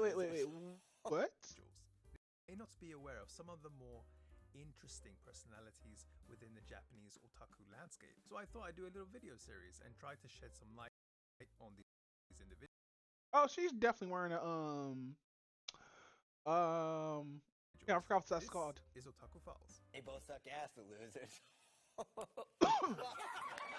As is also common for many well-known personalities within Japan, Ano, known affectionately as Ano-chan, has dabbled in many different things. But she first hit the spotlight back in 2013, where she joined the alternative idol group You'll Melt More, or Yuru Meru Mo, as they're known in Japanese, as the group's Was she blue on the color member. ground? And by the way, Ano-chan kicks major ass on the guitar. You'll Melt More are known for their unconventional approach to the idol genre, incorporating elements of rock, psychedelic, and even disco into their pop music. This unique blend earned them a loyal following among fans who appreciate this uniqueness. Ano-chan, with her attractive looks, eccentric, and slightly wacky personality, gained her a very strong fan base, pushing her to being one of the group's more popular members. However, before joining You'll Melt More, you would have probably never imagined Ano-chan becoming an idol.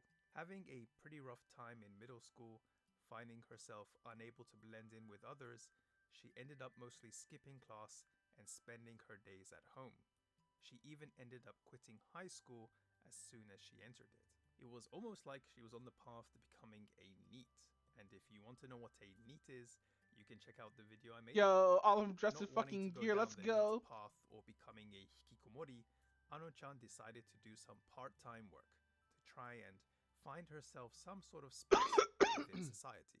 Working in a supermarket at the cash register, Ano-chan found herself not being able to speak to customers in a clear and loud voice, and as a result, was often scolded by her boss. She saw an ad on Twitter to join an idol group, and even though she did answer the ad, she never went in for the interview, apparently not wanting to go through that whole process again. But she did go see the group live at the management's request, and agreed to join because of how real and unfiltered her whole experience of the event was. This was also at a time where You'll Melt More didn't seem complete, making her feel You know, the girls for a lot of these seem like the more of like the fucking, especially in the otaku culture, seem like the more like the outstanding one, like the more like I don't want to fall under the stereotype shit, like the more not immature but more playful out of everybody in like the otaku culture or whatnot. Cause you all these playful cultures inside otaku culture and stuff like that.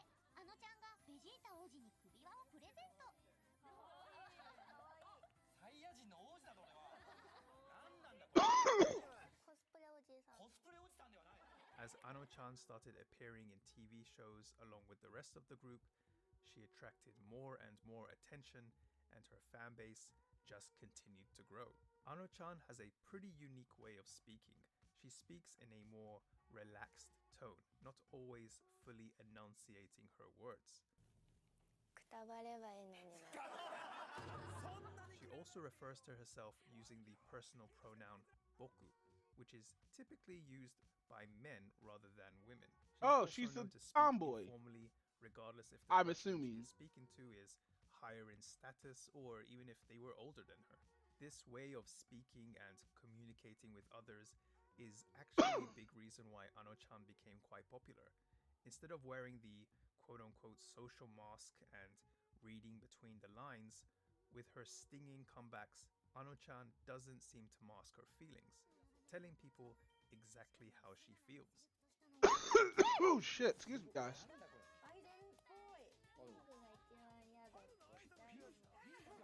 Despite looking fragile to some, by her loyal fanbase, she's viewed as a strong person who stays true to herself, even though she mostly likes to complain about how hard it is to be an idol. When she's on tour though, she doesn't hold back. This ain't no timid idol. Because she's having fun, that's probably why.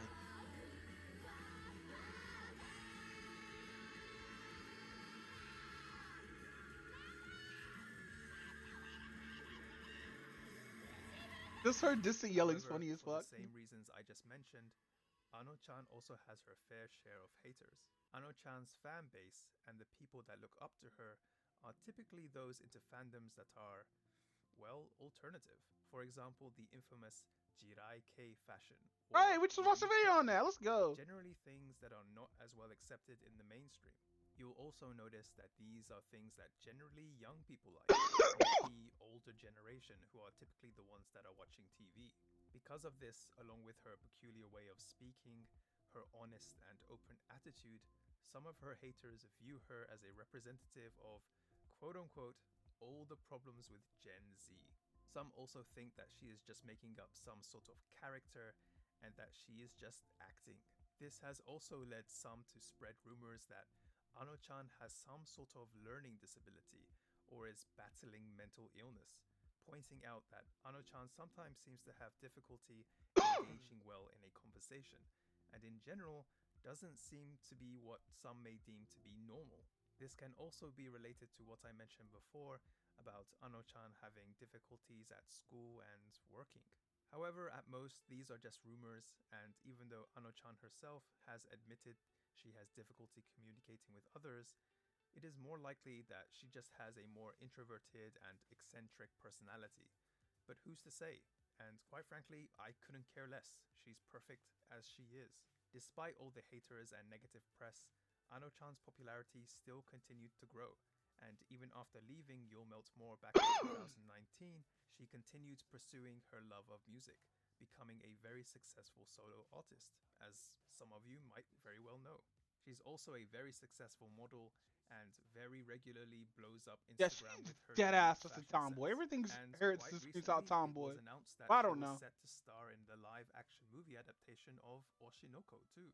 Through her own efforts, Ano-chan has gone from being a hikikomori spending her lonely days at home to now one of Japan's most recognizable shining stars, and it doesn't seem like she's planning to slow down anytime soon.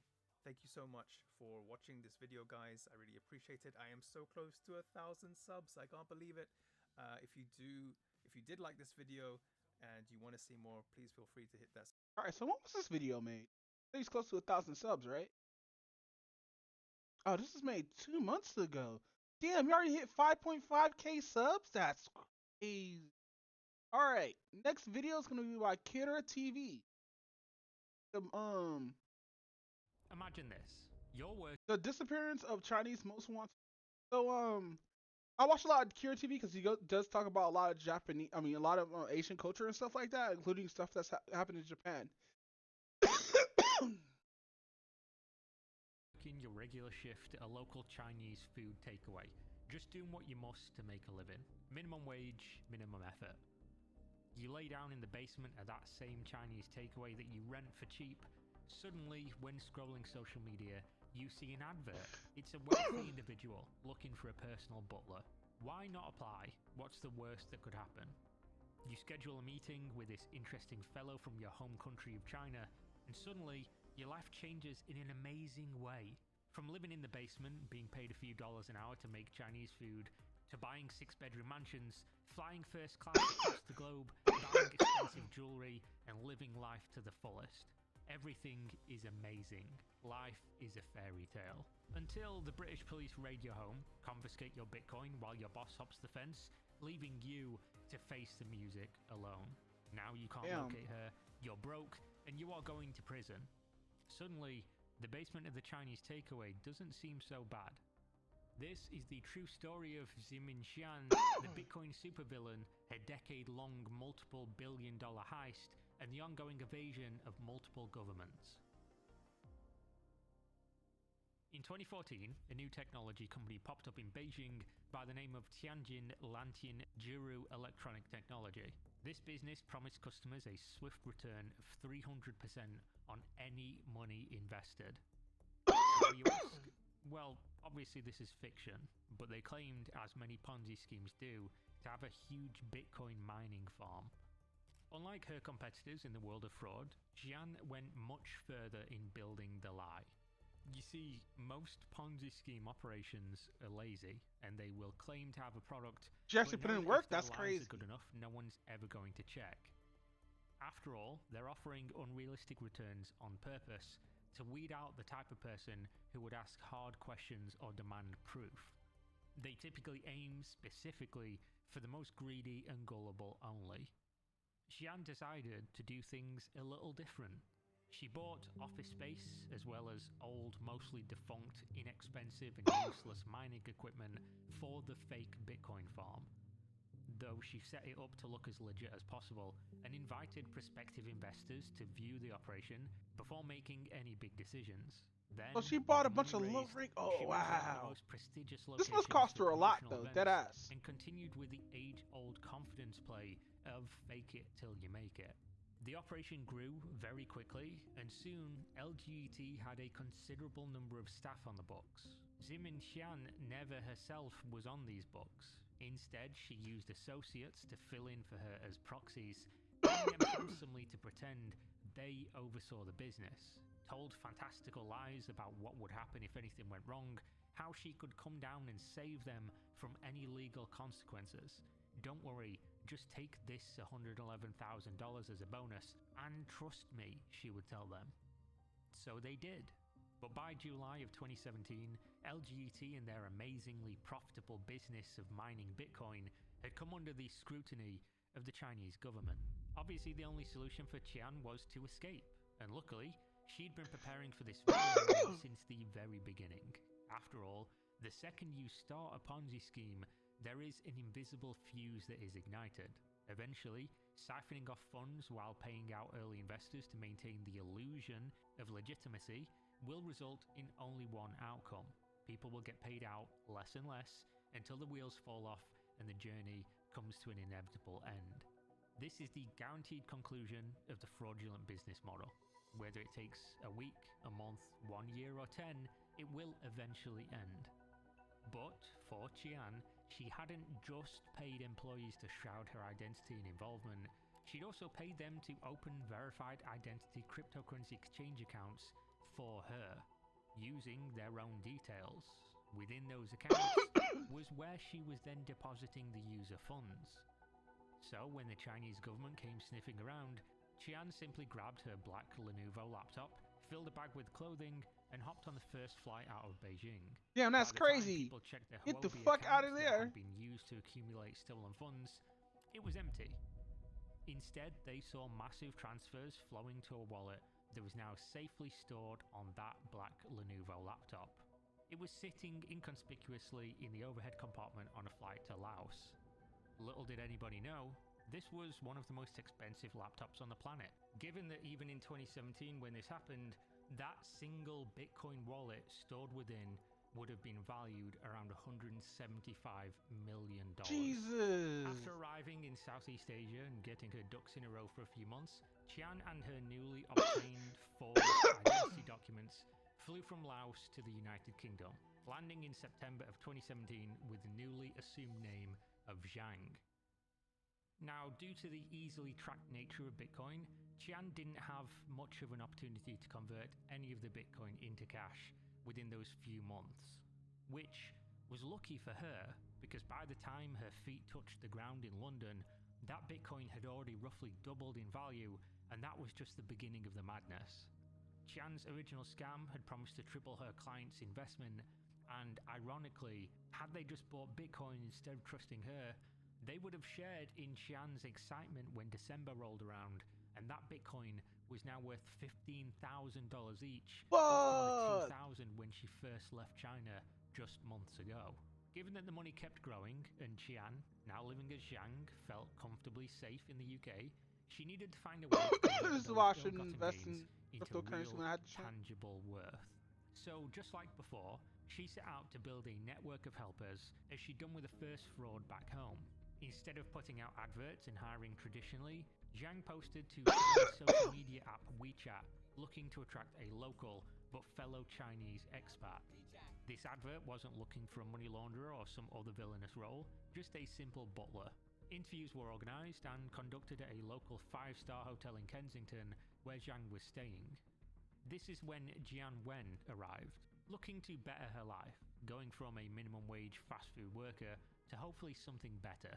The pair hit it off, and this is where the story between them becomes impossible to determine from truth or courtroom fabrication.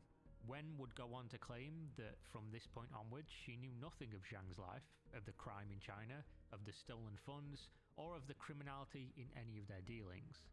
Instead, that Zhang was her employer's real name, that she was a privately wealthy individual and due to poor health needed a live-in assistant who just so happened to now live in a £17,000 per month rent 6-bedroom mansion and needed her help to buy expensive properties and luxury goods all over the world.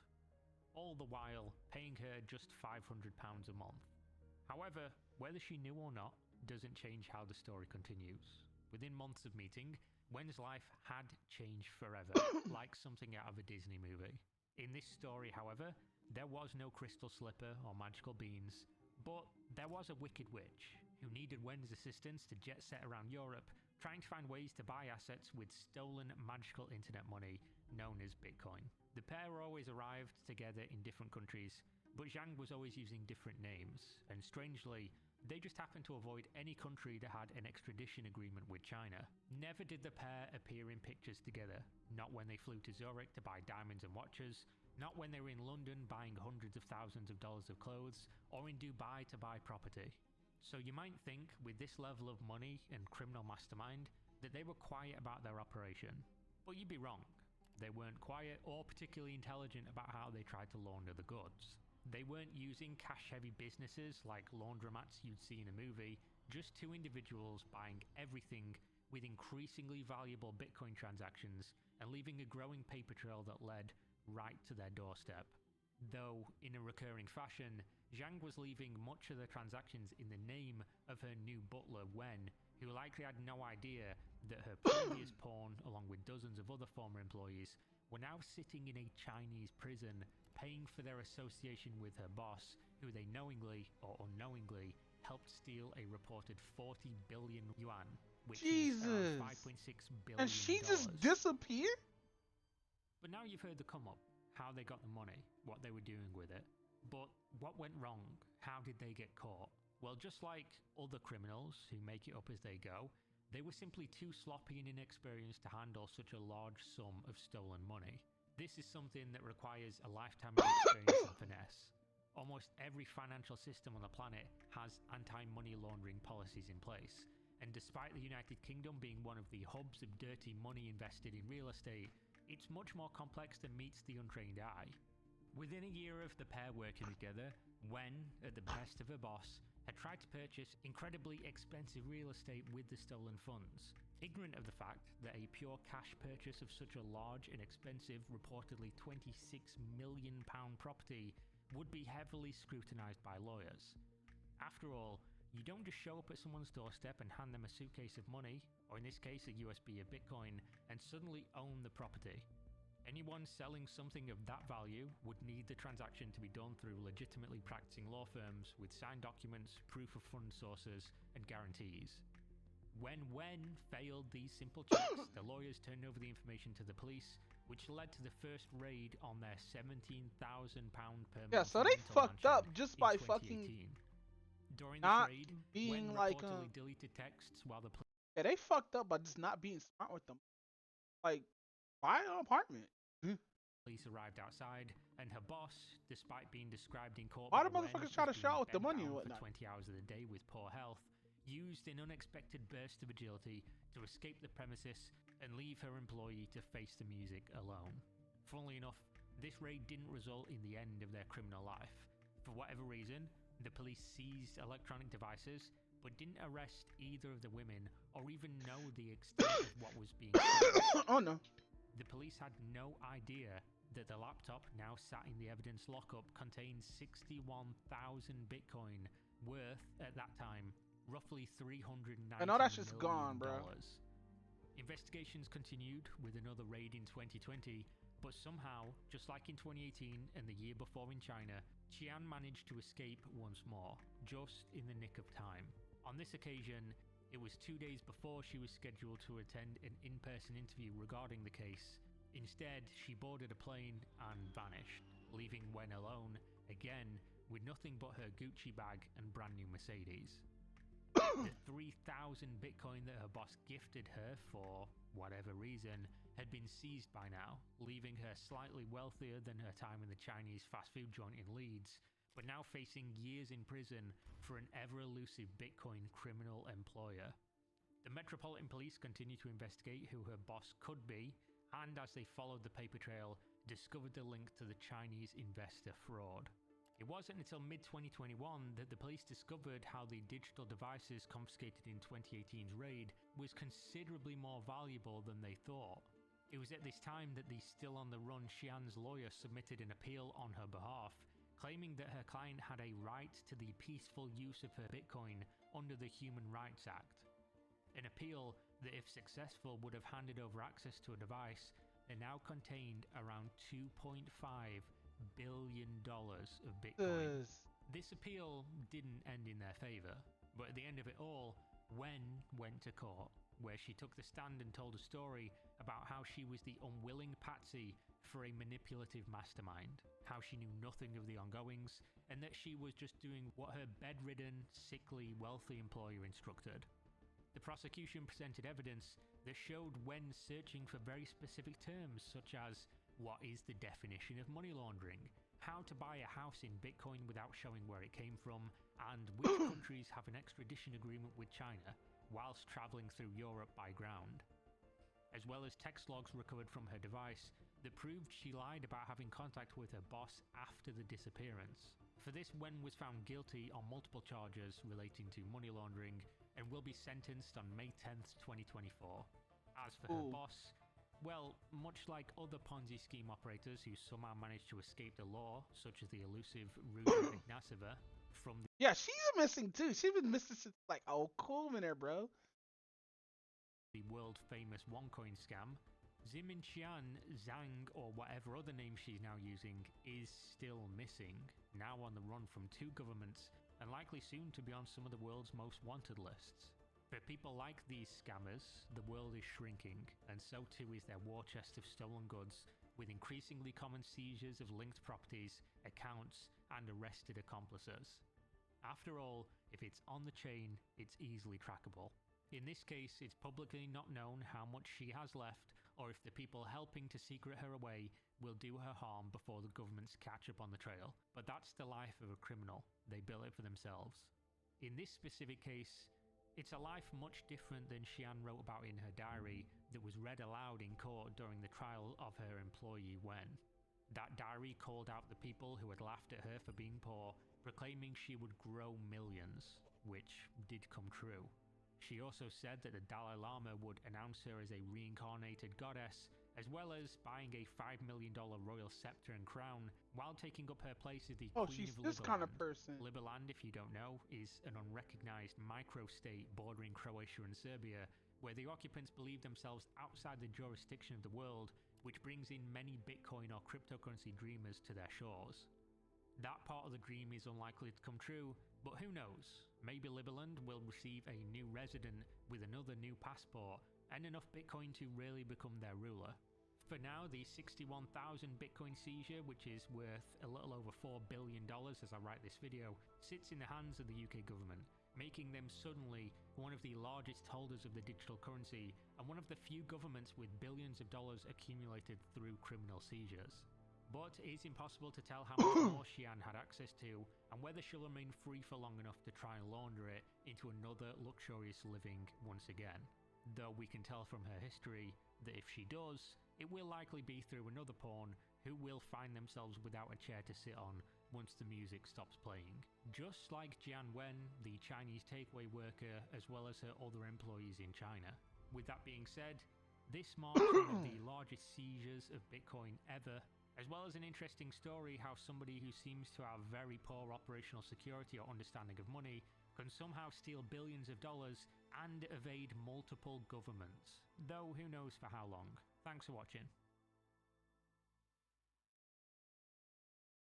10 years ago, a minor event created a major controversy, which apparently helped elect Donald Trump, led to the rise of the alt-right, and birthed the political conspiracy theory of QAnon. Oh my god, these videos going fast too fast. Hold on, folks. This is a video by Never Knows Best. So this real story of Gamergate 2. Oh my god, this is Gamergate 2. Okay, we're gonna have to watch that soon. So here's what it's already been past our time for watching a lot of these videos. I'm just gonna bounce for the rest of the day. Cause I still. Oh, this is our last video. You know, should I just watch this on Sweet Baby Inc. and the real conspiracy theories and cyberbullying and stuff? I might learn something different today. Cause like honestly, this whole quote unquote Gamergate 0.0 shit is just the most stupid shit I've ever seen in my goddamn life, and I don't want to fucking talk about the shit more, but I do want to learn more about it. Cause like, to be honest, if you take 3 steps back and look at it, it's all fucking stupid. It's just complaining about a fucking video game. That's all what it is. I love how my mouth still moves after I talk.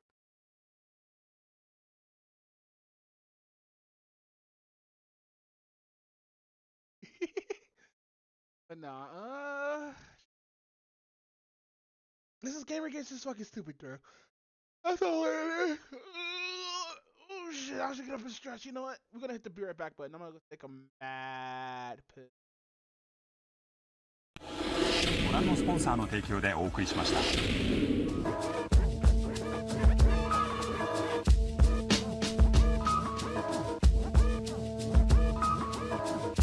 Check my comprehensive catalog of crafts. I'm daft, I battle all like I don't have it all. Avantgarde, Battlestar Galactica, got rhymes per capita. I'm shining through the aperture, but I'm not gonna. Figured out that Idris Elba was British.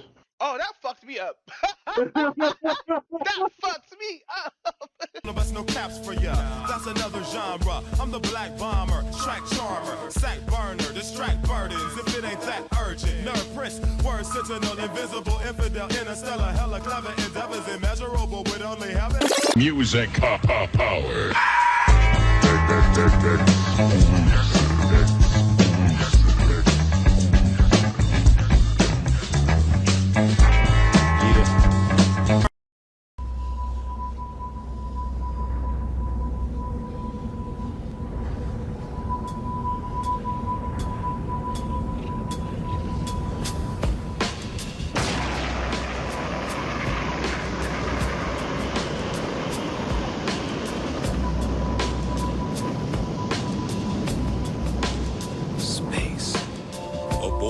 The right to dream.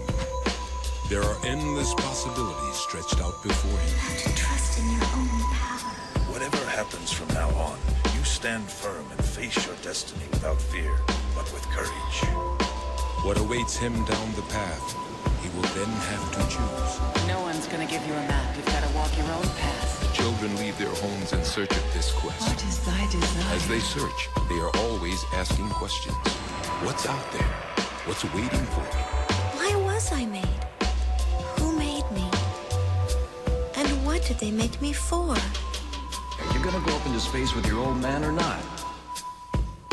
Maybe I'll never get over this. I've lived my life following my dreams, and I don't have any regrets. You're gonna just keep running away? Just keep running away? running.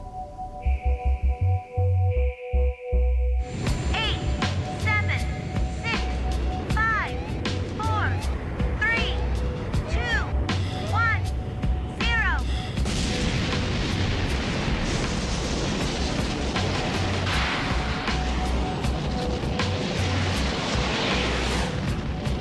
Believe in yourself and create your own destiny.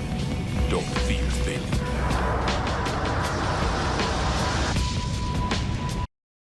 But yeah, let's continue.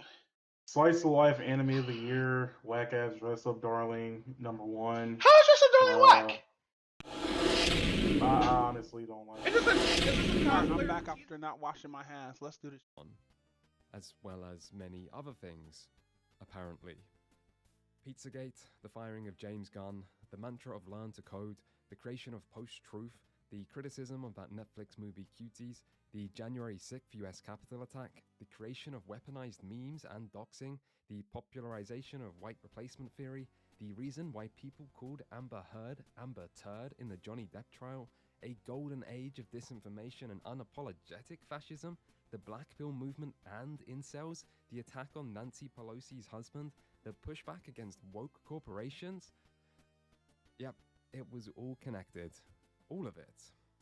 And as for the people involved, they made it onto mainstream TV. They went on Joe Rogan and late night talk shows, ran for office and gave talks at the UN, all about this one thing. This was Gamergate. Gamergate. Gamergate. Gamergate. Gamergate. Gamergate. Gamergate. Gamergate. Gamergate. Gamergate. And it was, somehow, one of the biggest controversies of our times. Modern history in the making. Something that changed the course of the internet forever. And now it's back, apparently. So, what is going on? Well, better check in with the most reliable news source on the internet, daily YouTube videos. Sweet Baby Inc. is not a consulting group. Sweet Baby Inc. is here to destroy video games. They are a disease. They are a absolute disease in the video game world, and they need to be treated as such. There is nothing more going on here than one massive grift to exploit an ideological Marxist hole which is rotting the West. That literally is actively trying to undermine Western civilization by their own admission. They demand you shut up, submit, and bend every single joint in your body to their every whim. They hate us and they want us gone or even dead would be preferable to them. They despise you if you're a gamer and you're a white male. That is the one thing that all of these game companies seemingly have in common. These people are fucking scum. Like, there's no other way to describe this. You are fucking scum. These people are evil. The people involved with Sweet Baby Inc. Where are the women at? You see talk about this shit. You showing all the like the conservative dudes and stuff, which is fine. You can show like whatever side, but like show us both sides. I hate this. Are evil. They do not deserve your respect. They do not deserve for you to dance around this issue. Wow, and there was me being all sarcastic. I thought this might be wrong, but no, this does sound really serious. There is an existential threat to the entire gaming industry and Western civilization, and they want us dead. People's lives are on the line, and these people are evil. This is a battle between good and evil, and these people hate all gamers. But I mean, I play games. I'm a gamer, so that means they must hate me. Wow, surely not. I mean, nobody could ever hate me. I'm so likable. Well, if it really is this serious, I guess it's ethically irresponsible to not talk about it, so here we go. Gamergate 2. Wow, they really will make a sequel to just about fucking anything these days.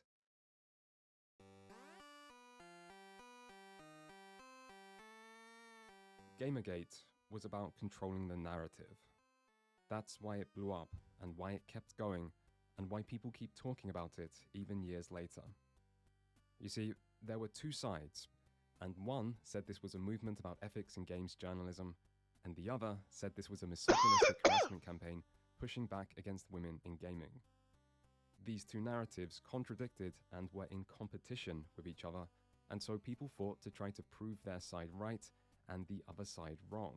It is a consumer movement that rejects sloppy standards in reporting about video games. Ethics in journalism is not what's happening in any way. It's actually men going after women in really hostile, aggressive ways. That's what Gamergate is about. It's about like terrorizing women for being involved in this industry. But you've made it. So what I understand how Gamergate started or whatnot, the first Gamergate started over people starting a rumor of some guy being toxic at the ex-girlfriend because she was cheating on him with someone else, and he vented out that, and everybody took that as, oh, this has something to do with gaming and stuff like that. And like the Me Too movement was happening at the same time, and a lot of people got harassed, which they shouldn't have. Which they shouldn't have. I'm not gonna say some. A lot of people got their shit put out there. A lot of people got attacked on both ends, not just the women. The men too got attacked or whatnot. So I think because of Gamergate, a guy, I think who made Night in the Woods, ended up committing suicide due to him losing his livelihood and stuff like that. I think that's what most people want out of these, especially if you do internet justice and not do justice or like actual justice involving like the policemen.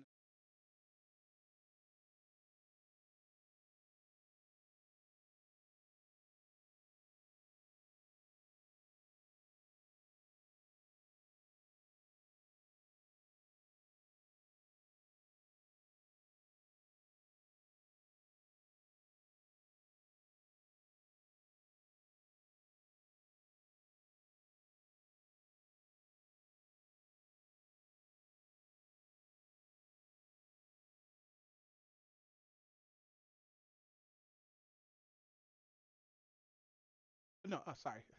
I was doing something real quick. I fucking dozed off a little. Being involved in this hobby. The second half of it is the social justice war, as we mentioned briefly. There is a sort of insurgent move in video games from a couple of wacky left-wing feminists, and these are sort of far-left, Israel-hating socialist. Who is this guy? The strange thing about this case is there are a lot of right-wing American celebrities who've kind of endorsed this and given people something to rally around, and that's why a lot of people are attacking the likes of Zoe Quinn, who we just saw on that VT. Bombarding her with mostly anonymous tweets and messages. I will whip you when I get the chance. Hiding behind usernames and claims of free speech. Some people believe that some of these, in fact, death threats or some of these threats aren't real. And that what they're doing is trying to discredit the Gamergate movement by making it out that there are all these misogynists and creeps. There were YouTube videos, media articles, social media censorship, doxing, and many abusive comments, and a whole lot more as the fight for the right to write history grew and grew. In time, people would see this sort of thing all over the internet. This is the culture war. It's internet politics. Left versus right, progressive versus anti-progressive, SJW versus anti-SJW, woke versus anti-woke.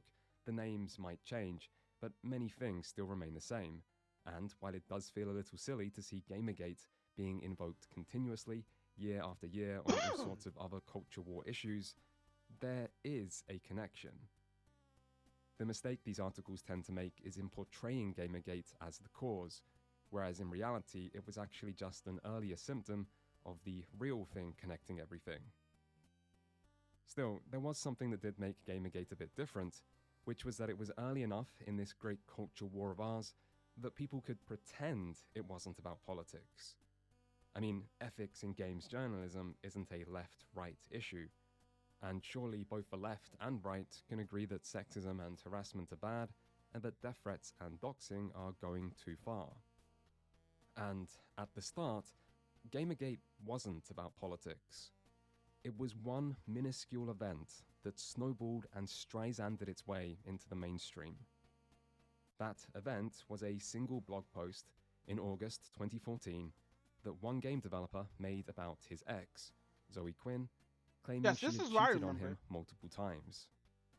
The Zoe post was about this couple's relationship and barely even touched on ethical concerns in games journalism, and its creator, Aaron Joni, did not go on to become a Gamergate supporter. Still, this post did carry an implication of receiving favorable treatment within the industry as a result of personal relationships, and it was posted on several gaming forums, which led people to search for other examples of potential conflicts of interest and nepotism within gaming media. The story then made its way to YouTube, where it was first covered by a then small YouTuber named Mundane Matt, who soon received a DMCA claim on the video, apparently from Zoe Quinn herself. This led to more attention and was the start, but by no means end, of the Streisand effect, where trying to shut down a story backfires. In fact, at the height of those first months, almost every major gaming forum would try to shut down or heavily control all discussion of these events, claiming them to be against their site rules on harassment, and this included some pretty big sites like Reddit and 4chan. And this bit was genuinely surprising. Keep in mind, this was 2014 4chan, back when the website still had a reputation as being this controversial Wild West, anything goes, free speech absolutist space, and the message this ban of Gamergate discussion sent was that anything goes, and people can speak about anything they want, anything in the world, except Gamergate. So yeah, fucking Reddit was very, very like iffy on Gamergate. I know 4chan was all over it. I think 4chan still has some of the posts archived. But like, yeah, fam, talking about Gamergate back in, like, mind you, back in the day, I didn't really give a shit about Gamergate. I was playing video games in 2016. And I'm on that same energy right now. But after finding out the history and like how people like died due to this shit, this is crazy. Nobody should have died due to this. Like, yeah, fam, fucking horrible, bro. Meanwhile, at the same time that the largest gaming forums were telling people they weren't allowed to discuss it, Gamergate was still being talked about in the media, where it had made its way to major mainstream outlets like CNN and the New York Times, and where anti-Gamergate figures were appearing on late-night TV to tell their side of the story. This made people angry, or for those already angry, angrier. And angry people sometimes cause harassment. And so, Gamergate was this event that evolved and escalated continuously. Or, in the words of the Gamergate-focused Law and Order SVU episode, they leveled up! These guys, they just can't stand women in gaming. What did they do to you? They leveled up. I wonder if we've now reached a point in time where many people don't know this exists. Go home, gamer girl. What the hell is your problem? You and your boss. Reina Punjabi only got this feminazi game made by being a slut. This is real. It aired in early 2015, and it gets even better because the main Gamergate terrorist, yes, terrorist, is played by YouTuber and I guess WWE star Logan Paul. And not only is this a beautiful little piece of internet history, it also rather encapsulates where the anti-Gamergate side might have went wrong. Depicting people who disagree with you as terrorists isn't the best way to make them change their mind, or make their arguments go away, or make anyone more empathetic. And this also applies to broad claims that everyone in a movement is racist or sexist. True! If this does anything, it's probably just radicalizing people, making them double down, making hate intensify, and furthering distrust and division on an already divisive topic. So, this is hopefully a brief snapshot of what Gamergate was like. Everyone wanted to control the narrative, and as the story grew, so too did the animosity and the harassment, and the direct involvement of left versus right politics. Remember, this is back in 2014, when feminism was one of the hottest topics on the internet, and where there had already been a gamers versus feminists clash over the tropes versus women in games videos of Anita Sarkeesian. These two competing sides of progressive versus anti-progressive had already been drawn up, and so when Gamergate arrived, with the inciting event being over who a female game developer may have slept with, this progressive versus anti-progressive sentiment fell into place perfectly, and in time this political clash overshadowed and eventually consumed those initial concerns over ethics in games journalism. There's obviously a lot more you could say about Gamergate, but believe it or not, I don't especially want to relitigate all of Gamergate's many competing claims. This is a subject people have vastly different opinions and possibly perspectives on, and it's a subject people can be quite sensitive over. And I get that. I was there. I remember a lot of this pretty well, and there were just so many claims that were made, at least some of which seemed like bullshit. And seeing people promote things that weren't true, and seeing them spread and gain legitimacy, all amidst a lot of genuine hatred, well, that sort of stuff does make people feel invested. It makes people care. It generates an emotional response. I get it. I was there. And now I'm here. Gamergate 2. So, what minor event kicked things off this time?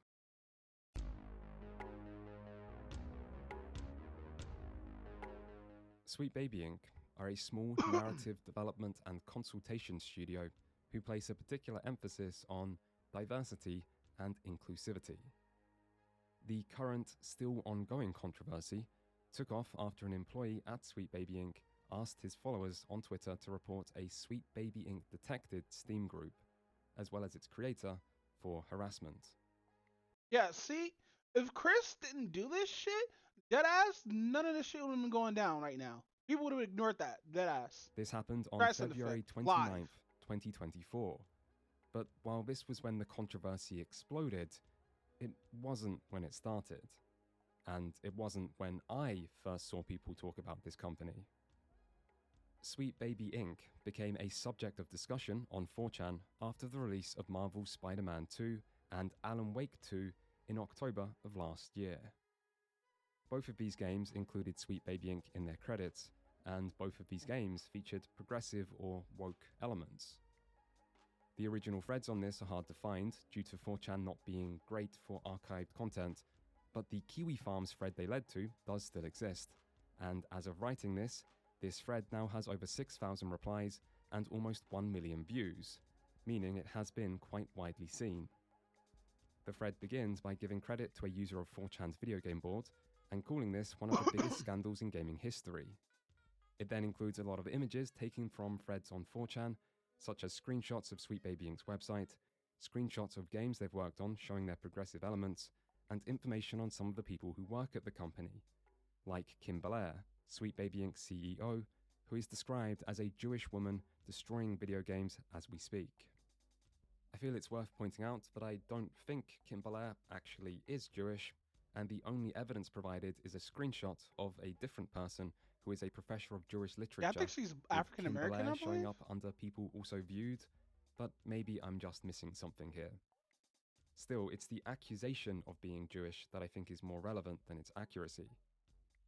Sweet Baby Inc. were also accused of being possibly pedophiles due to the company name including the word baby and the similarities between their logo and symbols apparently released by the FBI that supposedly represent this kind of thing. Again, discussion was much more active on 4chan than Kiwi Farms at this point, but the early pages of the Kiwi Farms thread do give an indication of what these early discussions on both websites were like, and several users did actually suggest creating a list of games the company worked on. Quote, "Every single game that studio was involved in needs to be documented and blacklisted. I'm thinking something similar to the Traitors of America page." Now, this is still October 2023, but we can see that these discussions were indeed reaching Sweet Baby Inc. because there are screenshots of people being blocked by the company's Twitter account, with the account eventually going private in response. And I think it would be accurate to say that some of this must count as harassment. I mean, Kim Belair is repeatedly called a Jewish pedophile, there's plenty of use of the N-word, and there's also your more standard accusations like that this company is trying to destroy whiteness, and so on.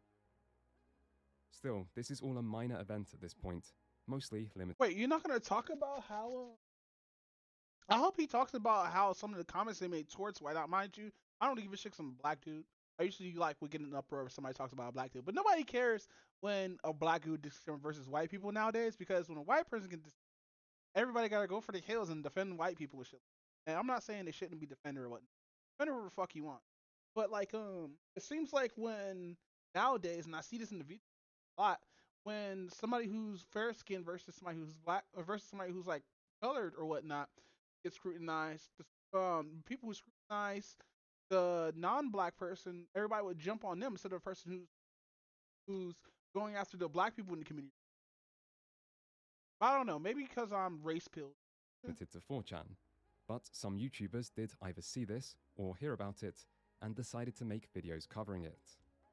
The first I can find is from Heels vs Babyface, where he basically criticizes the story of Alan Wake 2 and blames Sweet Baby Inc. for all of its problems. So what exactly does Sweet Baby Inc., which by the way sounds like a dating site for paedophiles, have to do with Alan Wake 2? Well, according to their own website, they worked on character arc, voice, and sensitivity reading. And by sensitivity reading, we of course mean someone who takes a body of work and makes sure that it conforms to the ESG DIE intersectional far-left ideology, because they're a bunch of fascists, and of course, you must conform to their worldview or be destroyed. Basically, they're the Gestapo of the writing world. The next reasonably sized YouTuber I can find covering it was Kyle, sorry if that's pronounced wrong, who said this. What do you think a game like this,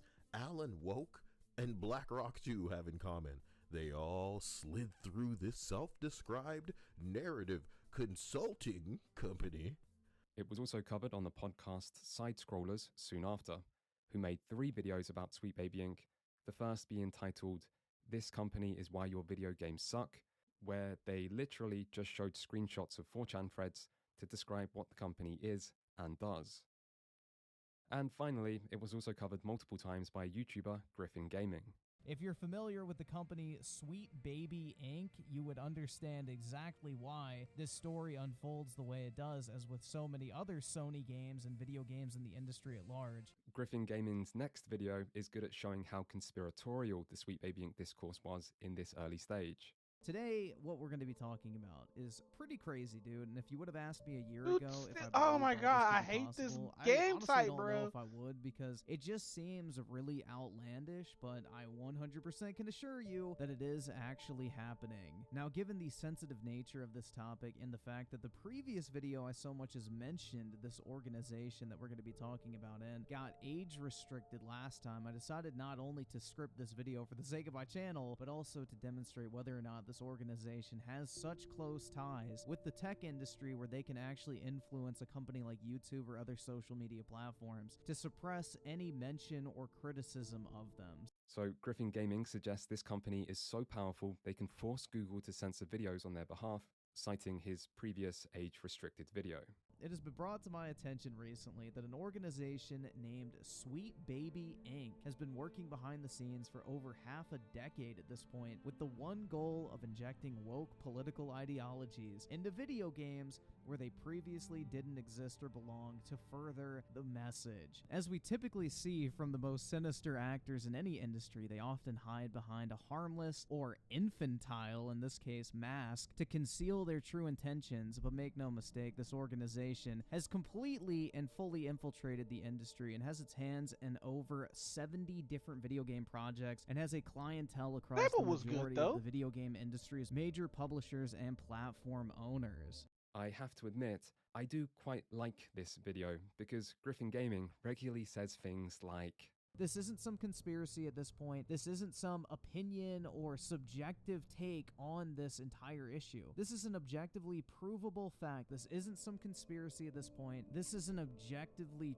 true thing that's occurring. This is definitely not just some conspiracy at this point. But then he also says stuff like, Sweet Baby Inc. appears to be the ESG enforcement wing of BlackRock or other ESG champions within the video game industry to help problematic publishers and developers step in line with the so-called socially acceptable ideologies that further promote this woke agenda to ensure that stock prices stay high and the cash injections keep coming from companies like BlackRock. So yeah, zero conspiratorial thinking, nothing but the objective truth. And by the way, Sweet Baby Inc. is the ESG enforcement wing of BlackRock, one of the biggest companies in the world, and they are powerful enough to censor all criticism of them on YouTube. Now, this was all in October or November, and at this stage, this still wasn't a major story.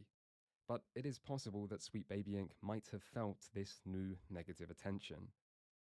Anyway, I'll come back to ESG and BlackRock. For now, I want to establish a basic timeline of events. After this initial wave of videos, this story quieted down a bit, although there were new claims that Sweet Baby Inc. were working on games like Grand Theft Auto 6 or The Witcher remake.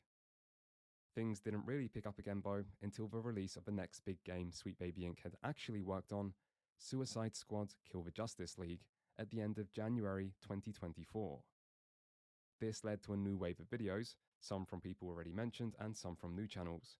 Here's a few examples. Suicide Squad, like Spider-Man 2, Alan Wake 2, and God of War Ragnarok before it, are all clients of the woke company known as Sweet Baby Inc. I just want to give you some quick examples of how Sweet Baby has weaseled their influence into other games. Remember that Spider-Man 2 has a mission where you play as a deaf girl who vandalizes property and forces the player to stand still and witness a gay No. She doesn't vandalize property. In the mission, what happens is you go to each spot where property already been vandalized and do quote-unquote artwork, even though it's been vandalized already. It's re-vandalization. That's what I'm trying to say. She wasn't already vandalizing. She was helping these people fix the artwork that's been put there for an event that was going on. How do I know this if I haven't played the game? I watched other people play the game. That part specifically had nothing to do with the fucking game. Don't just be like, ah, man, she was just vandalizing shit. That is not what happened in the fucking game. That's crazy, bro. You didn't play the game at all. Couple asking each other out to prom by removing your agency as a player. Then you have Alan Wake 2, which originally had Saga Anderson as a white woman, but weirdly enough, once Sweet Baby was attached, Saga suddenly turned into a black woman out of nowhere. Here's Kim Belair. She's the CEO of Sweet Baby. Everything ruining games today stems from the agenda of this person. By a group of really disgusting, filthy people which go under the banner of Sweet Baby Inc. The game might be called The Suicide Squad Kills the Justice League, but Sweet Baby Stink killed the Western gaming industry. Yeah, that's crazy. Suicide Squad Kill the Justice League fails to meet Warner Brothers' expectations, sharking up the wrong tree. I wonder why that is. Maybe when you invite snakes into your den, like Sweet Baby, this is what happens. Sweet Baby Inc. is the successful. Hey, it's a Gundam. Let's go. That phrase alone should fill you with dread. Now, this is all still before the major event that You didn't most even play the people rest of that think clip. That's when they crazy. hear Sweet Baby Inc. Combined, these videos had several million views, and there were also many 4chan threads which were seen by even more people. There was also some strong words said on YouTube and on forums, including pretty big conspiracy theories, and I could imagine for a small company of just 16 employees with little social media reach that this might have been a bit stressful. Anyway, the next part is the well-known bit. On the 29th of January, Steam user Cabrutus created the Sweet Baby Inc. Detected Steam Curator Group, which warned people away from games Sweet Baby Inc. had worked on, although back then it wasn't always the correct games. This group garnered a modest few thousand users, but then 1 month later, on February 29th, a Sweet Baby Inc. employee, Chris Kindred, called for both the Steam group and Cabrutus to be reported, claiming the group to be against Steam's code of conduct. Clearly, Valve didn't agree with this claim, as neither the group nor Cabrutus have been banned, and instead this call to action backfired massively, as this group now has over 360,000 members. Again, the Streisand effect. Crazy, right? A lot of people have talked about this particular event already, and for what it's worth, my opinion isn't much different. People have the right to make political games, and other people have the right to boycott or talk about those political games. So I do think it was wrong to call for the group's creator to be reported, and it seems to be incorrect to claim the group was against code of conduct. Although, given the circumstances and earlier harassment that did exist, I can also understand why this employee might have overreacted this way. Regardless, this created a clear Streisand effect, just like the OG Gamergate, and now even larger figures started covering the story. This is actually like a really kind of a big story. So what they're trying to do, come together and mass report and ban the people that are running this different page. Who is Sweet Baby Inc.? Well, they are involved with a lot of big companies in the gaming industry. Here is a list of their clients, and when you look around and see some of the names listed and the fact that this company started in 2018, it's adding up, isn't it? Why a lot of these companies have gone downhill since they started working with Sweet Baby Inc. Multiple employees of Sweet Baby Inc. went on a tirade on Twitter, including this user who led an entire harassment campaign against the creators of the group and demanded that their followers report this group and its creator. We aim to make games more engaging, more fun, more meaningful, and more inclusive for everyone. That's a lot of Orwellian 1984 style doublespeak right there. You have these developers that are trying to be influential in the industry and are influential in the industry. These people that come in, rewrite things, diversify it, wokeify it. Fans have had enough. Fans don't like it. And when you have a laundry list of failures that you might be associated with, yeah, I bet that's why you're losing your temper now. I bet that's why you're begging for these things to be banned, because you know that you're fucked. Diversity, inclusion, and representation. Words that you know will destroy an entertainment property immediately. The moment that you hear them, you might as well forget it. The project is dead. So Sweet Baby Inc. has been tied to all sorts of narrative decisions where essentially the women are ugly or the games are terrible. Sweet Baby Inc. employees incite harassment campaign against the Steam curator. The thing is, Honeyed Infant now have carte blanche to come in and rewrite your new game in any way they see fit, because their word is basically law now. And because all they really care about is making themselves feel better by lecturing the rest of the world about social and political issues that specifically matter to them, they begin to make changes. Lots of changes. Narrative is one of the most important parts of entertainment, and yet people are getting paid to intentionally destroy it. And they're proud of it. And that's generally what it was, right? Like, people did not want any game associated with the writing works that these people were involved in, right? That's pretty much what the general idea was. And again, if we're talking about boycott lists, those are not harassment lists, okay? There was no harassment necessarily from at least what I've researched on this group being directed towards anybody, right? And so the story grew. Except now, Sweet Baby Inc. were not only destroying games by forcing their personal politics into other developers' work and making them woke for ESG points, but also Sweet Baby Inc. were the ones who started everything by inciting a harassment campaign against an innocent Steam user. This would soon lead to attention from several political commentators as well, including Libs of TikTok, James Lindsay, Elon Musk, and well-known gaming enthusiast Matt Walsh. Matt Walsh don't play video games! Has contracted with major publishers to push the principles of DEI in video games as aggressively as possible. This would also lead to a still ongoing hunt. Matt Walsh don't play video games. What are you talking about? That must have been a joke. Or Sweet Baby Inc. defenders, either about how they approach their goals of diversity and inclusion, or just anything that might be anti-white or anti-gamer. Examples were also found of other narrative consultancy groups or diversity and inclusion focused groups, or just questionable statements from other individuals in the industry. Here are the most talked about and controversial clips that have been discovered, presented for now without commentary. Do not wait until the end to call your consultants. Bring them in at the beginning, and instead of asking them, hey, is this very racist thing we did very racist, or is this deeply offensive thing we did deeply offensive, are you hurt by it? Ask them what they want to see. Like, ask them what would thrill them, what would bring them joy. And if you have a team lead, put that request to them very, very early. If you're a creative working in AAA, which I did for many, many years, put this stuff up to your higher-ups.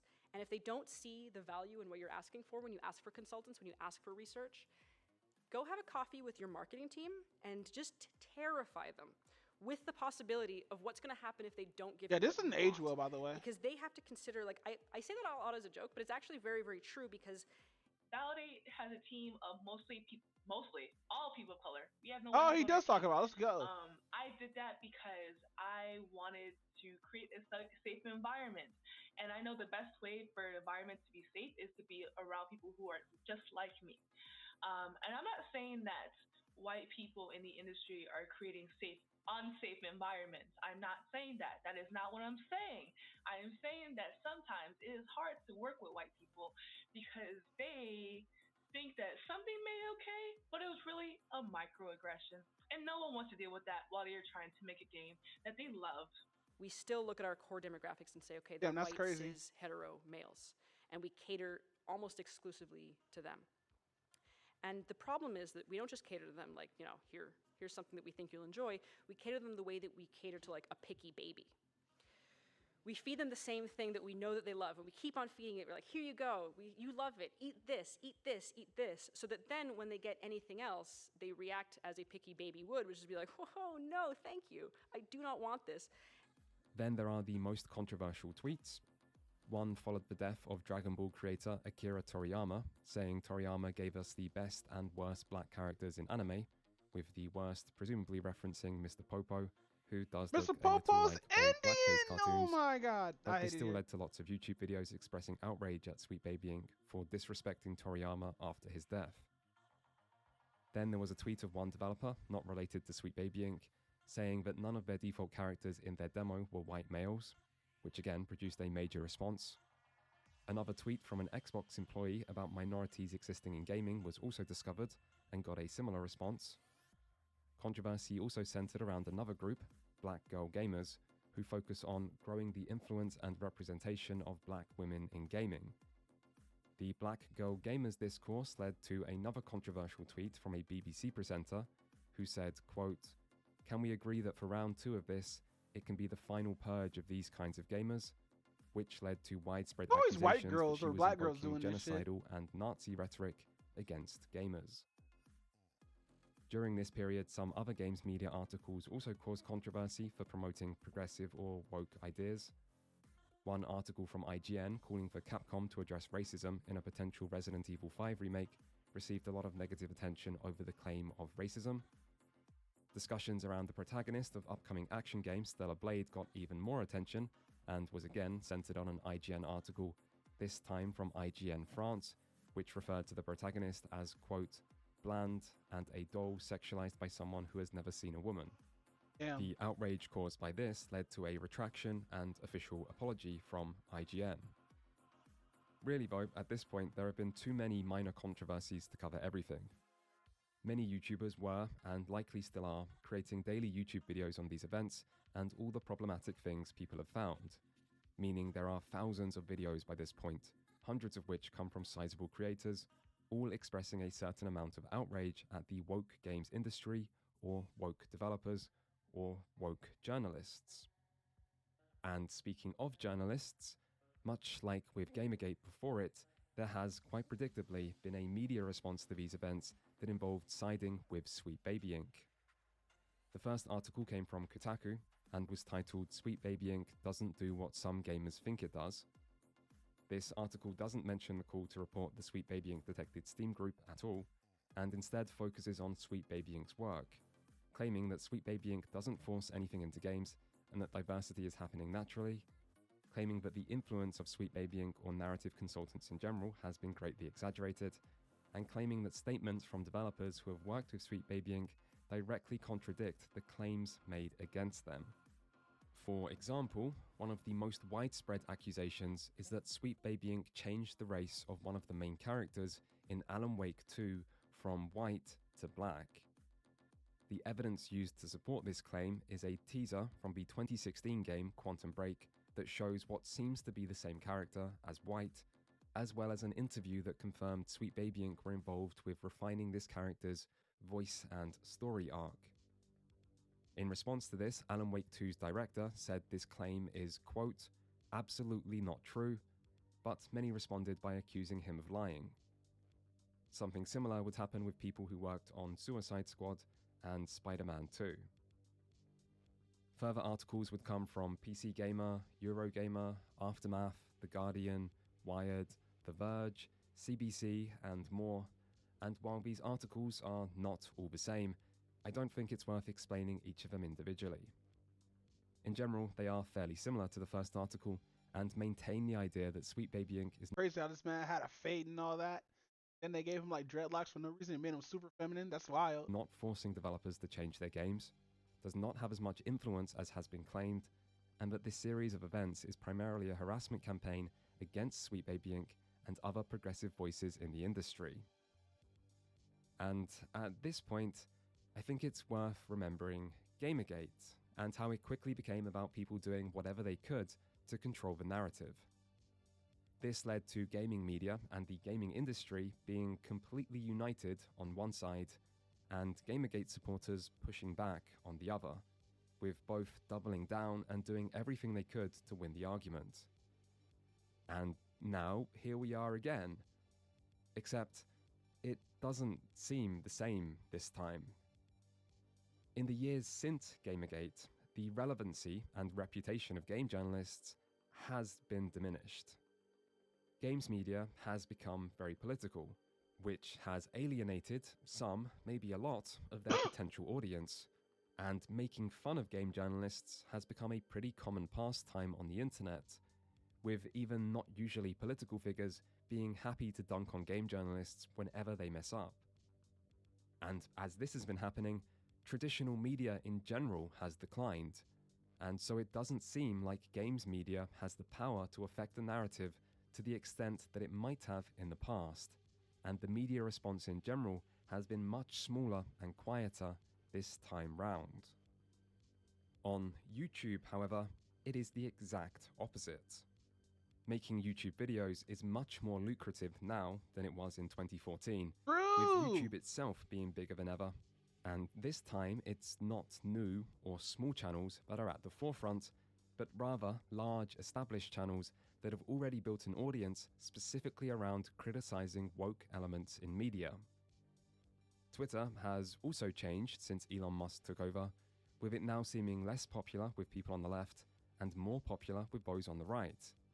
And so, overall, when it comes to controlling the narrative, the power balance isn't what it used to be. For example, if you look at tweets of people involved in this new battle for the soul of gaming, it's Sweet Baby Inc. defenders who are getting overwhelmingly dogpiled and very often setting their accounts to private soon after evidence of their problematic woke behavior is discovered. As for YouTube, there are likely thousands of woke games bad or Sweet Baby Inc. bad videos at this point, with more being made every day. Meanwhile, there are less than a handful of prominent videos promoting any kind of competing narrative, which also makes for quite the ratio. Usually, when culture war stories blow up like this, people on the left go one way and those on the right go the other, with both sides ultimately just doubling down until a new controversy arrives for people to move on to. This time, however, it doesn't seem like many on the left really care. Maybe because they don't know, or just don't think this warrants a response, which is understandable. There are always other things going on in online politics.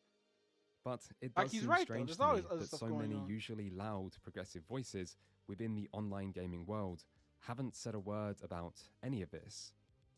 Meanwhile, the other side seems more active than ever, making this a rather one-sided controversy, where one side has vastly more control and is able to dogpile anyone who doesn't agree with them into going private and shutting up. Meaning this culture war is basically over. And that is where we're up to. One narrative has emerged victorious, and its victory is now beyond all doubt. Anyway, I have a different narrative, and seeing as we all love free speech and different opinions, and we all hate echo chambers, I guess everyone should be pretty happy with me. First though, it might be worth examining what the winning narrative actually is, because we do all hate echo chambers, so it seems important to make sure no one is in one, right?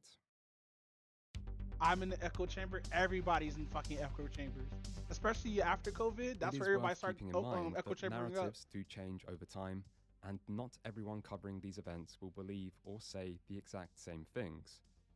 But there are still some commonly repeated aspects that do show up in most videos. The first is that Sweet Baby Inc. are forcing developers to change their games against developers' wishes in order to push a woke agenda. Here are just a few examples taken from some of the most representative channels. The same Sweet Baby Inc. that's responsible for the blackfacing of North gods because apparently it's an interpretation of mythology. The very same Sweet Baby Inc. that race changed Saga Anderson for Alan Wake 2 for some reason as well. The very same Sweet Baby Inc. responsible for the narrative choices in Spider-Man 2, where devs confirm Miles Morales will be the main Spider-Man going forward. Are you getting just a small idea of what Sweet Baby Inc. are actually there to do to your gaming company? If you don't give us what we want, if you don't capitulate to our demands to put a trans black lesbian in a fucking wheelchair in this random video game where it doesn't belong that's crazy. at all, A well, white we're gonna dude make saying sure we it's call mostly you white people racist saying and this. sexist and transphobic and all these things. That is the co-founder of Sweet Baby Inc. saying that if they don't get what they want, they will terrify them with threats. That's right, the social media cancel mob. If you don't put the diversity, inclusion, and representation into the video games that we want, then we are going to destroy you. We've now seen the leader of Sweet Baby admitting that they use coercion tactics to ensure their political messaging makes its way into the games that you buy. If you don't do what I want to a T, I'll use my power to label your entire studio as racist. Then I'll use my power to ensure you don't get job opportunities within this industry ever again if you decide to deny me access to your franchises so that I can force my beliefs and politics into them. Man, it must be so satisfying as a developer to have spent months or even years carefully crafting every detail of the story and characters in your game, and then have experts like Honeyed Infant come in and completely rework it right under your nose. Yeah, that sucks. Then there is the idea that this is happening for secretive or ulterior financial reasons involving BlackRock or environmental, social and governance or ESG scores. As well as the fact that people are actually getting clued in to exactly what the company's there to do. To go in there, ESG your game, DIE your game, so that your BlackRock funding and Vanguard funding and all of that can keep coming in. They are anti-gamer. The video game consulting company whose sole focus is to make sure that diversity and representation takes center stage in any project they get involved in to make sure to up your DEI score. But wait, there's a problem. All those big financial investment companies will only lend you their money if you can prove that you're good little boys and girls whose games correctly push the message. The message. So what to do? Well, in this case, you hire an outside consultancy firm to advise you on how to make your upcoming game more compliant. Let's call them, I don't know, Honeyed Infant Incorporated. They are using Sweet Baby because they're trying to make DEI and ESG a thing for them. They're trying to get a hold of some of those funds and investing dollars that BlackRock puts into shit like that. So they bring on these grifters that promise them the ability to get it. And that's what a Sweet Baby is. Then there are the commonly repeated claims that Sweet Baby Inc., and often also their defenders, hate gamers and video games, and often also white people, and that they want to destroy gaming. The employees at Sweet Baby Inc., the people that hate gamers, that all they want to do is push their nonsense down your throat, who want white male gamers out of their space. They don't want to make games for you anymore. They don't want you to play their games. They fucking hate white men. That's the bottom line. Sensitivity and representational and inclusive reading. Oh, you mean current day Californian shit, which is a big Why blame that hit shit on over there in Californians? commie Canada right now. White god black, white girl black, white hero black. So inclusion and sensitivity actually just means getting rid of white characters. Gotcha. Sweet Baby Inc. employees showing misunderstanding of and outright disdain for gamers. They hate gamers. They despise you. They despise everything that you stand for. Sweet Baby Inc. is not a consulting group. Sweet Baby Inc. is here to destroy video games. Sweet Baby Inc. doesn't like you if you are a gamer. They hate gamers and they hate video games. Honeyed Infant is a company staffed almost exclusively by hardcore political activists who either couldn't make it as actual game developers or never particularly cared about video games in the first place. Yet as soon as Sweet Baby got involved with Spider-Man, it was obvious that anyone who is white, straight, or male must be ruined to make way for the new age of progress in their minds, I guess. And finally, there is the claim that Sweet Baby Inc. started all this by calling for the Steam group to be reported on February 29th, and so Sweet Baby Inc. are the real harassers. How did this start? Sweet Baby Inc. employees attacked gamers. They tried to get them banned off Steam, tried to have their groups taken down, and tried to have their entire Steam accounts taken down. That's how this started.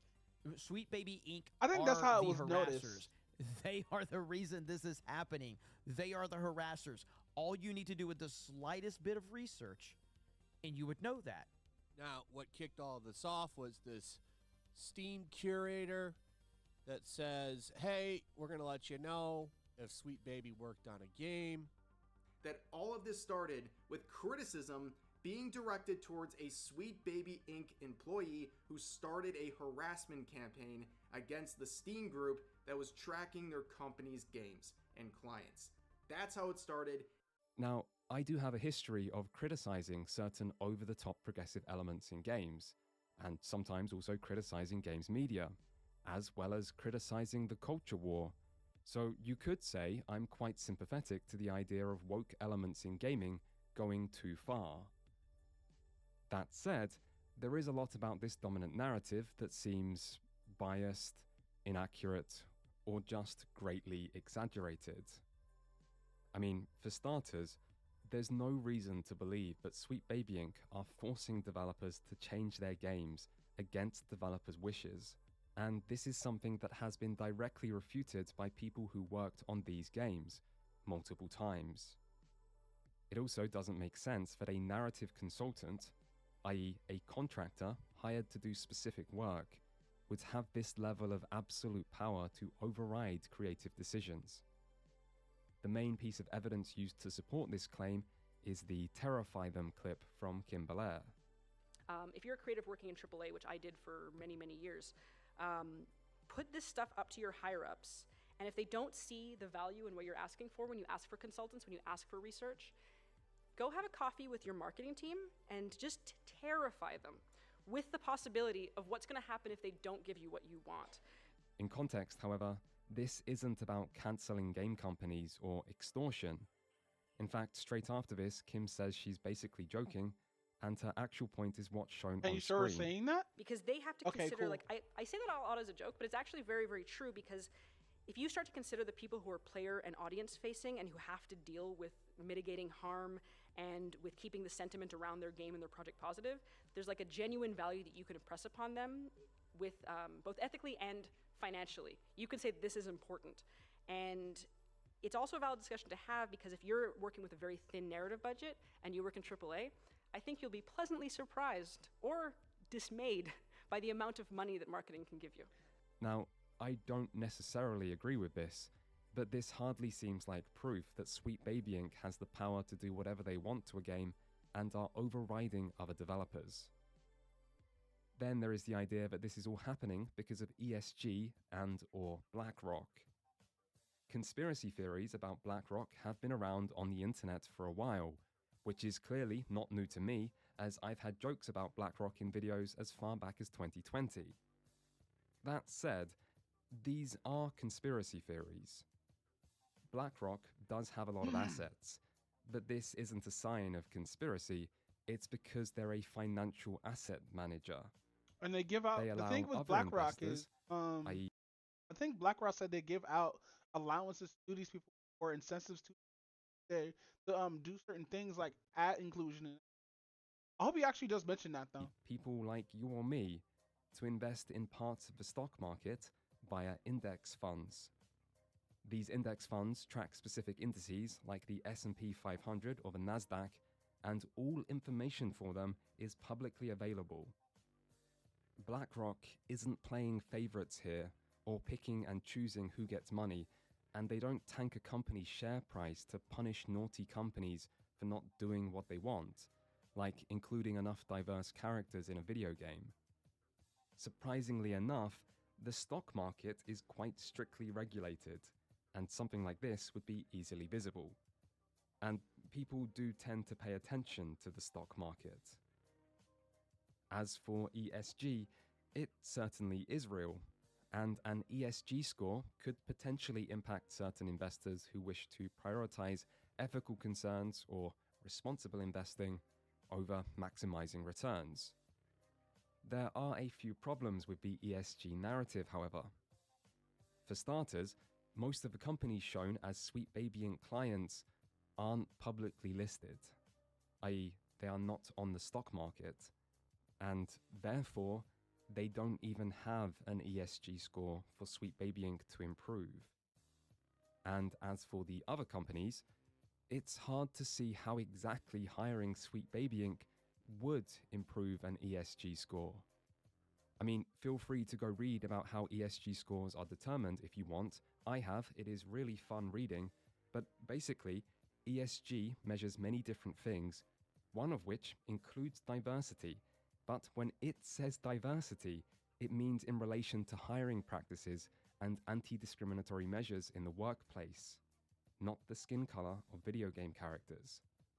Remember, ESG scores apply to all publicly listed companies, and most companies don't make games or other media, so that's not what it refers to. And even then, ESG investing is a pretty tiny percent of total investing to begin with. Okay, future me here, editing the video, and I feel I need to interrupt to say I was actually being way too generous in this section. Oh, damn, you actually says it. I've now Let's looked go. at quite a few different ESG score methodologies, and the simple reality is that most ESG scores don't even measure diversity in any way. Here is MSCI, which breaks ESG down into 33 measurable factors used to determine the score, and guess what? Diversity isn't one of them. Drill down even further into human capital development, and you will find under a subsection of a subsection of a subsection that diversity is mentioned under possible controversies, but that's it. That's the only mention of diversity outside of biodiversity in the entire massive methodology. And that's the reality of it. ESG is almost entirely data-driven, and there isn't much diversity data to measure. And before someone says, why are you using MSCI? Well, MSCI is what BlackRock actually uses for their main ESG funds, but feel free to check other methodologies for more evidence of me being right.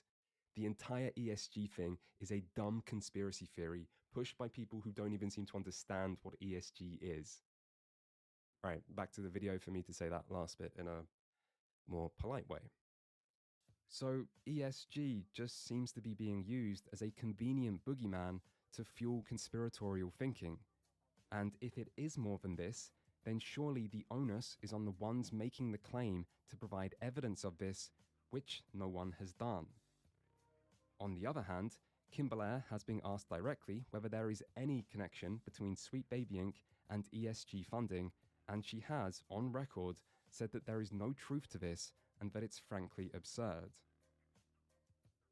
This doesn't mean companies don't still care about diversity, equity, and inclusion, independent of ESG scores and BlackRock, but that's something openly acknowledged and talked about all the time. Most of the Western corporate world at this point is pro-DEI. Maybe because some people actually think diversity and inclusivity are good things, and even people who don't might still want to virtue signal a bit, or just avoid being sued for discrimination over inadequate hiring practices or something. Or maybe it's all just Larry Fink putting ESG in the water to turn the freaking video game characters gay. Who really knows when both options are so equally plausible? Keep in mind, conspiracy theories are hard to disprove by design, but the burden of proof lies on the one making the claim. As for the claims that these people hate gamers, hate white men, and hate the gaming industry, I'll get to that later. And hopefully, I've already shown that this started long before the call to report the Sweet Baby Inc. detected Steam group, even if that call was still wrong. Anyway, now that we've heard the winning narrative, mostly in its champion's own words, let me give you a different narrative to consider, and you tell me which one seems more likely.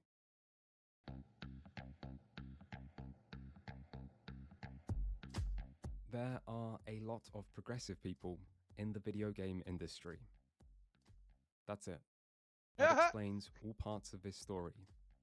Like why Sweet Baby Inc. exists, why anyone hires them, why plenty of game characters are black or gay or subversive in some way, why a lot of bad games are woke, why the media was happy to defend Sweet Baby Inc., why people can find the occasional overly progressive and dumb tweet from people working in the industry, everything, really, all of this story can be explained easily if you believe this one single statement.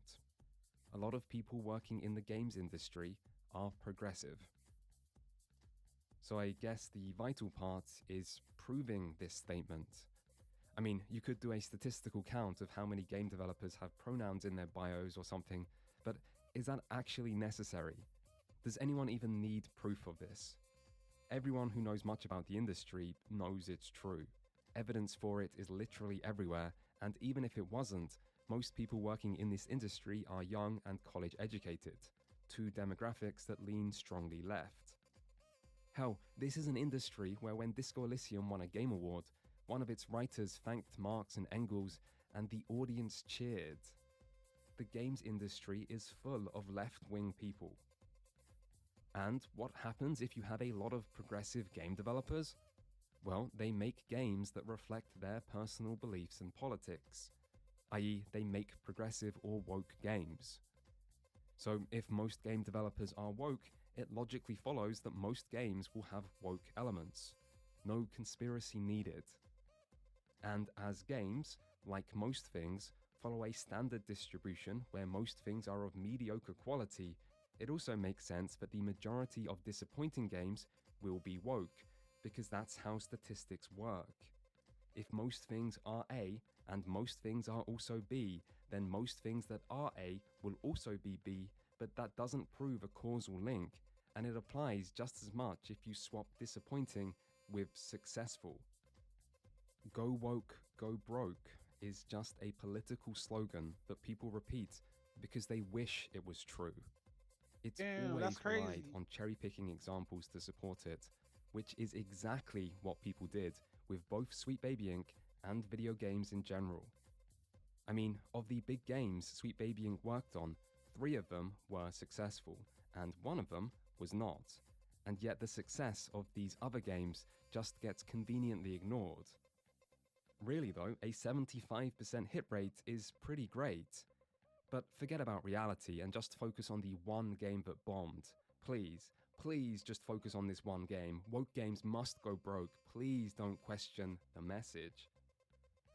Of course, it should also be made clear that when this story was blowing up and YouTubers were working hardest to generate engagement on this topic, the games they used to criticize Sweet Baby Inc. over mostly had nothing to do with Sweet Baby Inc. I mean, see for yourself. Anything they get involved with seems to have massive issues. I mean, just take a look at some of these games that they've been involved with, apparently, reportedly, Forspoken, the Saints Row video game that got absolutely blasted months ago. There's Starfield, Spider-Man, Miles Morales. What else do we have here? But they've got Horizon, Ratchet and Clank. They didn't do Ratchet and Clank though. Gears Tactics, really? Outriders, the new Indiana Jones game. Yeah, that's why he's like really. Gears 5. These are the games that you know Sweet Baby Inc. has been involved in. Starfield, Forspoken, Saints Row, Spider-Man, Mortal Kombat 1, which was boring as hell. I didn't think a Mortal Kombat game could be boring, but I thought it was boring. And that explains some of the wonky-ass dialogue, too. So this company has essentially made video games across the board more inclusive, but retroactively has also made every single title they've touched worse because of their involvement. And this Steam Curator tool compiles a list of every game that has had Sweet Baby involved. Here, I'll show you some of the games. As you can see, they've worked on quite a few AAA titles already, including the Sony Spider-Man games Ratchet and Clank, which of course introduced Rivet, who outshines Ratchet quite often in that game, because she's a girl, so that's a part of their objective too. And interestingly enough, you'll also notice quite a few games that have either not resonated with fans, such as Starfield, or games that have outright bombed in closed studios, like Forspoken and Saints Row. Starfield? Need we even discuss the effect they had on this game's narrative and character design? The Saints Row reboot? Forspoken? Sweet Baby Inc. has certainly left their mark on the industry and leaves behind them a wake of disastrous and disappointing games. They were involved in the worst Bethesda game to date, Starfield. You might think I'm being facetious, but I'm really not. Forspoken. Oh my God. The dialogue in that game was so bad it was painful. Forspoken sold so poorly, it closed down the damn studio that made it. How Sweet Baby walked away from that fire without so much as a scratch is also amazing. This is beyond cherry picking, it's just entirely fake. But to be fair, fact checking isn't always part of YouTube reporting, and using games everyone hates can be quite effective. Particularly if you're trying to push a political message like Go Woke, Go Broke, and you need to convince people that this one company is destroying video games. But if you need more proof that woke does not equal broke, you could always look at the wokest big budget game from 2023, which is, without doubt, Baldur's Gate 3. I mean, it has... Fucking pronouns! It also has loads of Fucking gender ambiguity! far more than most games. Just check its character creator. Genitals and voice independent of sex, as well as dedicated non-binary options. Boba? Now that is pretty current day. And it also has... Fucking current day Californian shit! Yeah, I know, everywhere. I mean, all companions are LGBT, lots of NPCs are too, with 2 of the main story characters being lesbians, and you have trans characters, including one voiced by the very progressive YouTuber PhilosophyTube, and you've got drag queen characters, something not usually represented and apparently quite controversial with some on the right, and, you know, nothing screams respecting traditional family values like sex with a bear. Which actually is a bit weird, huh? And yet this was deliberately used in marketing as if to try to generate a bit of conservative outrage, which it did.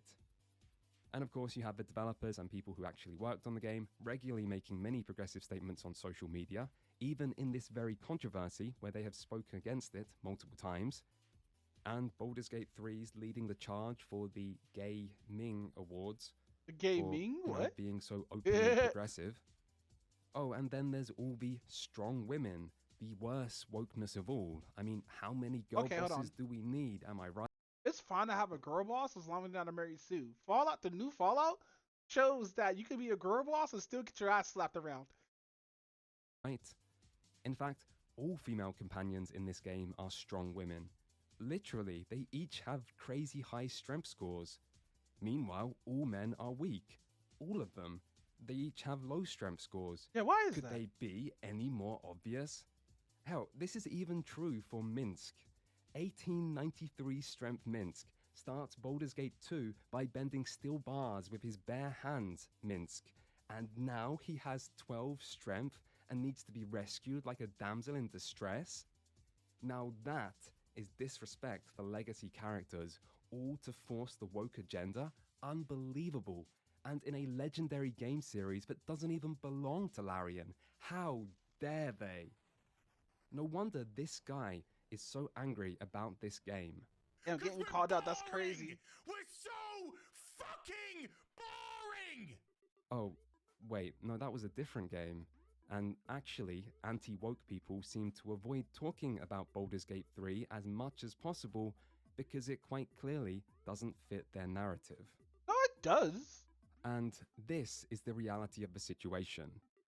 It's like it's like he's ignoring the fact that people still talked about how there was no discussion over Baldur's Gate because it won Game of the Year and got all these awards and shit. There are still people talking about it, especially how the fan base attacked a lot of shit from the anime community.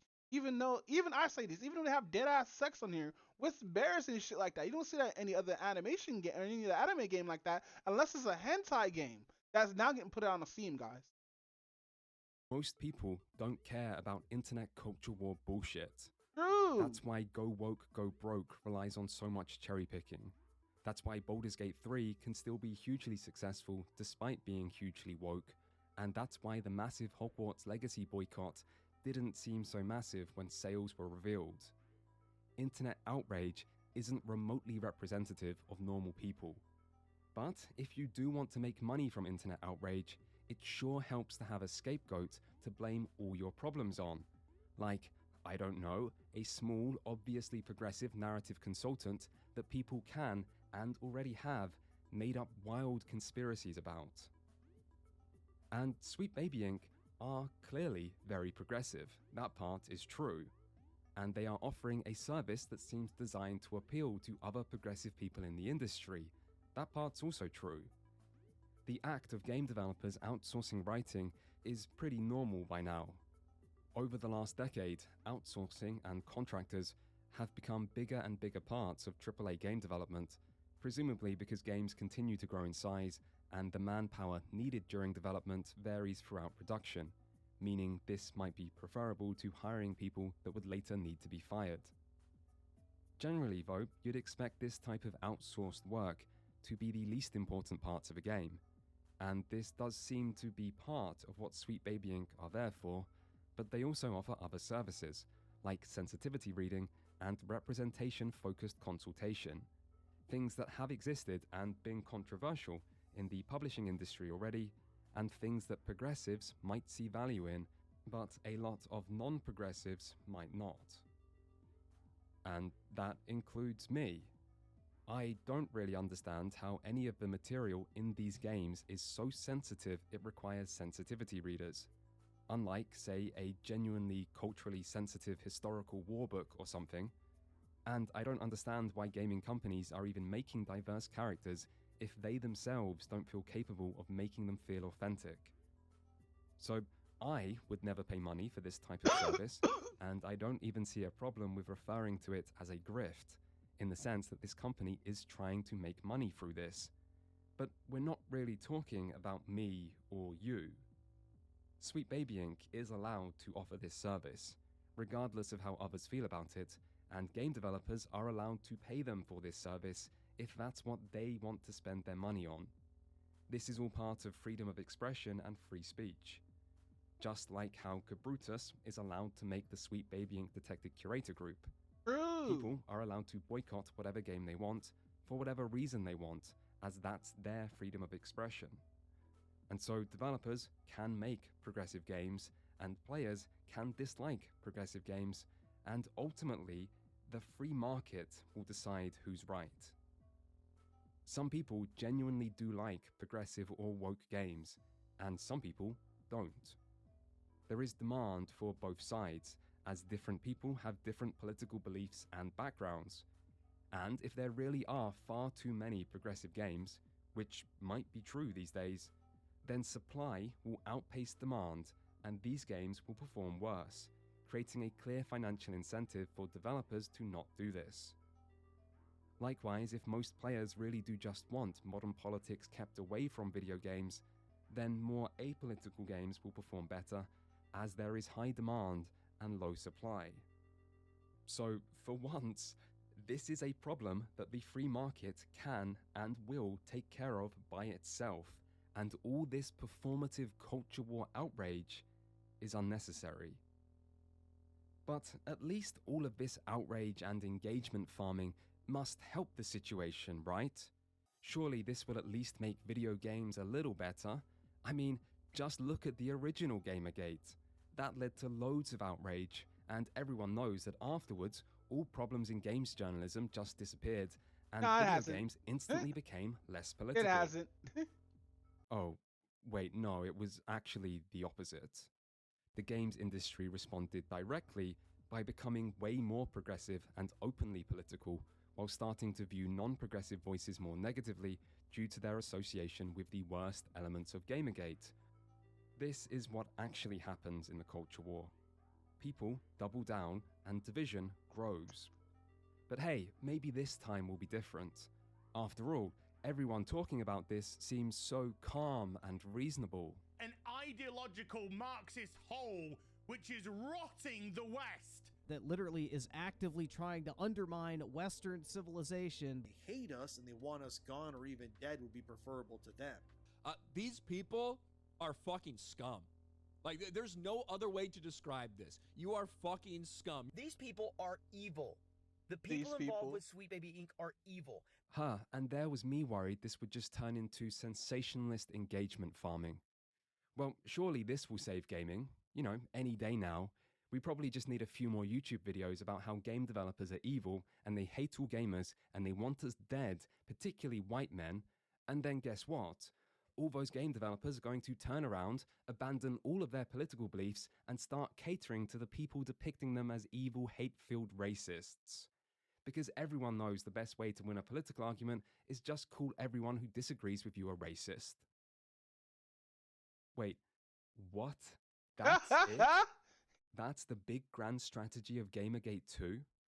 Just call everyone with a different opinion racist, while trying to cancel people on Twitter for barely offensive or out of context old It's tweets? just racism! And this is the anti-woke side. What the fuck is this?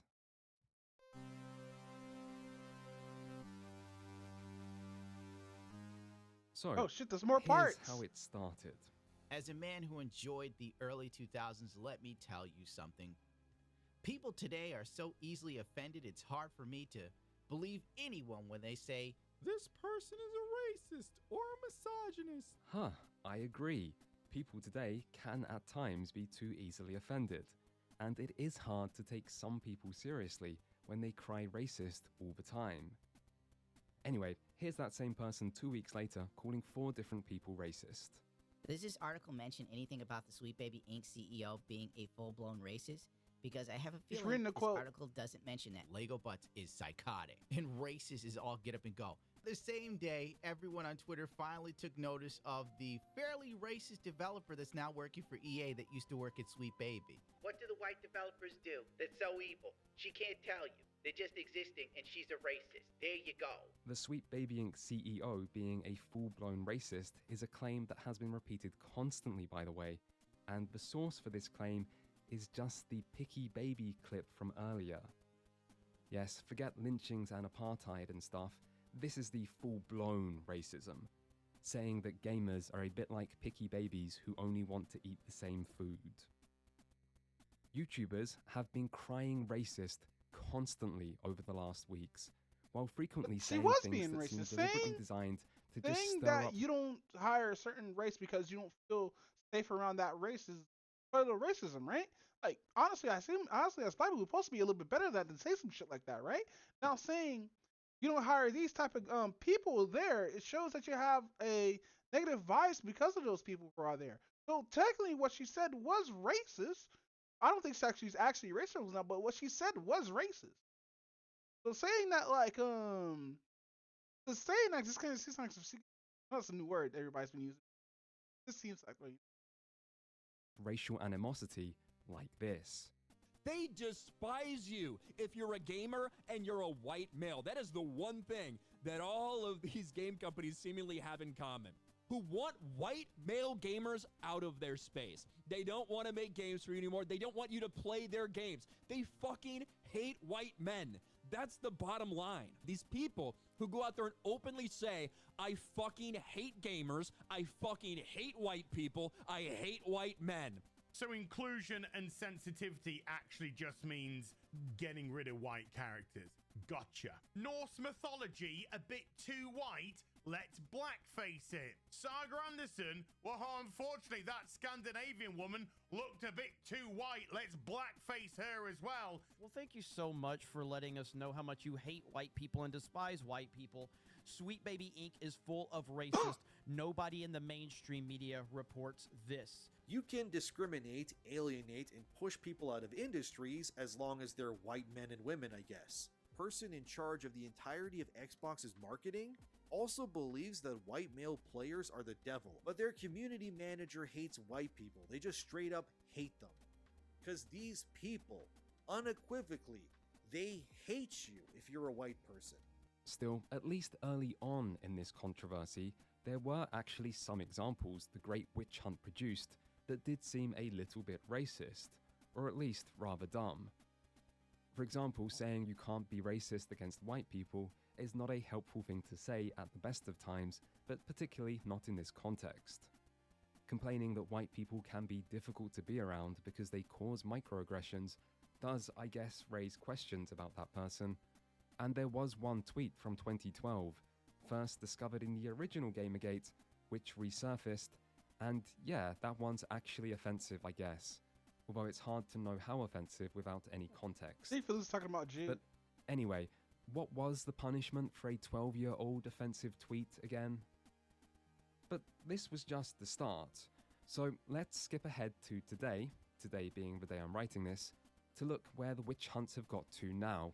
And just to make life easier, I'll stick to Mark Kern, aka Grums's Twitter feed.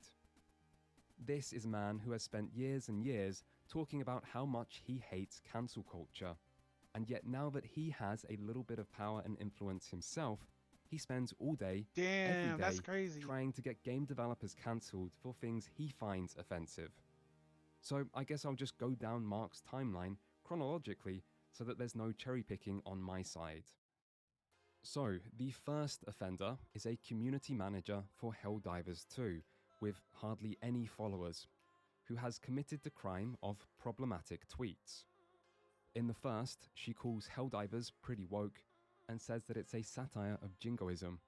And in the second, she says that Helldivers didn't ban people from Discord for asking for LGBT capes, but instead for bigotry and hate speech. Mark says this is an unacceptable level of politics, that she is misrepresenting what Helldivers is actually about, presumably by calling it satire, and that she is clearly But an it is activist satire, isn't in it? what should be a neutral role. Earlier, Mark also accused her of having a trans and Palestine flag in her bio on Discord, which he also considered to be unacceptable at the time. Mark would also encourage his many followers to complain about this person to Arrowhead's CEO directly, and since being targeted by Mark, she has set her Twitter to private, something that is a common trend now and is frequently used as proof of further guilt.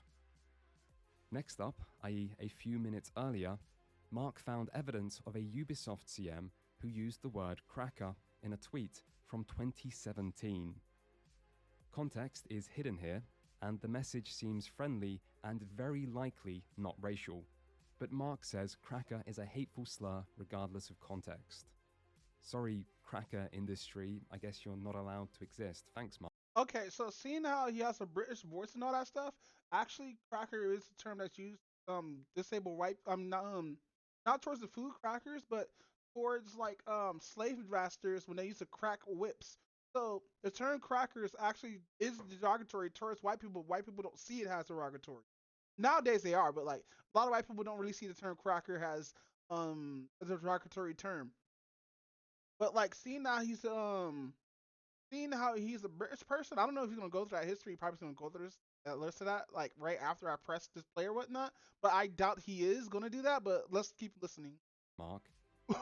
Earlier problematic tweets And he doesn't. show she talked about gender being an issue in the industry, said that streamer Ninja has white privilege, talked about diversity being important, and complained that white men hearing body positive automatically think fat.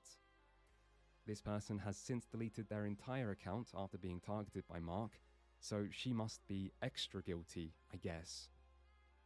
The previous day, we have an Insomniac Games CM who is accused of showing a desire for political violence because of tweets as old as 2011, which show him saying things like, Trump can catch these fucking hands, and can someone beat Tucker Carlson's ass already, amongst others. Then there is a CM for Fallout Prime who is accused of sending fake racist harassment to herself, something she has tried to provide evidence is not true, but Mark says it is true and that this is very serious.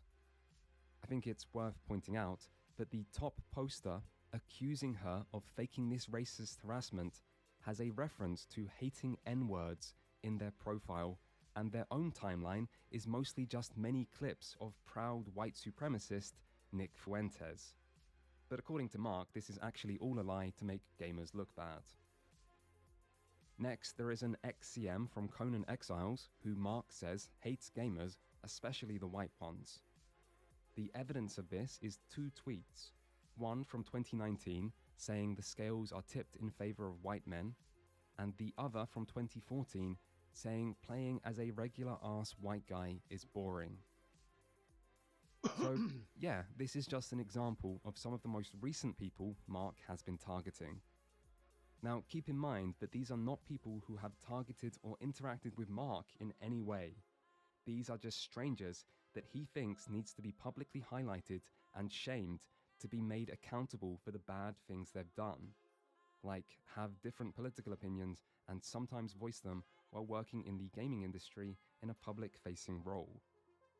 Now, in Mark's defense, sometimes when he's highlighting people for no other reason than to send large amounts of harassment at them, he does tell his followers not to harass them. That's his defense. Genuinely. And okay, but you have to see, look, people are going to ignore that fucking call out and shit. Be like, honestly, look, if I have beef with somebody, please don't go attack them, no matter who the fuck they are. I don't give a fuck who you are. I don't give a fuck how you do your defense, but don't go after people. This is my battle fight. I don't have to have a whole fucking backing behind me. But a lot of people are not going to listen to that kind of shit. They're going to be like, oh man, I show my allegiance to this guy, and he fucking said this person's bad, so I gotta believe this person is bad by shutting them while also going on their profile and shitting on them. Now, mind you, people who do this don't follow me, dead ass. Or mind you, there be people on the outside who don't even follow this dude who does that shit. So saying, oh, people don't do this, don't harass and whatnot, he's just, mind you, he is covering this and he has said it or whatnot, but that's not going to stop everybody from doing it. Not a lot of people say like, oh, I saw this tweet or I followed this dude right here, and so like he said that, I'm going to ignore it and attack it. There's are going to be people that's going to do that, but there's also people who don't know Grimes who are just going to do that anyway, who don't follow him or don't know his ideology, shit like that. So saying that's kind of weird, don't you think? But I don't know. Of course, like all people obsessed with trying to ruin the lives of other people for fun, Mark also makes sure to constantly remind his followers that he is actually the real victim and that he is the person who gets the most harassment, although he doesn't provide any evidence of this outside of reposting the same couple of mild examples again and again. Meanwhile, people Mark has targeted have shown examples of both far more harassment and far more extreme harassment, including threats of violence, rape, racism, anti-Semitism, and images of them being photoshopped into rape scenes. And that's just the stuff these non-harassers have posted openly on Twitter. There is a term for what Mark is doing, and that is cry-bullying. Cry-bullying? He is constantly What? That's attacking crazy. other people under the guise of freeing the gaming industry from political activists, and he is constantly painting himself as a victim, despite him always being the instigator. The truth is, Mark wants to be harassed, and is doing what he's doing precisely to try to provoke harassment, so that he can then use that harassment to continue to paint himself as the real victim of the evil, racist political activists. Yeah, and that's who are trying to wild. Is destroy this gaming. true? Is this true, Grimes? But like a lot of professional internet victims, there is not enough supply of actual harassment to meet the demands of his narrative, and so he has to act to try to create the harassment. And in this way, Mark Kern is a pretty good representative of what Gamergate 2 seems to have become. In fact, now that I'm writing this, it's hard not to be reminded that this was also how it all started. The discovery of Sweet Baby Inc. by 4chan was declared the biggest scandal in gaming history, due to them being linked to games suspected of pushing a woke agenda, and the CEO being apparently Jewish, and their apparent links to pedophilia. And then YouTubers got on board to create hit piece after hit piece after hit piece, sometimes even showing the original conspiracy-laden 4chan threads in the process, while making claims that this company is the ESG wing of BlackRock, is destroying Western civilization, has the power to censor all YouTube videos talking about them, has killed the Western gaming industry, is involved with and will presumably destroy over 70 major games, including Grand Theft Auto 6, but they are fascists who will destroy all who don't agree with them, and of course, but they are forcing developers to change their games against these developers' wishes.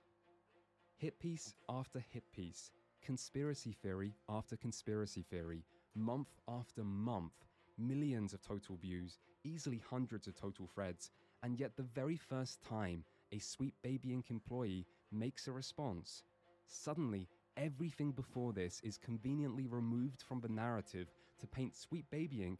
as the real harassers, the only harassers, and the ones who started it. People bullied this company for months and months, and then cried the very first time they pushed back. And this worked perfectly. So this is what Gamergate 2 is really about. Since its inception, this kind of thing has happened repeatedly. I mean, I'm not even sure I need to give examples as they're so abundant, and I think the thumbnails and video titles probably manage to speak for themselves. Just look at how many times YouTubers repeated that they hate us, they want us dead, they hate white men, and other things about how they are the real victims of things like racism, hate, and violence. Or look at the lawsuit claims that are being made. There is no lawsuit, by the way. There is one cease and desist letter, which is not a lawsuit, and it wasn't sent to a YouTuber.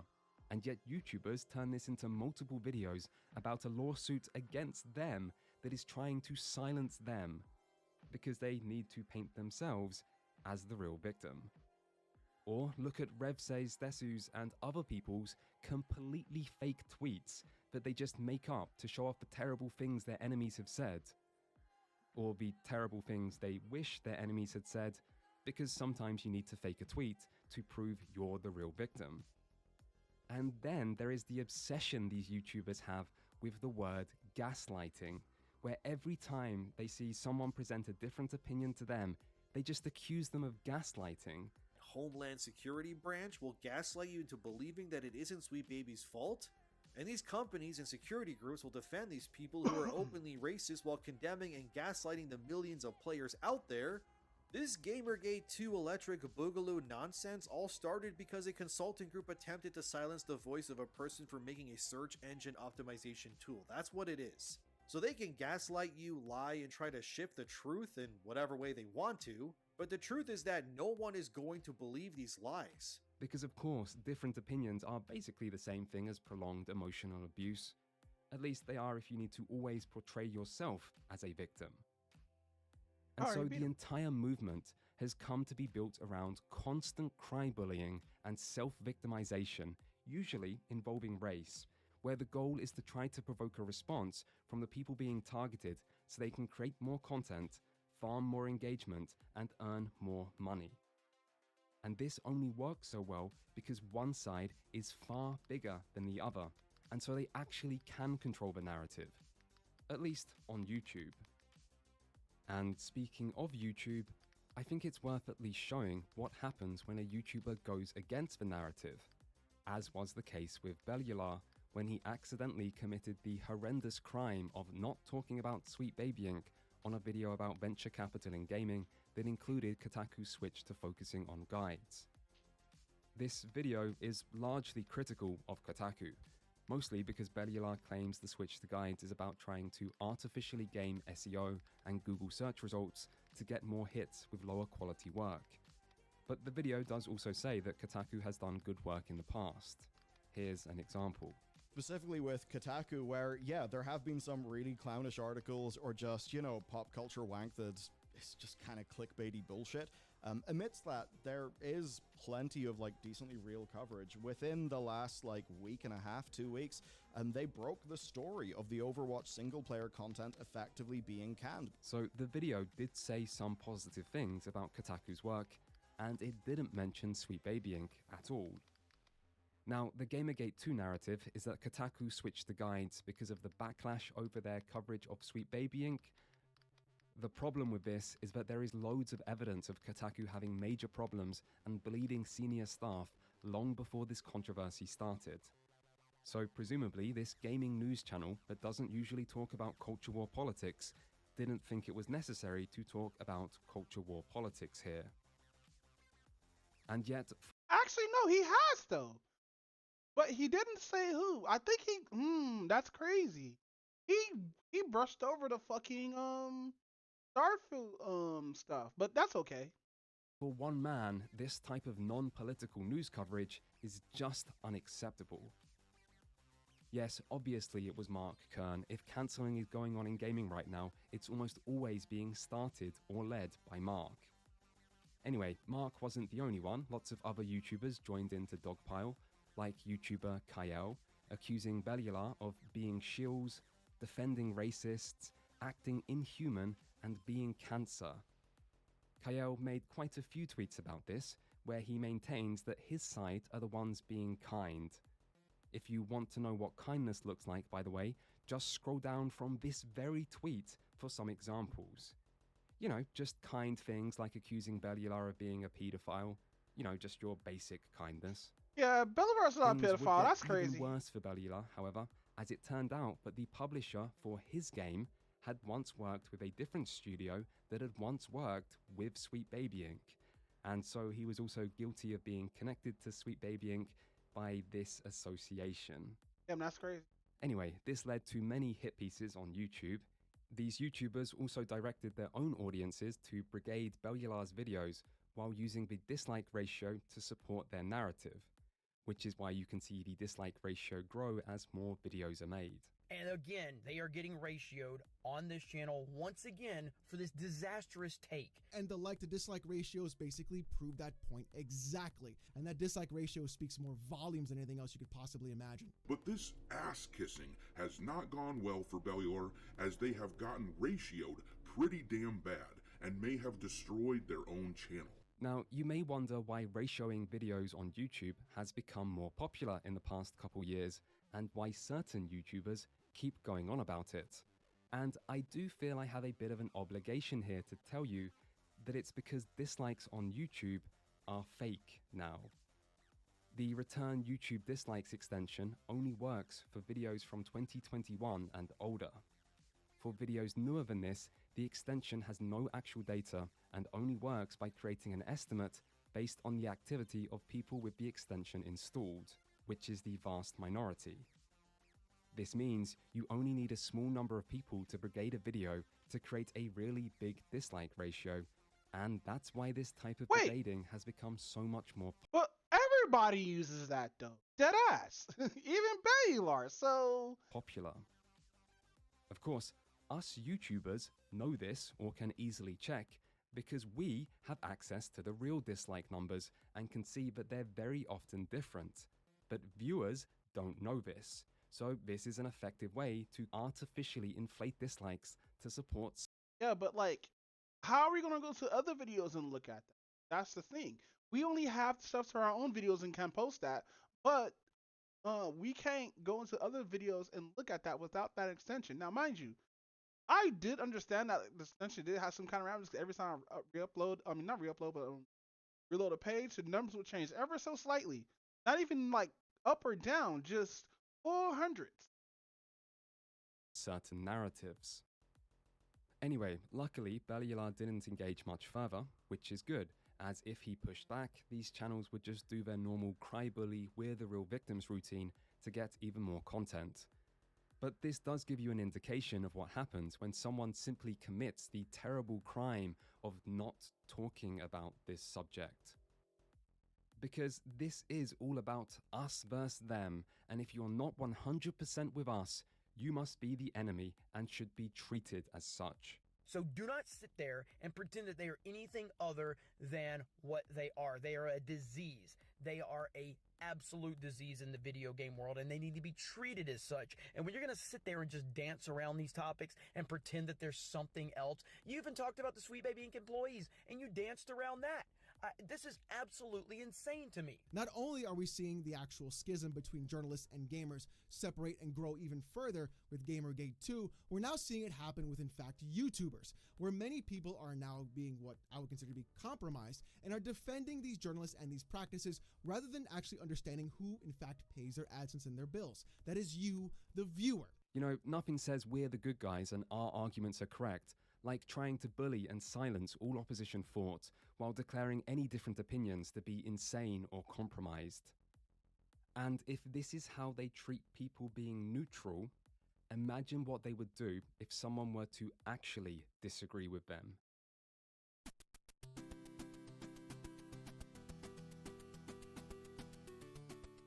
I didn't want to make this video. My audience isn't built around politics or drama or anything culture war related. So there's no reward for me for making a video like this. There is considerable risk, however. Talking about politics alone is risky, and political content creators are only successful because they reaffirm their audience's opinions, not because they change anyone's minds.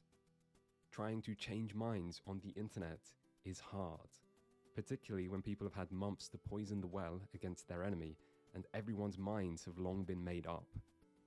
So talking politics is risky, criticizing other YouTubers is risky, trying to change people's minds is risky. This video is basically all risk, zero reward. I didn't want to make this video. But a lie is a lie, no matter how many people believe it.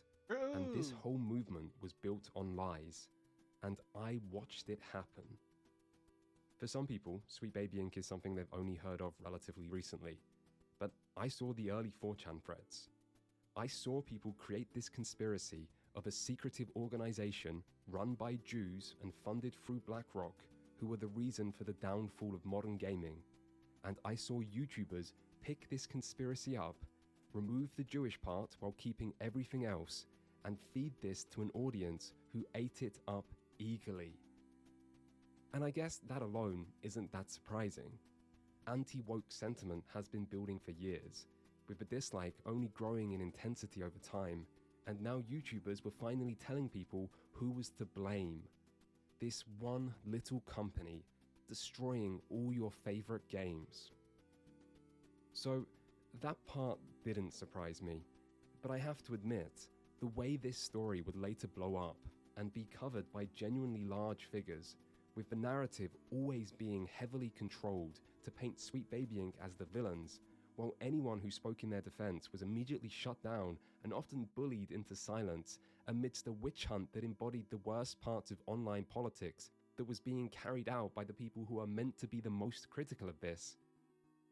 That part did surprise me.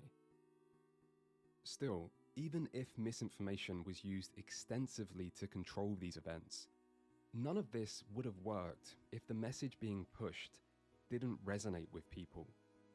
The narrative might have been fake, but the way people felt about it was real, and I've read enough comments on the videos in this video to see and believe that. There really are a large number of people who play games that are sick of constant progressive pandering and double standards on race and feeling ignored by an industry they are a part of. There Or is feeling genuine alienated. resentment to the way politics has been handled by the gaming industry, where one side is always represented and catered to, and one side is ignored or vilified. Or And with alienated. time, resentment grows, and things like Gamergate 2 are the result. Developers absolutely have the right to put whatever they want in their games. They can make them as political as possible, they can virtual signal all day long, and they can make political statements on social media, even slightly controversial ones, and none of that means they deserve harassment. But if the gaming industry does want to be so openly political, it will breed resentment from those who don't feel represented. And I'm not saying that's a good thing, I'm just saying that that is what happens. That's how the culture war works, and it doesn't seem like there are many real winners to this war. In fact, often the harder you push, the more people seem to undermine their own message. And so to me, all you can really do is push back against the misinformation and immoral methods. Speaking of which, can someone remind me again what was the issue with those games journalists everyone says they hate? Because I thought it was that they sometimes inserted their political beliefs into news coverage and game reviews, that they complained too much that everything is racist, that they tried to cancel people at times for minor wrongthink, that they created an echo chamber where alternative views are rarely expressed, that they acted together to collude at times to all promote the same message, and most of all, the biggest complaint, the most annoying and most often cited, that they mass produce low-quality, sensationalist rage bait for easy clicks. At least, that's what I thought everyone's problem with games journalists was, but clearly I was mistaken, because all of those things apply to certain YouTubers far more than they ever applied to games journalists, and that's not really intended as praise for journalists. So clearly, people's problems weren't that games journalists were political, it's that they didn't share their politics. Just like people don't care that games are political, they care but they don't represent their politics. Because this is all about politics, just like it always is with the culture war, and you've all become don't think it's all about politics. This is people just want escapism. But adding this extra shit into video games is kind of annoying because it undermines the escapism that video games are supposed to be like. Now, mind you, you could make games that are not like that, and people could choose not to play it or whatnot. But the only reason why people get pissed off is being inserted into games that are made just for escapism. You don't need to make somebody gay to tell a story, somebody trans to tell a story. You need somebody white, black, or whatever color to tell a story. Just make a character. And if you have to make a character gay just to have them be a gay character in there, that's a wrong representation on what being a gay character is, or what being a black character is, or being this, and that.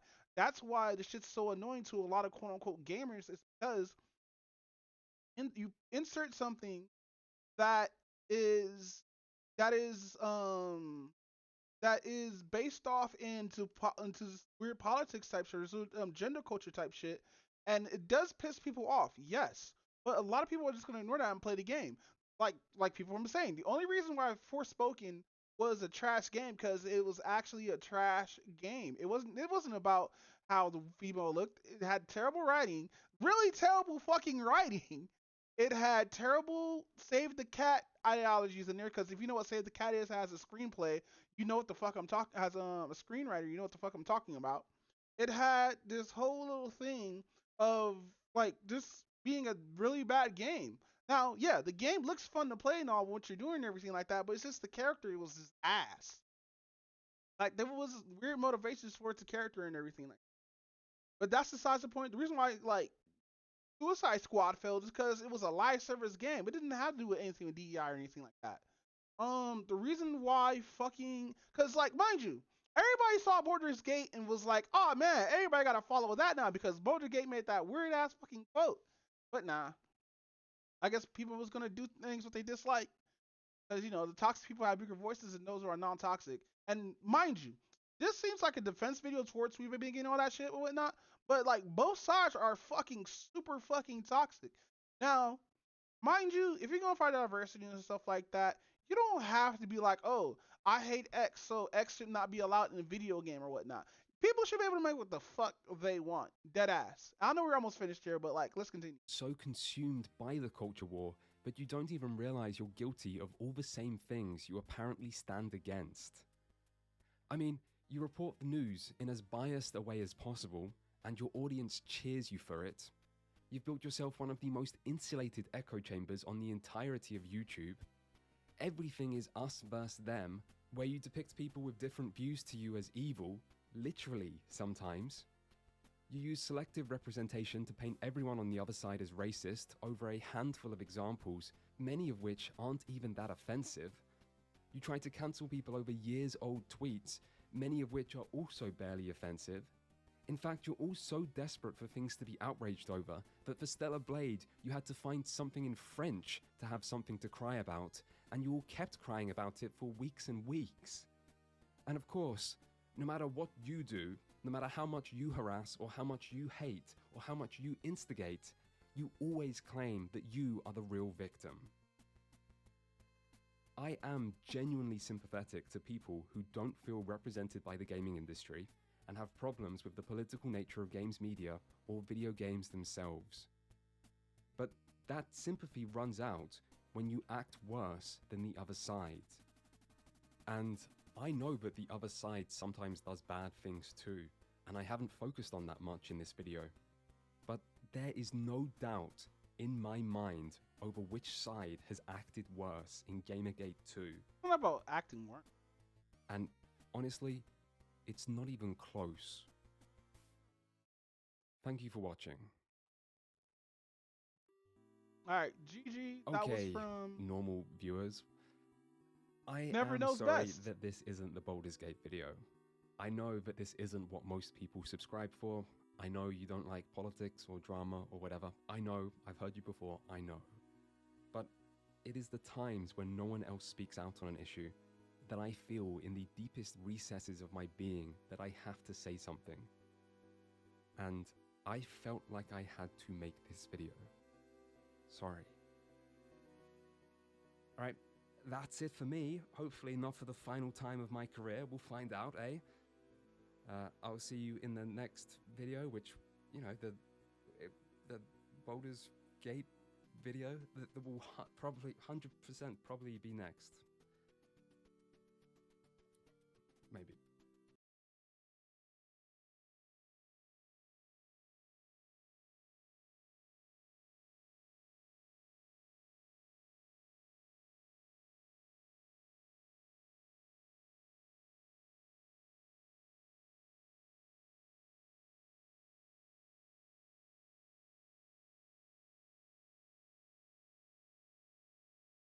That said, man, fuck.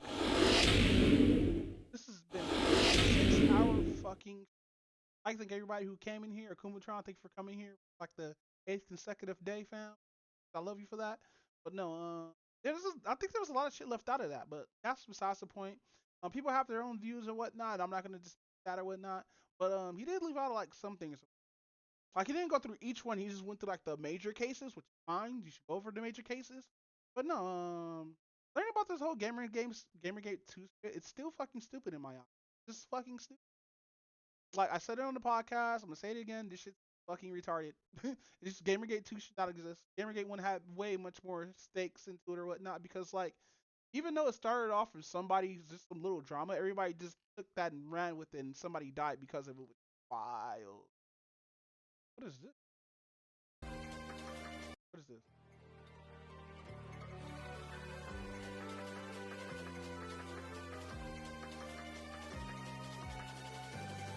It's like Pokemon, but it's not Pokemon. 35 years ago, I had to abandon my Mega Man 3. Oh, so this is the person making an album. You know what? Share this bitch. So this is by Uchitada Hamarami. Harumi. There we go. Uchita Harumi. There we go. Let me pause it right there.